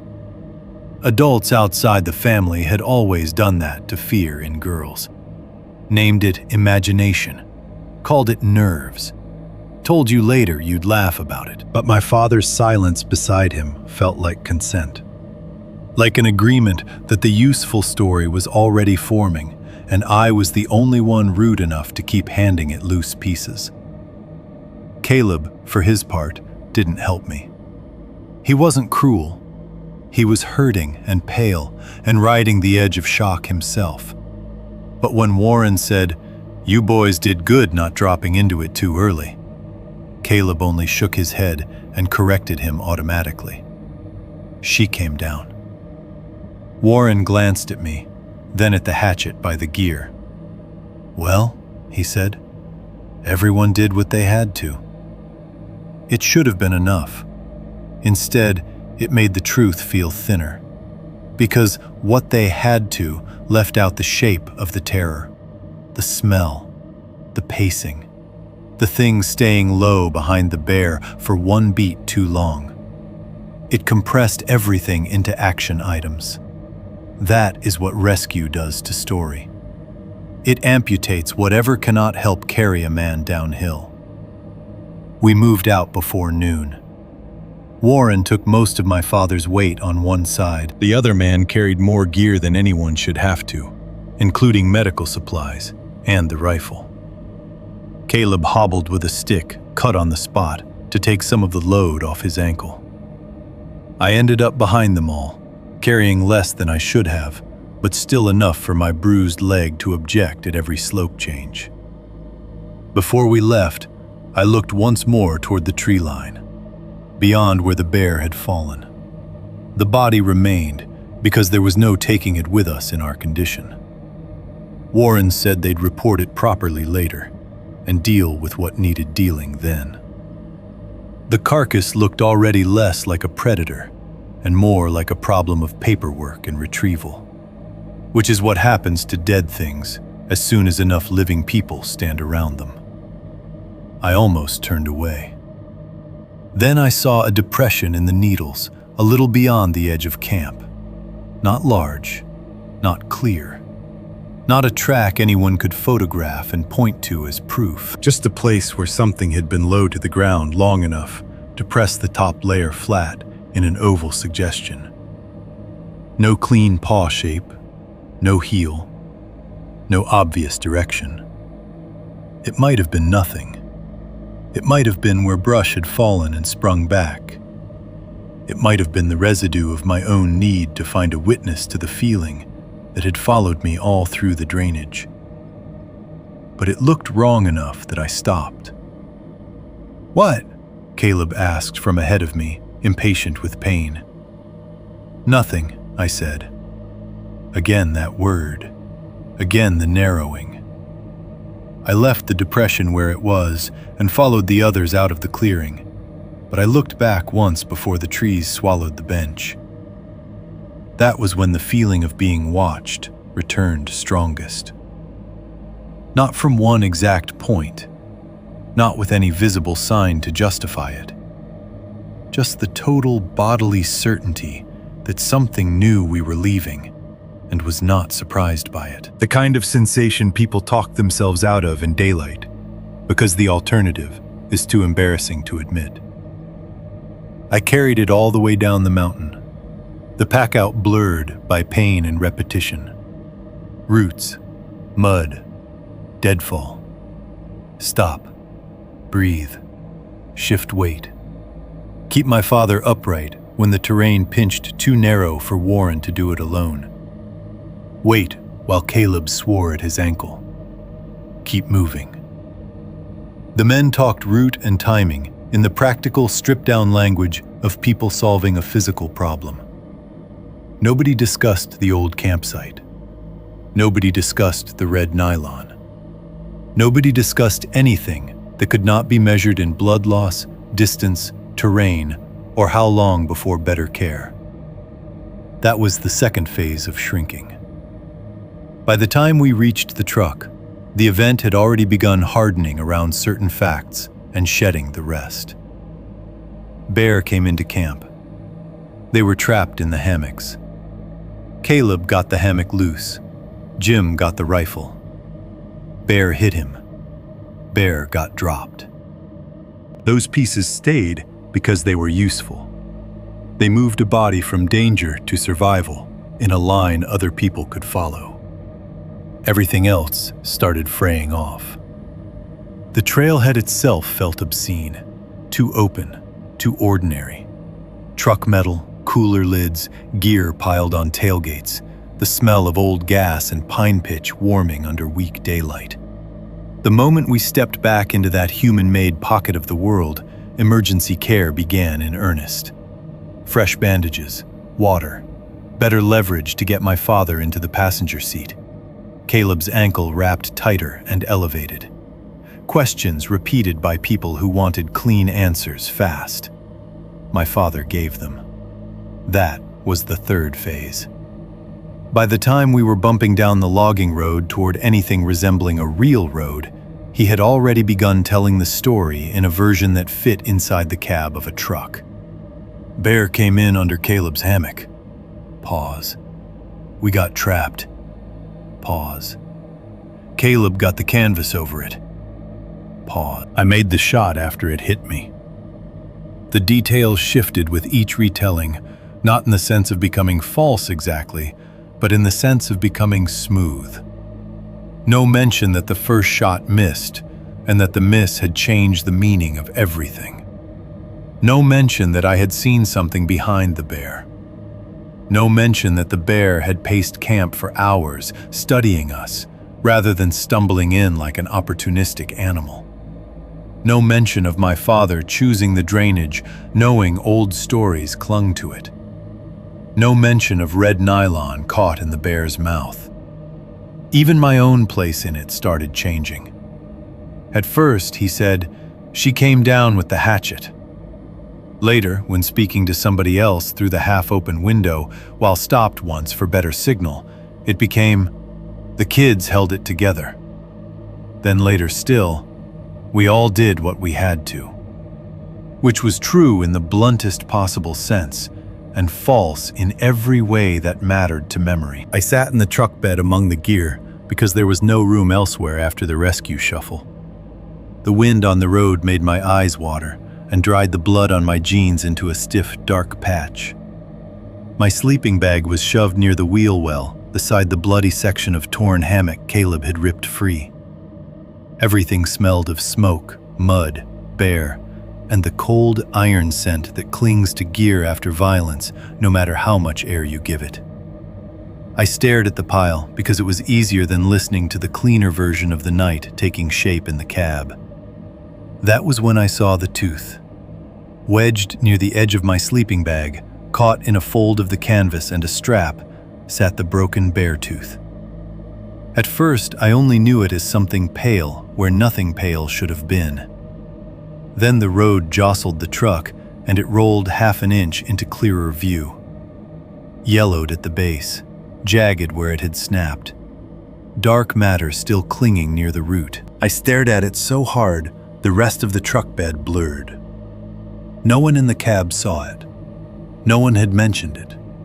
And there, among the bloody gear and the wrecked remains of camp, while my father's story narrowed itself into a version other people could carry without choking on, the tooth rode out of the drainage with us, like one small, ugly piece of the night, refusing to be left behind. Chapter 6. My brother became the hero. Home should have felt like safety. That is the version people like best after something violent happens in the wilderness. You survive the mountain, you come back through your own door, and the familiar world closes around you again in warm, practical ways.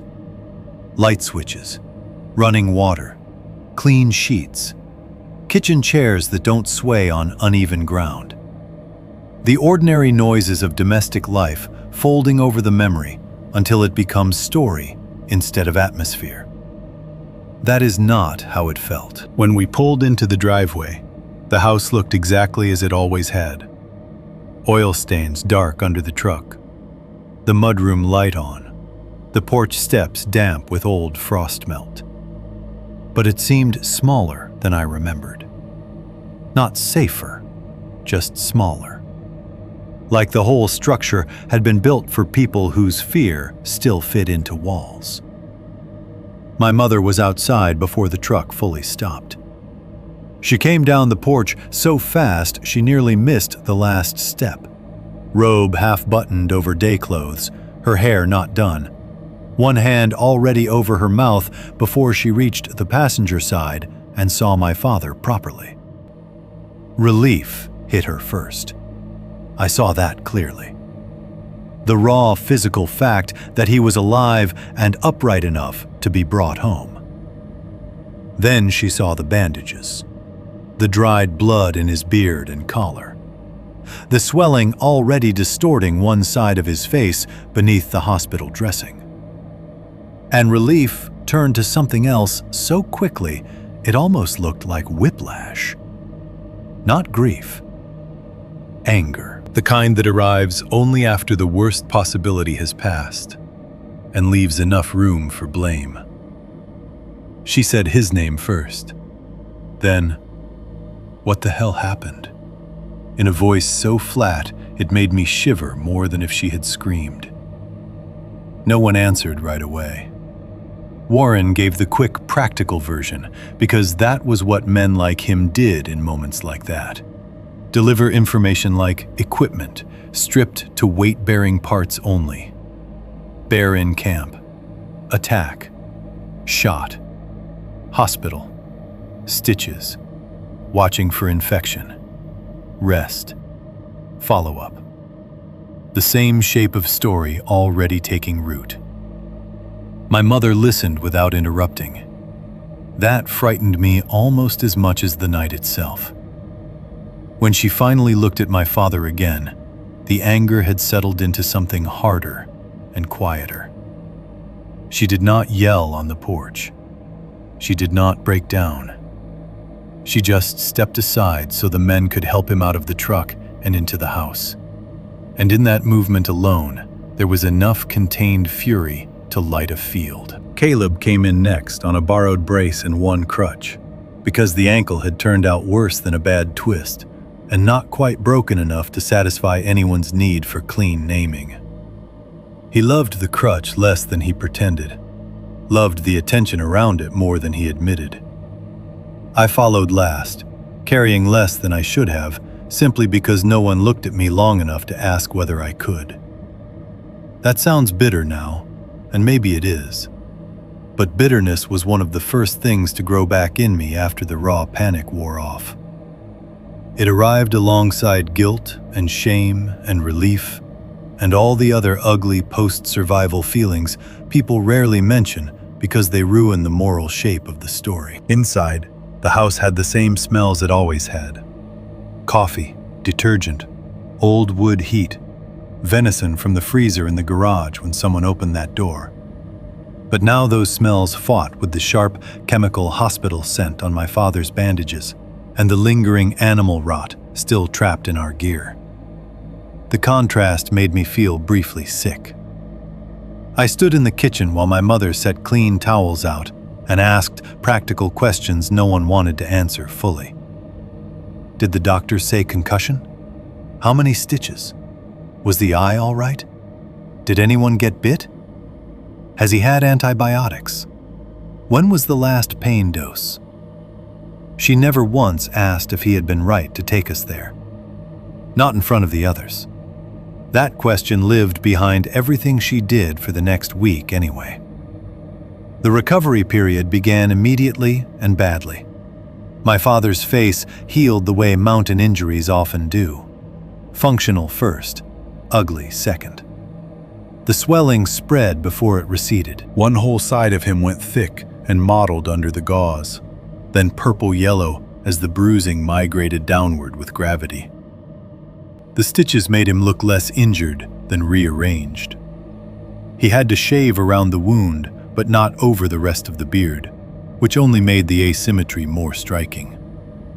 His eye remained intact, thank God, but red-shot and wrong-looking for long enough that I could not meet it directly without seeing again the moment the bear struck him.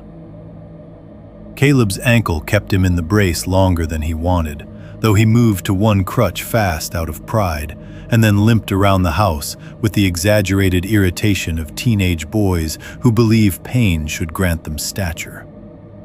It did, in a way. People came by with concern for him, threaded through admiration he had not earned alone, but accepted without visible discomfort. And me? I got called lucky more times than I can count. Lucky I wasn't under the bear. Lucky it only clipped my leg. Lucky I kept my head. Lucky, lucky, lucky. There is something lonely about being cast as the one who escaped without a visible signature of the event. My bruises yellowed and faded under denim. My wrists stopped throbbing after a week. The splinters came out of my palm. I slept badly, startled at small noises, woke to smells that weren't there, and learned to keep that to myself because people hear surviving daughters differently than surviving fathers or sons. Men come back scarred and become proof of toughness. Girls come back shaken and become a reason for other people to lower their voices. The neighbors started coming by 2 days after we got home. At first it was practical. Casseroles, a pan of baked ziti, a store-bought pie no one wanted but everyone pretended to appreciate. Men stepping into the mudroom and talking in quiet, rough voices about roads, weather, bears, game wardens, paperwork. Women standing in the kitchen with my mother saying things like, "Thank God you got them back," and "I can't even imagine," while their eyes cut toward the living room where my father sat with one side of his face stitched together and changed forever. Then the calls started. Hunting friends, guide clients who had heard through somebody who heard from Warren, men from town who only half knew my father but wanted to tell him he was one hard son of a bitch. The story spread the way stories do in small places, faster than details can be defended, cleaner than truth deserves. Within a week, the bear had become legend. Not the event, the bear. Its size grew first. That always happens because people prefer a monster they can measure. By the second retelling in our house, someone was already saying 700 easy, which was nonsense. Then the scene simplified. My father wasn't mauled in panic on bad footing after a desperate plan nearly failed. He was hit while making the shot. Caleb didn't nearly drop into death because his strap was tearing, and terror had stripped him down to reflex. He saved the camp by throwing the hammock. And I, if I was included at all, became the daughter who held it together.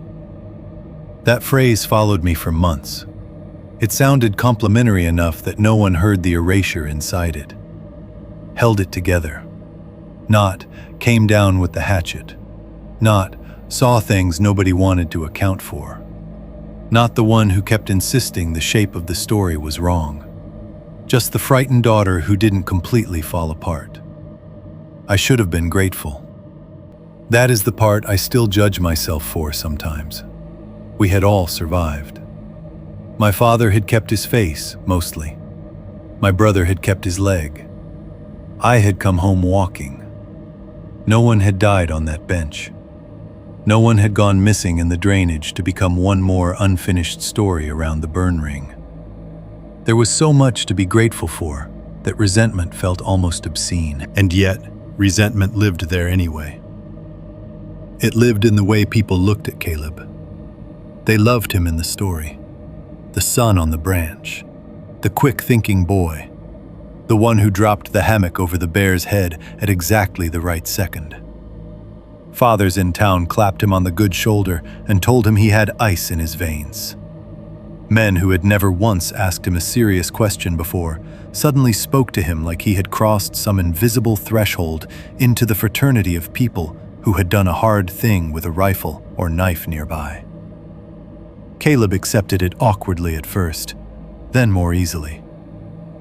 That hurt me in a way I could not explain to anybody without sounding monstrous.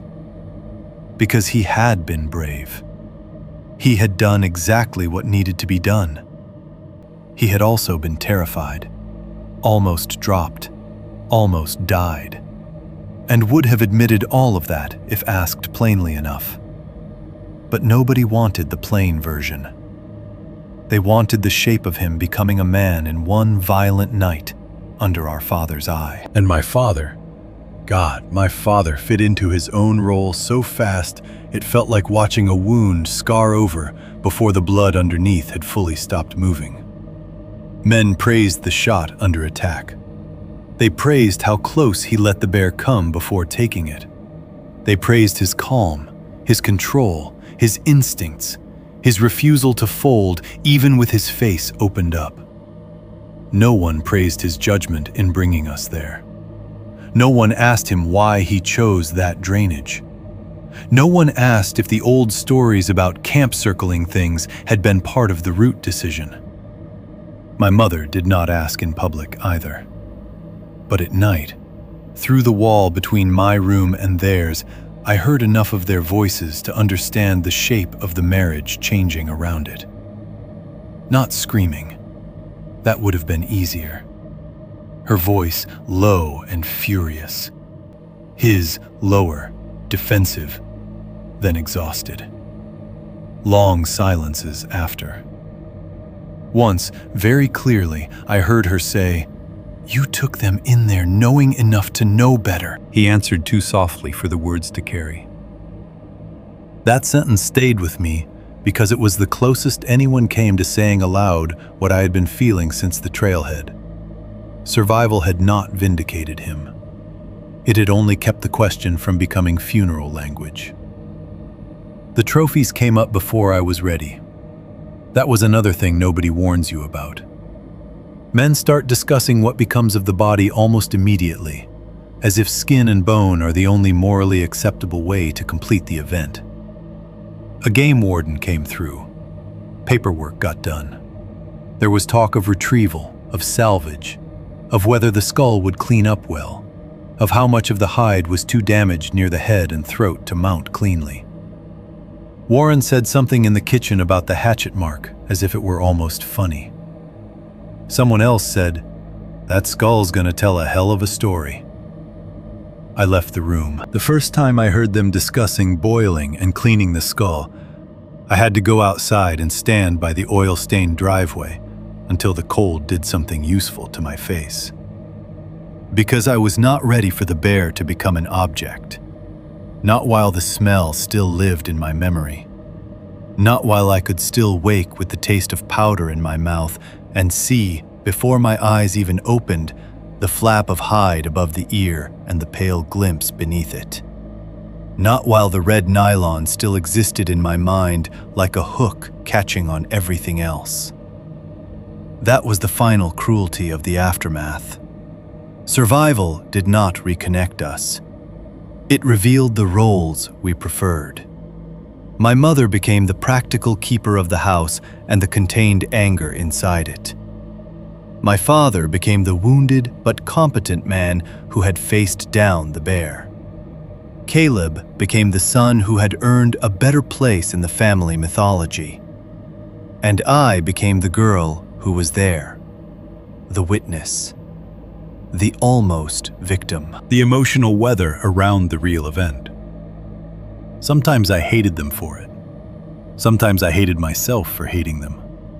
Most of the time, I moved through the house like someone wearing the wrong name. By the end of that first month, I understood something I had been too young to articulate before the trip and too frightened to face during it. There are families that survive danger by telling the truth together. And there are families that survive by assigning everyone a part sturdy enough to stand in. We were the second kind. My brother became the hero. My father became the legend. And I, though nobody said it that plainly, became the cost of telling the story any other way. Chapter 6. What my father wouldn't answer. I waited longer than I should have before confronting my father. Part of that was timing. Part of it was fear. And part of it, if I'm being honest, was that I already knew enough about him to understand the shape of the answer before I asked. My father was not the kind of man who lied, often in the clean, childish sense. He did not invent whole realities out of convenience. What he did instead was worse and more durable. He narrowed. He removed. He let facts survive only in the forms he could live beside. If something threatened the architecture of the man he believed himself to be, he did not deny it outright unless forced. He compressed it until it fit. That was what he had done with the trip, and that was what I knew he would try to do with me. Still, the questions kept pressing until they became heavier than the fear of asking them. It happened on an afternoon that looked ordinary enough from the outside. My mother had gone into town. Caleb was in his room with his crutch propped against the wall and the television on low, pretending not to nap in the middle of the day. The house smelled like laundry and coffee and the faint medicinal sourness of healing skin. My father sat at the kitchen table beneath the yellow overhead light, even though it was still daytime, because one side of the house always stayed dim, and he hated reading bills or maps in shadow. The stitches had come out by then, but the wound line remained ugly, ridged and red, with swelling still hanging under one eye in a way that made his face look permanently skeptical. He held a mug in one hand and stared down at a folded piece of paper without really reading it. I stood in the doorway long enough that he sensed me there before I spoke. "What?" He didn't look up. I stepped farther in. "I want to ask you something." That made him glance at me. The look lasted barely a second, but I saw the recognition in it. The parental version of a man hearing the boards shift under the part of the floor he hoped no one would step on. "If this is about the trip again, it is." He set the mug down. Not hard, just carefully enough to make the motion feel like warning. I came into the room anyway and took the chair across from him.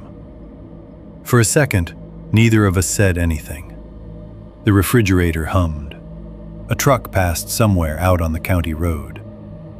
The kitchen window above the sink held a washed-out square of late afternoon light, and dust drifted through it in slow, invisible currents until it caught and turned visible. I said, "Tell me the full story about the drainage." His mouth tightened almost invisibly around the old scar of patience. "I told you what matters." "No, you told me enough to keep me from asking on the mountain." "I told you what I knew." "That's not true." His eyes sharpened at that. "What exactly do you think I'm holding back?"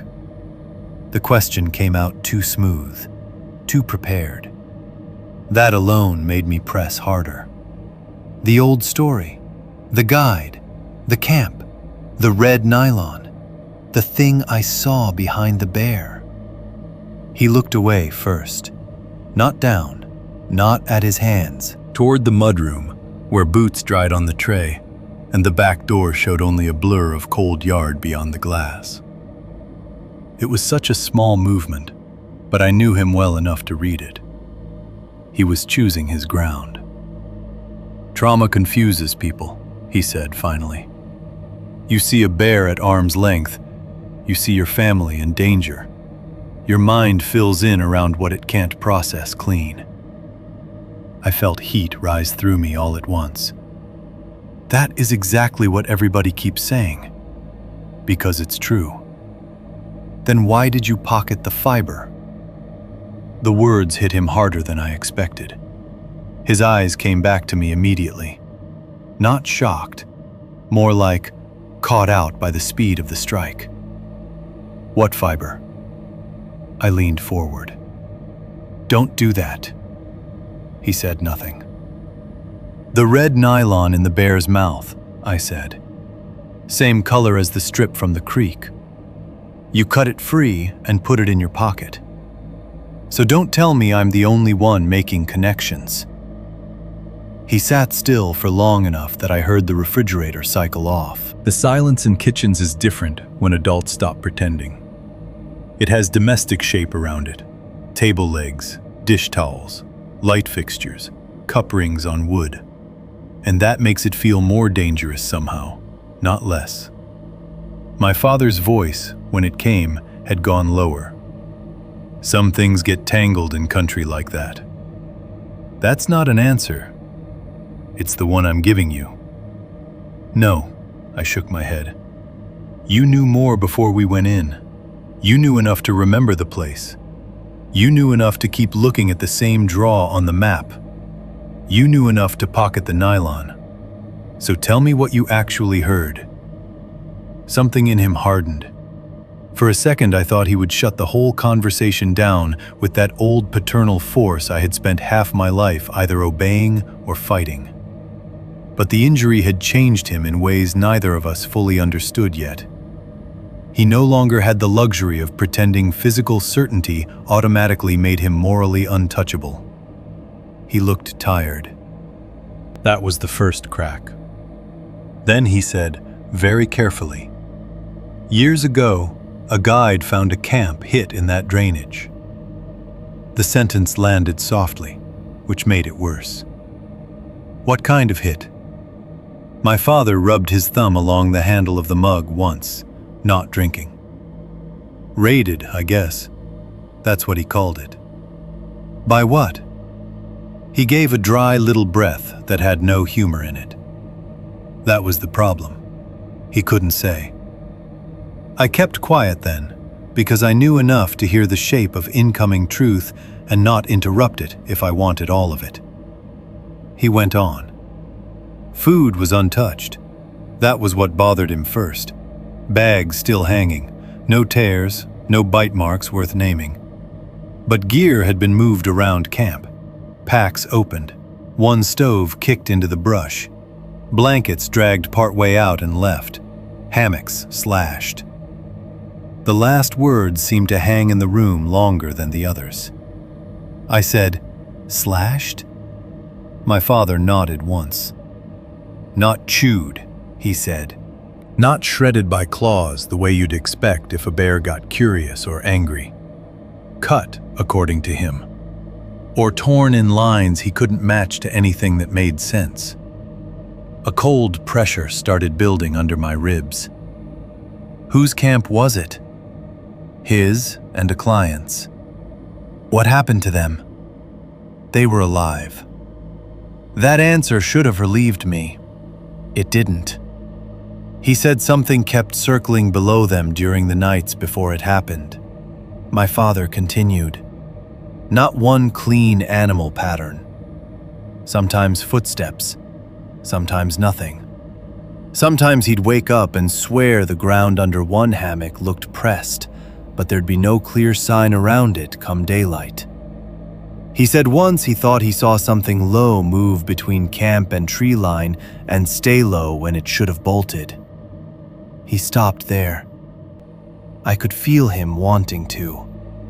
I said, "And?" And I thought he broke. The words came out flat and ugly. He was out too long that season. Weather got bad. Clients were difficult. Men get strange in isolation. They start hearing pattern where there's only nerves.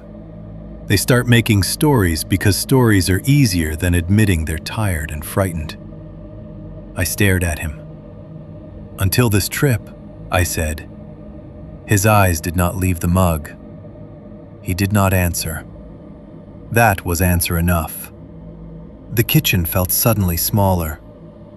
Not because of what he had said, but because of what remained outside it. The old campsite. The smaller burn ring. The nylon. The thing behind the bear. The depression under Caleb's hammock. All the fragments I had been carrying around like broken glass in my pockets finally clicked against one another loud enough to hear. "You brought us in there anyway," I said quietly. He looked up now, and for the first time since I had sat down, the old stubbornness in him wavered into something raw. "I told you, I didn't believe the full story." "But you believed enough to remember it." No answer. "You believed enough to go looking." Still none. That was when I understood the deeper part of it.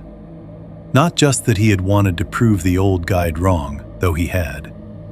Not just that he trusted himself too much in country where confidence can become its own kind of blindness, though he did. The deeper truth was simpler and worse. If he said the rest out loud now, if he named the shape of what didn't fit, then he would have to live as a man who had knowingly led his children into a place he did not understand. The bear story protected him from that. A bear was terrible, but it was still a bear. Weight, teeth, bad timing, dangerous country. A thing you could point to, skin, report, measure, shoot, and eventually hang on a wall or reduce to a skull in a shop. The rest had no such edges. The rest would remain in him. That was why he wanted the story to stay the bear story. It wasn't just for us. It was for himself.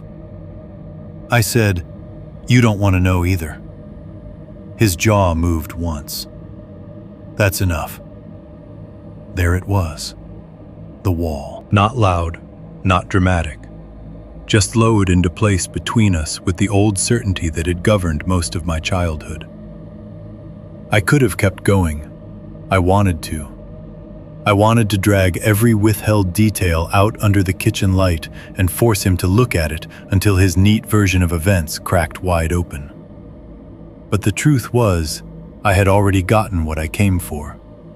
Not certainty, something more useful. Confirmation that the gaps were real. I stood slowly, the chair legs making a small, ugly sound against the floor. As I turned toward the doorway, my father said, without looking up again, "Don't make more out of it than there is." I stopped with one hand on the frame. Maybe if I had been older, kinder, less angry, I would have heard the plea hidden under the command. Instead, I said, "You already did that when you took us there." Then I left him in the kitchen with the light on and the mug untouched. That night, I slept badly from the start. Home had still not taught my body how to trust darkness again. The room was the same room I had grown up in. Curtains with one torn corner, dresser scarred by old stickers I'd half peeled off years earlier, the familiar slope in the mattress where I tended to sleep. None of it mattered. I woke at every noise. Pipes, floor settling, a car passing on the county road, wind brushing the side of the house. Sometime after midnight, something scraped against my window. I came upright so fast the blanket wrapped around my legs. The sound came again, dry, dragging, deliberate enough in the first half second to make my entire body believe something was standing outside the glass, studying the room from just below the sill. I could see nothing at first, only the dark rectangle of the window and the vague silver wash of moonlight or yard light caught in the curtains. My heart hit so hard I felt it in my throat. For one wild moment, I was back in the drainage.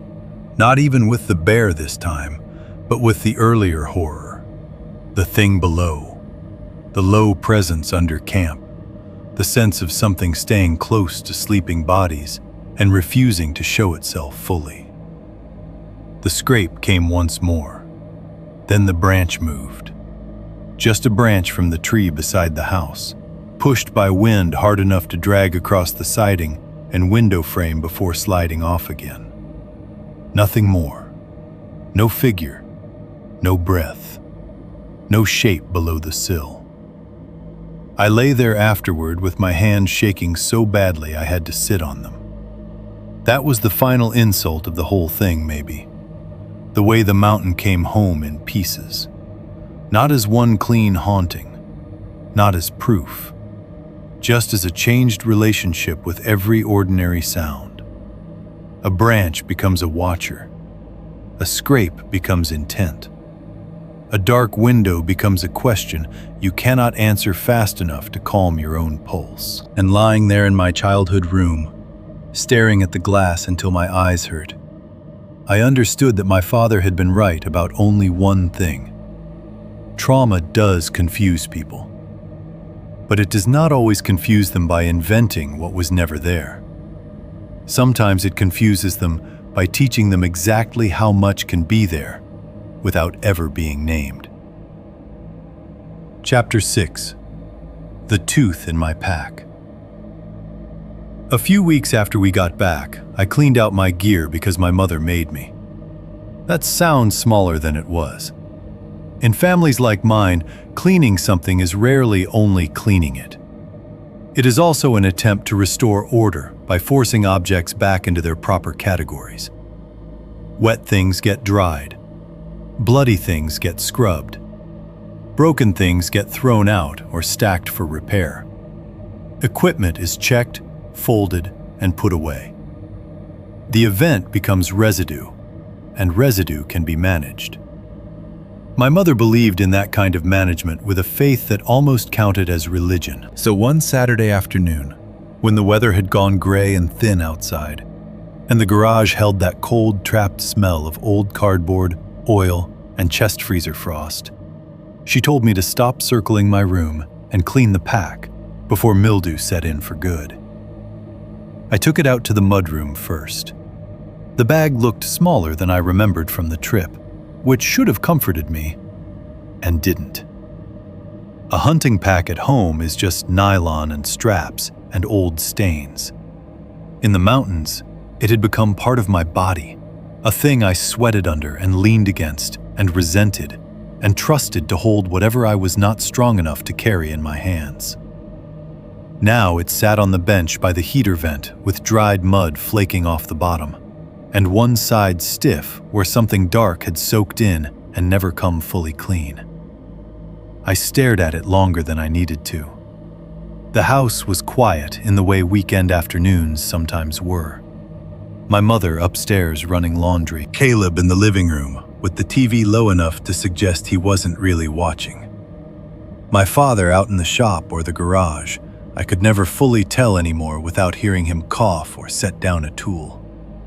The whole place had resumed its old sounds by then, but never fully its old innocence. Every room now seemed to remember the trip differently. The kitchen held the new silence between my parents. The living room held visitors and retellings. The mudroom held the gear. I unzipped the pack. The smell came out first. Not full strength anymore, but enough. Cold smoke, damp nylon, dried creek water, earth. And under all of that, faint and sour and immediate, the last thin trace of bear. Not enough that anyone else walking by would have noticed. Enough that my body did. It found the smell before my mind named it and sent a quick, hard pulse of adrenaline through me for no reason useful at all. I nearly zipped it shut again. Instead, I started emptying it. A pair of wool socks, stiff with old dirt at the heel. A flattened protein bar wrapper. A glove with one seam half popped. Water purification tabs in a plastic bag. A little roll of tape. The cheap flashlight with the scratched lens. A thermal shirt I did not remember stuffing in there and which still smelled of smoke at the collar. Everything came out one piece at a time and laid itself on the bench in a little inventory of discomfort. I checked each pocket, the smaller front pouch, the side compartments, the hidden inner zip where my mother had once tucked cash on road trips when we were kids. Nothing strange, nothing dramatic. Just more ordinary leftovers from a trip nobody in the house could decide whether to treat as trauma, legend, or both. Then I reached into the bottom. At first, my fingers caught only grit, a few pine needles, some dirt dried into the seam, a hard little object half wedged into the inner fold where the lining met the pack frame. I pinched it and pulled it out. For a second, I did not understand what I was holding, even though some part of me knew at once. Then the shape settled in my hand. The broken bear tooth. It lay against my palm like something the body should reject on principle. Yellowed toward the base, darker near the root, the snapped edge jagged rather than clean. One side was smoother and curved where it had once sat properly in the jaw.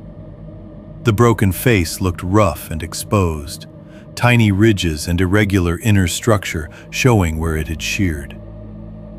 There was still a faint smell clinging to it if I brought it closer.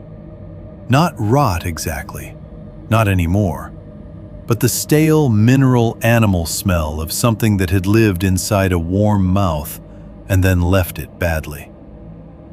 I knew immediately I had not packed it. That was the first and ugliest certainty. I had not picked up a trophy, had not pocketed it in shock, had not absent-mindedly swept it in with the torn gear during the scramble out. Whatever easy explanations people like to offer after the fact. My body rejected them before the thought even finished forming. I would have remembered touching it. I would have remembered choosing to keep any part of that mouth. And seeing it there in my palm pulled the whole dawn scene back into me with a force I wasn't ready for. The jaw hanging wrong, the torn gum line, the clotted froth in the corner of the mouth, the way the broken tooth had shown more than the others because the lip had caught on it, the smell of stomach rot when we shifted the head. I had to sit down. The bench in the mudroom creaked under me. I stared at the tooth while my pulse climbed and steadied and climbed again. It should have been easy to decide what to do with it. Throw it out. Drop it in the trash and be done. Wash my hands. Zip the pack.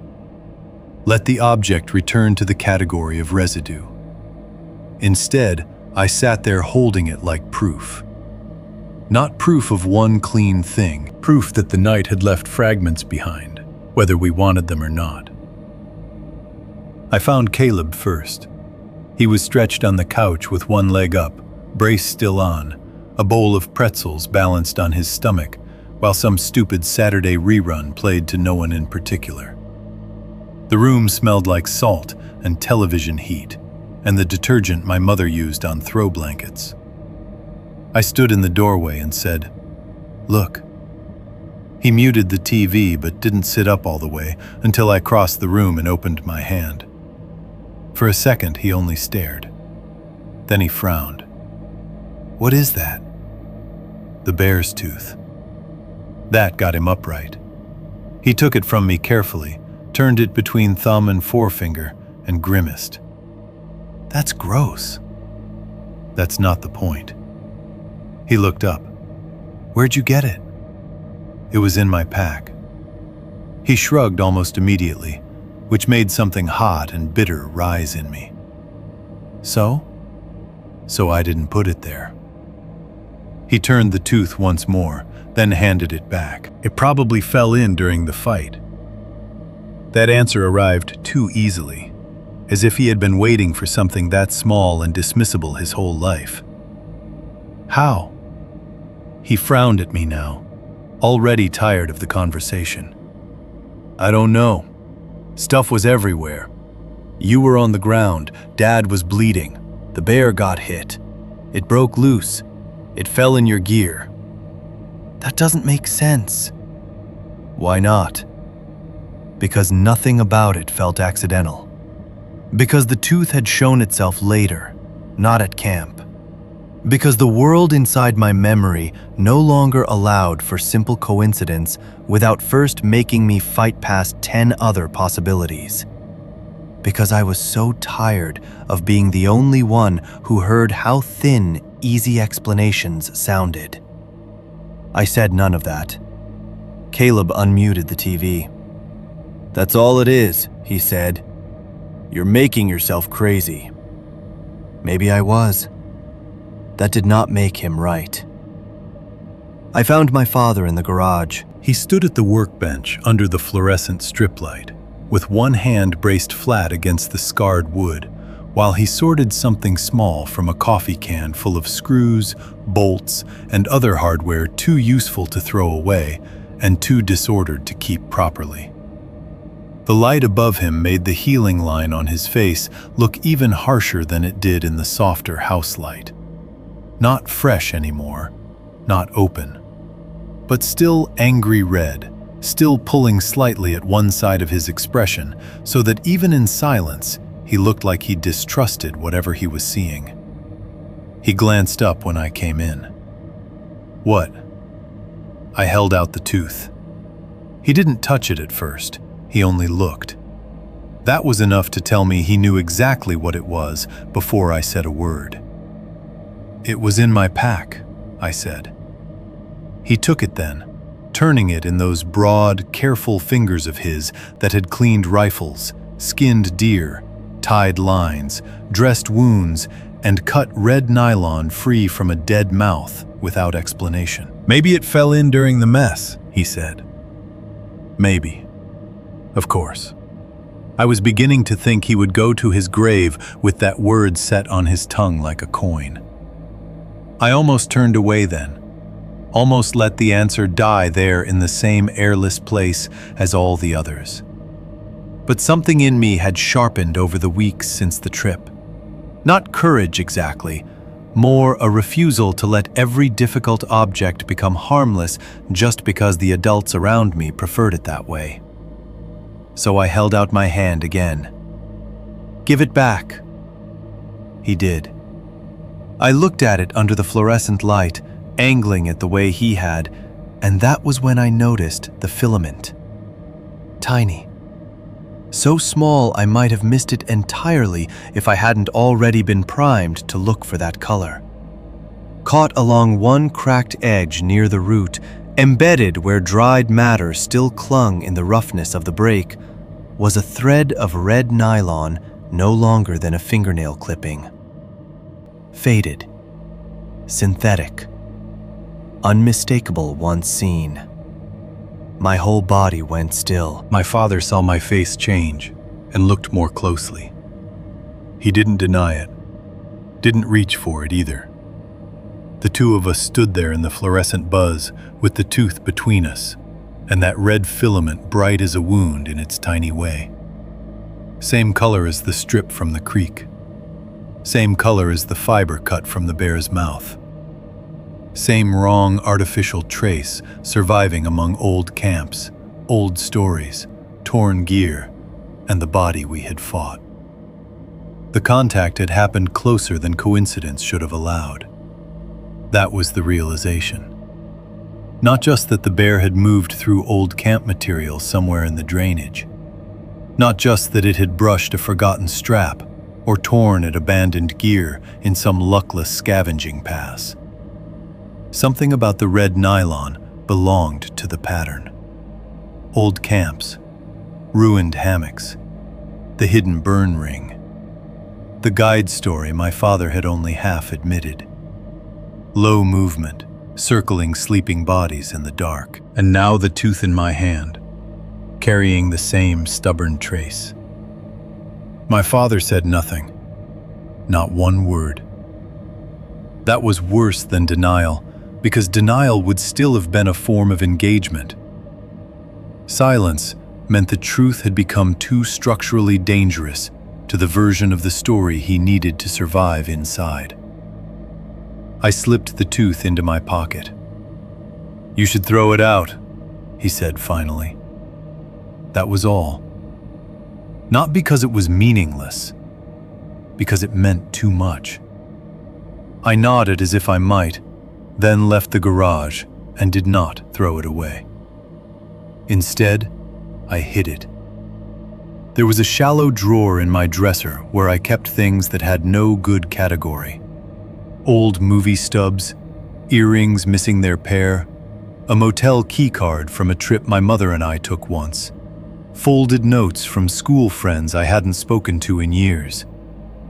I wrapped the tooth in a clean sock, then in a scrap of t-shirt, and tucked it under the rest where no one would find it accidentally. The whole time I was doing it, I knew how ridiculous it would sound if anyone asked why. Because it mattered. Because it frightened me. Because objects are harder to argue with than memories. Because some part of me needed one private piece of the drainage that hadn't yet been told into harmlessness. That night, I dreamt of something moving beneath my bed. Not attacking, not rushing, not dramatic, just circling.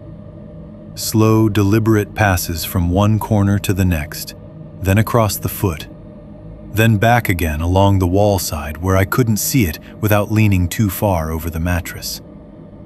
In the dream, the movement made almost no sound at all. Just the faintest pressure against the floorboards, a careful weight staying low and patient as if it knew exactly where I was and had nowhere else it needed to be. I woke before dawn with my heart hammering so hard the room seemed to pulse with it. For several seconds, I did not move. I lay there in the dark, staring at the edge of the bed, my whole body waiting for the next pass. None came.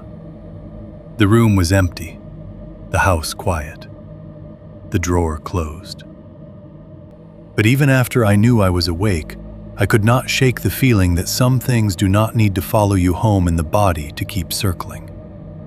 And in the drawer beside me, wrapped in cloth and hidden among harmless forgotten junk, lay a broken tooth, carrying one red filament too many to belong to chance. Chapter 7. Years later. The bear skull. Years passed the way years do in families that survive something ugly without ever agreeing on what exactly they survived. Not cleanly, not nobly, just gradually, with enough ordinary life layered over the event that other people began treating it as finished, even if the people inside it never really did. Seasons came and went. Trucks got replaced. Roof shingles got patched. Caleb moved out for a while, then came back, then left again for good in the way sons often do, when the world has finally given them enough room to become versions of their fathers from a distance instead of under the same roof. My mother's hair went grayer. My father's scar softened in color, but not in shape. The line of it stayed visible on his face, like a sentence no one edited well. I never hunted again. That part, at least, was easy. No one tried to force it after the bear. My mother would not have allowed that even if my father had wanted to, and I think some part of him knew better anyway. The mountain had made its point with me, or maybe I had made mine with it. Either way, I did not step back into that world. I could fish if somebody else baited the hook. I could camp in places with gravel pads and picnic tables and voices from neighboring sites drifting through the dark. I could hike in daylight with enough people around to make danger feel democratic. But I never again agreed to sleep suspended in trees in country big enough to hide its own intentions. My father still told the cleaner story. Not constantly. Not like a man obsessed with his own myth. That would have been easier to dismiss. He told it the way people tell certain family stories once they have calcified into accepted truth. When guests asked about the scar, when old guide friends were over, when somebody wanted to talk bears after too many drinks, when conversation circled hunting season and ended up in the old grooves men prefer. The details shifted slightly depending on audience, but the shape remained the same. Bear came in under camp. Caleb got the hammock loose. My father made the shot after the hit. We all made it out. Everything else had long since been trimmed away. No mention of the old campsite. No mention of the hidden burn ring. No mention of the guide who claimed something circled under sleeping bodies. No mention of red nylon in the bear's mouth. No mention of the thing I saw behind it. Our family treated the event the same way.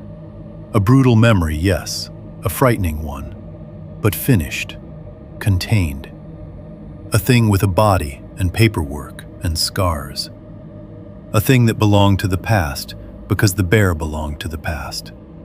And if every now and then my mother's mouth tightened when somebody brought it up at the table, or Caleb went a little too quiet when people praised the branch move, or I left the room when hunting stories turned warm and admiring, well, every family carries its little manners around the worst thing that happened to it. That autumn, years later, I went home for a weekend. The air had that late-season Montana bite to it. Not yet winter, but close enough that every morning smelled faintly of wood smoke and cold dirt before the sun got high. The cottonwoods along the county road had mostly gone yellow or bare. The grass in the ditch held that tired, flattened look it gets before first hard snow. Home itself hadn't changed much. The same porch steps, the same oil-stained driveway, the same mudroom with boots lined against the heater tray and old jackets hanging like absent people on hooks. By then I was old enough to be received less as someone's daughter returning and more as a visitor who knew the rhythms already. My mother hugged me and immediately started asking practical questions about the drive, whether I'd eaten, whether I'd brought a jacket warm enough. Caleb wasn't there that weekend. My father nodded once from the kitchen table and kept sorting something with screws and washers under the yellow light. The whole place held its old familiarity, the way healed scars hold weather. Unchanged enough to recognize, altered enough that memory never lands exactly where it expects. It was late afternoon when I found the skull. I hadn't gone looking for it. At least, that's what I told myself. The truth was probably murkier. In families like mine, curiosity often disguises itself as idle movement. You wander toward the garage to look for a cooler, or step into the shop to ask where the extension cord is, or push open a side door because the house has gone too full of silence and you need the company of objects. I told myself I was looking for a flashlight. What I was really doing, I think, was circling the old wound again, because the older you get, the more dangerous unfinished things become by virtue of staying unfinished. The shop sat behind the garage proper, a long rectangular room added on sometime before I was born and improved in stages the way countrymen improve spaces, one practical necessity at a time. When I opened the door, the smell hit first. Stale oil, dust, cold metal, old wood shavings, and the faint, trapped sharpness of solvent that never really leaves a workbench, no matter how many winters pass through it. The fluorescent strip overhead buzzed when I switched it on, and took a second to fully wake, giving the whole room that brief, ugly flicker where every object seems to exist in pulses rather than steadiness. Antlers hung on one wall, among shelves of coffee cans filled with screws, bolts, and nails, sorted only according to a system my father understood. Rusted tools lay in organized neglect on pegboard hooks. A bench grinder sat under a skin of dust. The concrete floor held old stains darkened by age and use. In the corner stood a stack of cut wood, too clean for firewood and too rough for furniture, waiting to become something else someday. And on a shelf above the main workbench, propped between a toolbox and a set of antlers mounted years ago, sat the bear skull. I knew it immediately. Not because skulls are distinctive as individuals in any way a normal person would recognize, because my whole body recognized the arrangement before my mind could finish naming it. The broad shape, the length of the snout, the angle of the jaw, the way the cleaned bone held the memory of the animal's scale, without any of the fur or blood left to soften it. For a second, I just stood there under the fluorescent buzz, my hand still near the light switch, staring. My father's voice came from behind me before I heard his footsteps. "Still gets people's attention." I turned. He stood in the doorway with one shoulder leaned lightly against the frame, mug in hand, wearing the expression he usually did when he caught someone noticing one of his kept things. Not proud exactly, not embarrassed, simply aware of an object's place in his life and mildly curious what shape it took in yours. "You kept it," I said. He gave one small shrug. "Game warden signed off. Didn't see a reason not to." That answer was so perfectly him, it almost made me laugh. I stepped closer instead. Under the fluorescent light, the skull looked cleaner than anything connected to that night had a right to look. Cream-colored in some places, darker where the bone thickened or had held on to stain longer. The teeth sat in neat yellowed arcs, except where damage had altered the line. One side of the lower jaw looked fractionally wrong to me, though maybe that was memory forcing shape into ordinary asymmetry. The nasal cavity opened black and empty at the front. Every angle of it said object now, preserved, named, domesticated by shelf space. Then I saw the mark above the ear. It was shallow. If you did not know it was there, you might have mistaken it for a natural variation in the bone or a flaw from cleaning. But I knew that line. I had put it there. The hatchet had struck fur and hide and resistance beneath, and the memory of that impact had lived in my wrists for weeks. Now here it was, translated into bone. A chopped groove above the ear line, not deep enough to split the skull fully, but deep enough to have marked it permanently. My stomach tightened. My father must have seen my gaze settle, because he said, "That was you." Not a question, not praise either, just a statement. I lifted one hand toward the shelf, but didn't touch the skull at first. The fluorescent light made the groove look dry and harmless, which offended me. Nothing about that moment had been dry or harmless. Then I saw the red. Wedged deep in the dried split of bone near the hatchet mark, caught where the strike had opened and roughened the surface, was a tiny preserved fragment of red nylon. I stopped breathing for a second. Not imagined, not misremembered, not something fear had constructed afterward out of color and coincidence. Tangible. It was small enough that anyone not looking for it might have missed it. A thread, really. Faded with age, but still undeniably red against the pale bone.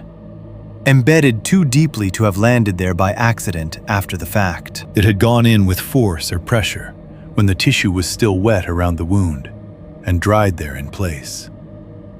I reached up and touched the shelf, not the skull itself, just the wood beneath it, because suddenly I needed something stable. My father said, "What?" I pointed. He stepped closer, leaned in, and followed the line of my hand. For a second, he said nothing. Then he breathed out once through his nose in that old familiar way he had whenever thought met something it already half knew and wished had stayed less visible. "So," I said. It was the only word I had. He straightened slowly. Neither of us moved to remove the fragment. That struck me later as important. If either of us had still believed in accident enough to want to protect it, we would have reached for the nylon right then, pried it free, called it leftover material from retrieval, some shop contaminant, some thread from cleaning cloth lodged where no one noticed. But we both understood too quickly that it wasn't that. The fragment sat in the hatchet mark split, like a final punctuation mark from the drainage itself. The bear had made contact with red nylon before the final attack in a way deeper than loose fabric brushing fur. It had tangled with it hard enough, or long enough, or violently enough that a piece of it had been driven into damaged bone and preserved there all these years. That meant the old strip from the creek, the fiber in the mouth, the broken tooth with the filament, and now this. All of it belonged to one physical chain. Not memory, not mood, not just me. Something older in that drainage had touched the bear.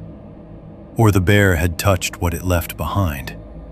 Campsite nylon, hammock material, ruined gear. Some remnant from those old camps that should have been too scattered by time to still attach itself to a living body in multiple places. The validation should have felt good. It didn't. That was the cruelest part, because proof did not comfort. It only removed one final mercy. The possibility that I had constructed too much of the mystery after the fact. I looked at the skull and thought of the old guide camp with the slashed hammocks, the hidden burn ring, the low movement under sleeping bodies, the shape I thought I saw behind the bear not fleeing fast enough, the depression under Caleb's hammock, the red nylon tucked into every wrong place. My father remained beside me in silence. I could feel him deciding, again, whether to say more. He didn't. The years had not changed that. Maybe they couldn't. Maybe the cleaner story had protected him too long by then to let anything sharper through without taking more of him than he was willing to lose. So we stood there together in the stale oil smell and the fluorescent hum, antlers on the wall and rusted tools looking on like mute witnesses from some other, simpler life, and regarded the skull as if it might finally explain itself under enough scrutiny. It never did. That is not how evidence works in stories like this. It confirms, it deepens, it binds one wrong thing to another, but it rarely translates. At last, my father said, quietly, "Doesn't change what happened." I turned and looked at him. He meant the bear, the attack, the blood, the part with a body. But the fragment in the bone meant something else too. It changed what had happened before. And standing there in the cold shop with the smell of dust and oil around us, I understood that the years had not healed the wound so much as preserved it in a cleaner form. The way men preserve skulls when they cannot preserve understanding. The red nylon in the bone validated my memory without granting me any peace at all. If anything, it made the old terror sharper. Because now the question was no longer whether something connected the bear to the older camps in that drainage. It was how close that connection had been before the animal ever stepped under our hammocks. Chapter 7. Reconstructing the Night. For years, I told myself memory was the weakest part of what happened. That was the safest thing to believe. Memory blurs under stress. Everybody knows that. Fear narrows vision, rearranges time, sharpens some details until they become unbearable, and erases others so completely you begin doubting your own body was present for them. Adults told me that often enough after the trip that I eventually adopted it as my own private rule. If something about that night didn't fit, the break was probably in me. That belief lasted longer than it should have, because it offered mercy. If memory was the problem, then maybe the world itself remained simple. A bear came into camp, we got trapped. My father got hurt, we got out. Every strange thing before and after could be assigned to fatigue, isolation, old guide superstition, bad sign read too nervously. The human tendency to build myths in places large enough to swallow certainty. Then I saw the red nylon lodged in the split of the skull. After that, I could no longer afford the mercy of simplicity. So I started replaying the night the way people return to a scene in their minds when they know some 1-inch detail has been left out, and that detail may be the hinge everything swings on. Not obsessively at first, more like checking a locked door more times than necessary because one part of you still doesn't trust the click. I would be driving home from work, or standing in line somewhere ordinary, or washing dishes while the window over the sink reflected my own kitchen back at me in the dark, and suddenly the sequence would begin again. The smell woke me first. Not sound, that matters. Because if the bear had simply entered camp, like the visible beginning of the danger, I think I would have woken to weight or movement or the knock of something solid against gear. Instead, I woke to smell before I could place shape. Hot rot, damp hide, meat gone sour in living fur. Something warm-bodied, close enough that the air itself had changed before my eyes had. Then the breathing, slow and heavy below me.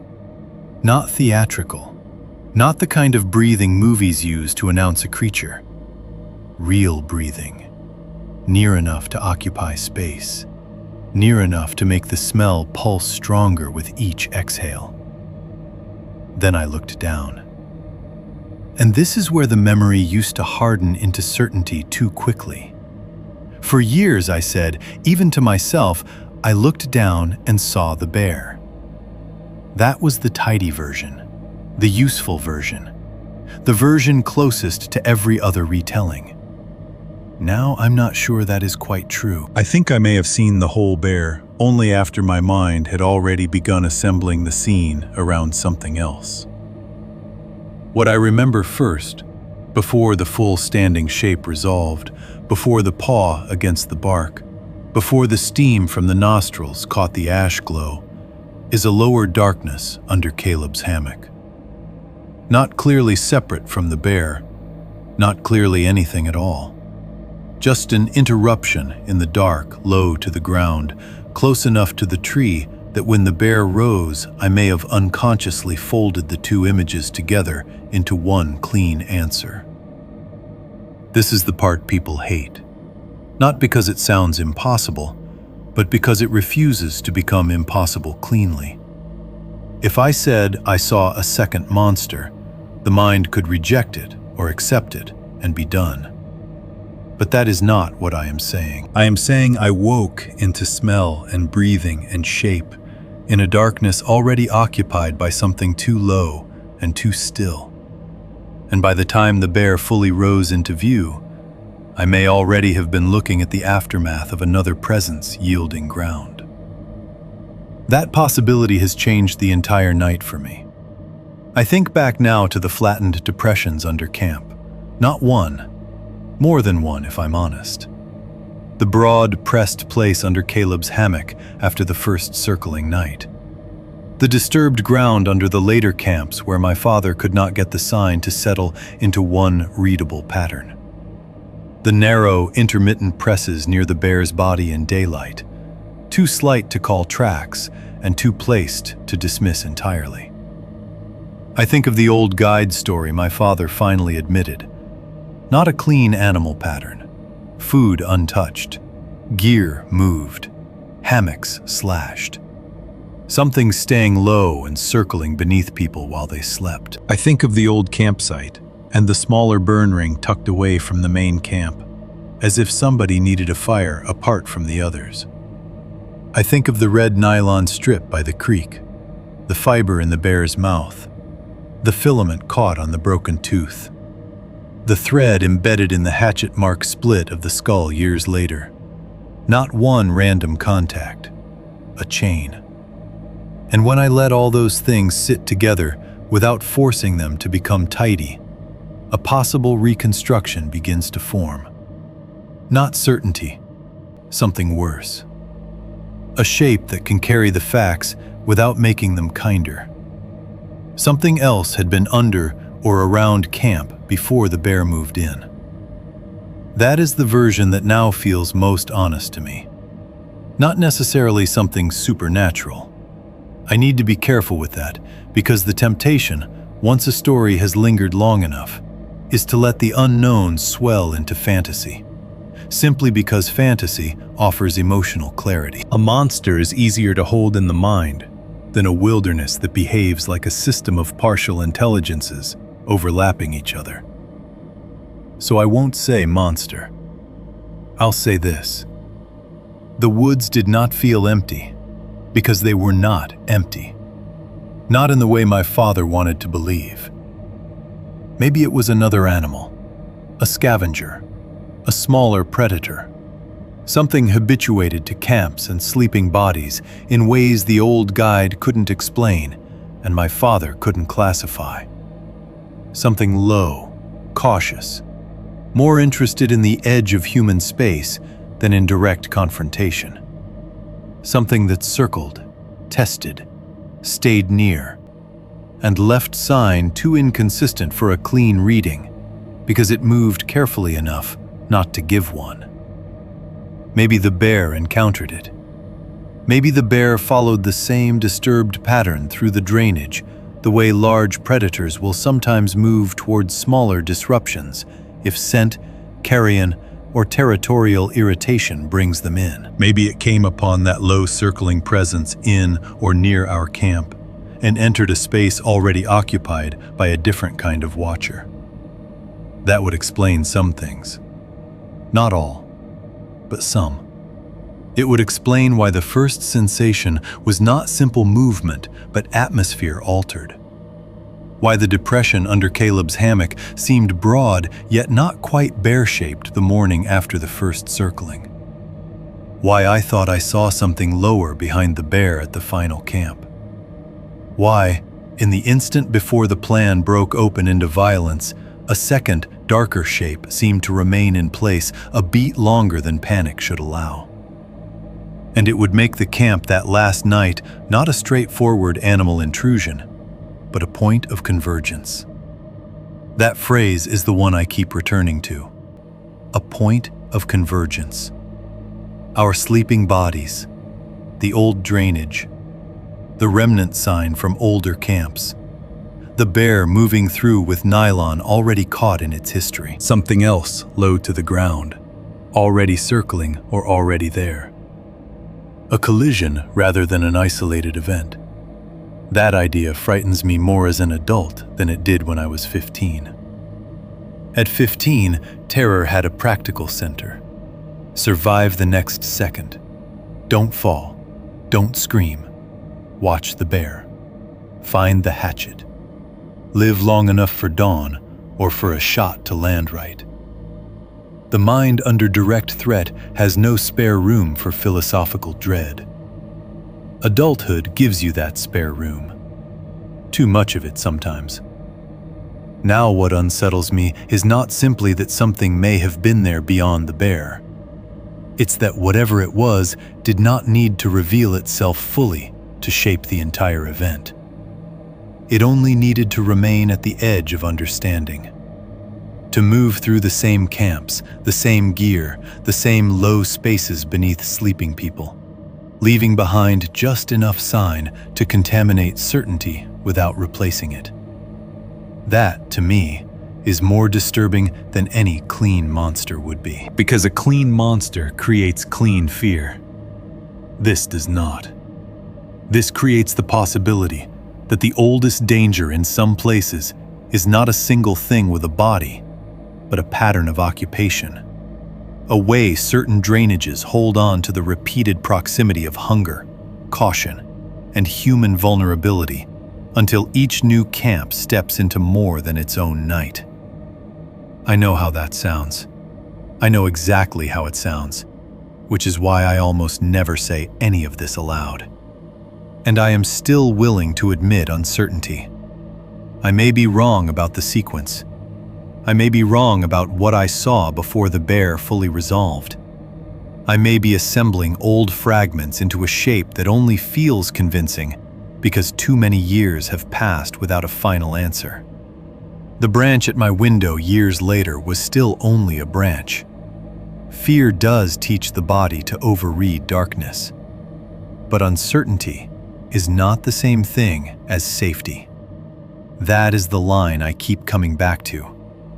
I am uncertain. I am not comforted. Because even if I grant every generous explanation, even if I push back against every impulse toward the uncanny, I am still left with a set of facts that do not reduce neatly. Old stories of low circling presences in that drainage camps disturbed without clear animal sign.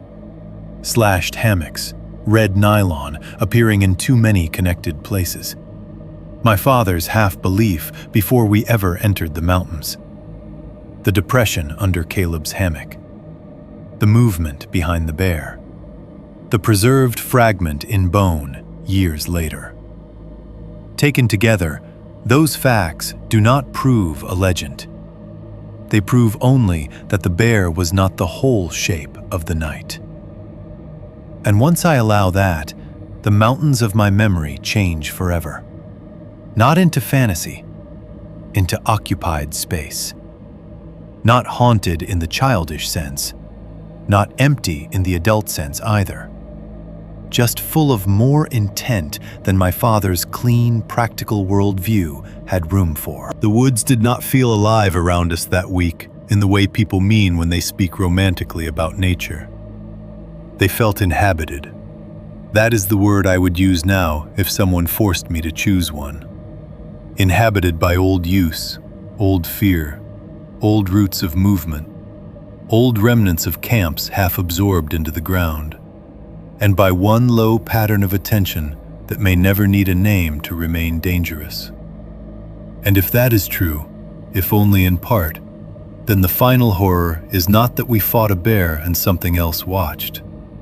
It is that my father dragged us into a place where a simple human camp had stopped being a simple human camp long before we arrived. And none of us understood the arrangement until one body with teeth stepped fully into view and gave the rest of the darkness a shape we could survive by blaming. Chapter 7. The part I never say out loud. I never correct the story when other people tell it. That is the first thing worth understanding, if you want the truth of me more than the truth of the event. If somebody at a cookout says, "Didn't your dad get hit by a bear once?" I let them tell it the way they've heard it. If an old family friend leans back in a chair and says, "Caleb was halfway to the ground before anyone else even knew what was happening," I don't interrupt. If somebody asks about the scar on my father's face, and he gives them the clean version in his own voice, "Bear in camp, bad night, lucky shot, everybody made it out," I let the story settle exactly where they want it to settle.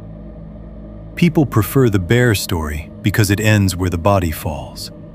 That is what I have learned.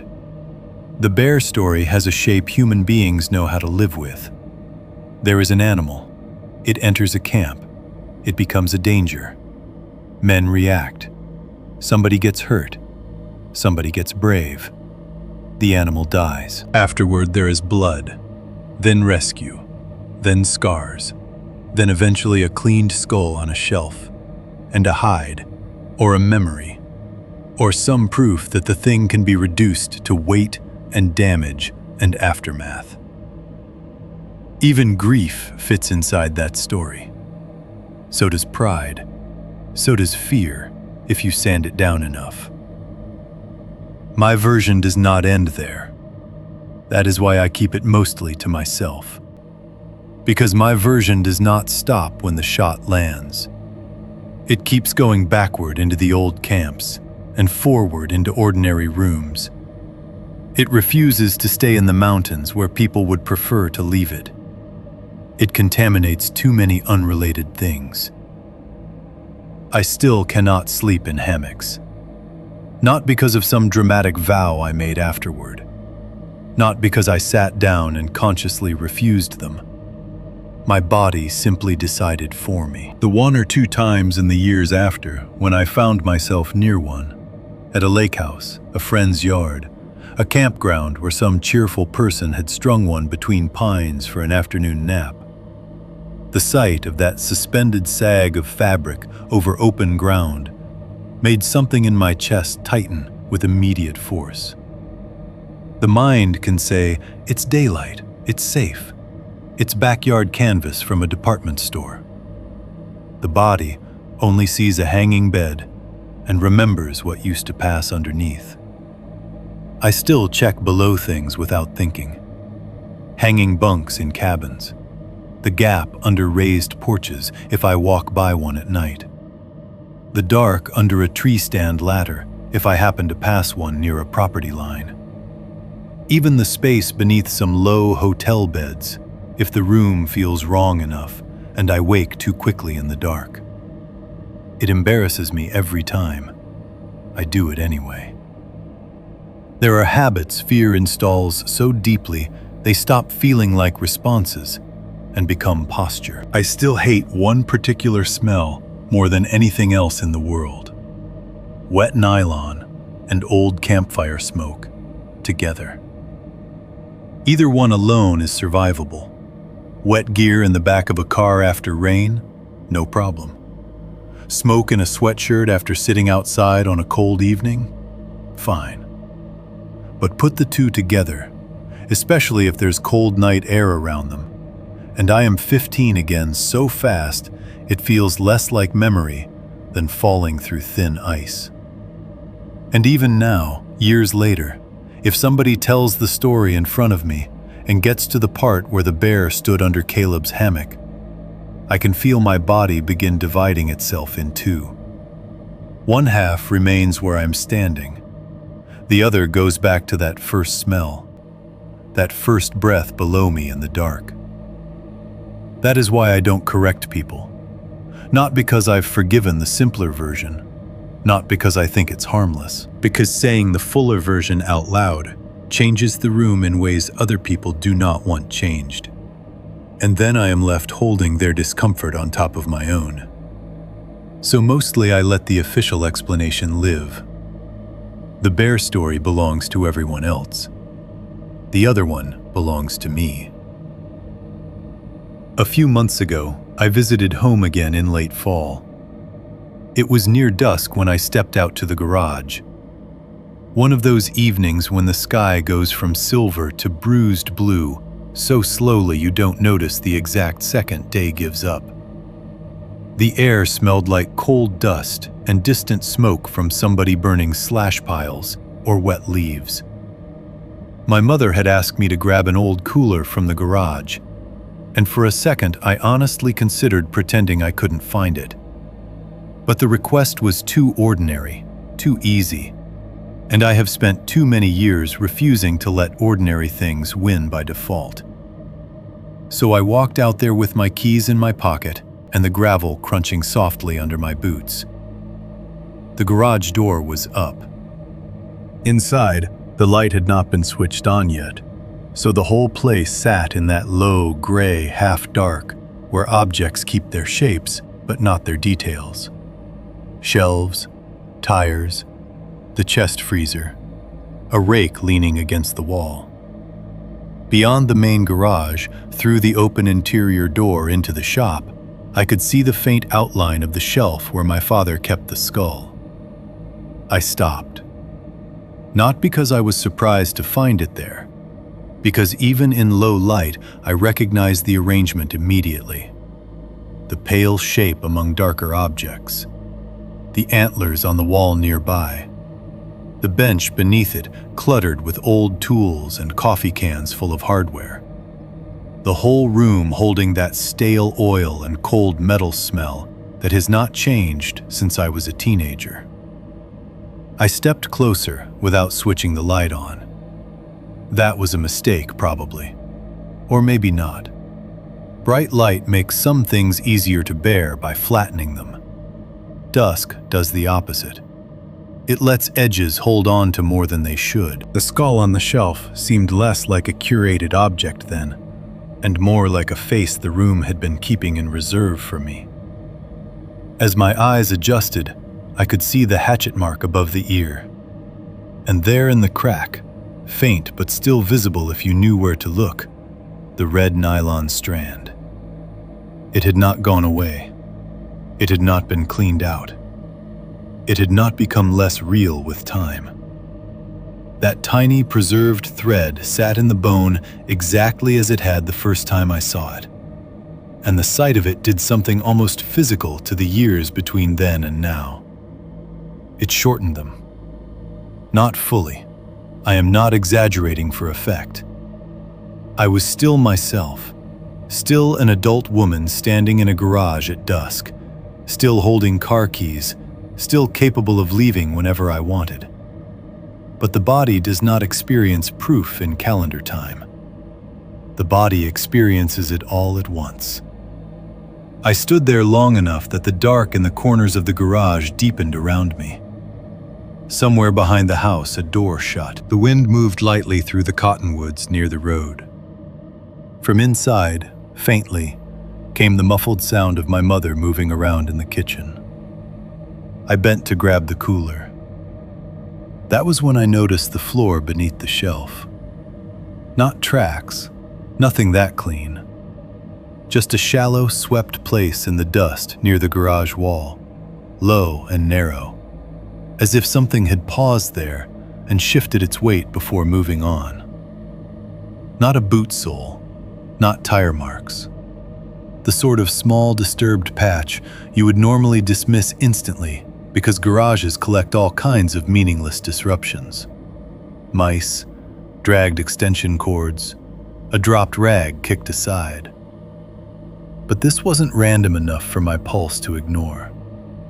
It sat directly below the shelf line, close to the wall, in a place no one would normally stand. The dust around it remained settled and undisturbed in a uniform thin coat.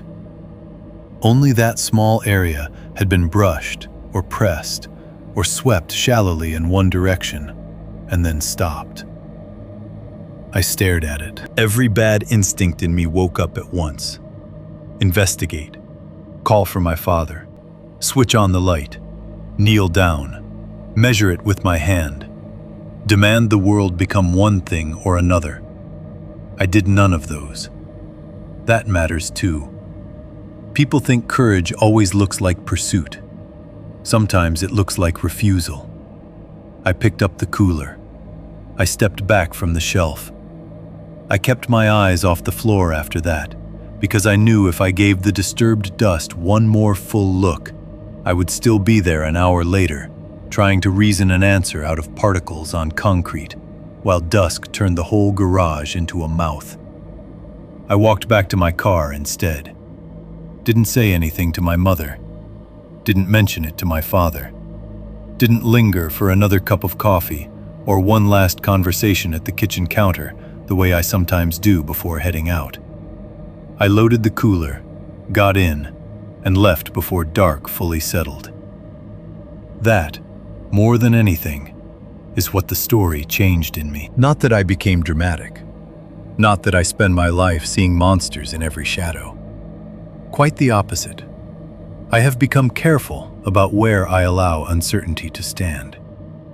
If something cannot be answered honestly, I have learned not to corner it unless I am willing to live with what it does to the room afterward. And the truth is, I don't need one final answer anymore. I don't need to prove what the second presence was. I don't need to know whether the old guide broke under isolation or simply used the wrong language for what he noticed. I don't need to decide whether the thing behind the bear was another animal, some camp-habituated scavenger, or just the accumulated wrongness of that drainage finally given shape by fear. What I know is enough. I know the bear was real. I know the body fell. I know the skull remains. I know the red nylon tied that animal to older camps and older damage in ways coincidence no longer fully explains. I know something low kept appearing in the pattern of events before, during, and after the attack. I know my father preferred the version with a corpse, because a corpse can be handled. Maybe that is the whole reason the bear became the official explanation. Not because it was the only explanation, because it was the only one with a body. The only one that could be skinned, weighed, reported, mounted, and named. The rest remained in the ground, in the camps, in the odd depressions under sleeping places, in the fibers caught where they should not be. In the stories men start and then stop before the important part, because saying the important part would require admitting the woods are not always empty just because no one is standing in them. That is the part I never say out loud. Not all at once. Not unless someone has earned the full unease of it. So when people remember the story, I let them keep their version. They can have the bear. I keep the first look down. The part people remember is the bear under my brother's hammock. The part I remember is that when I first looked down, it wasn't alone.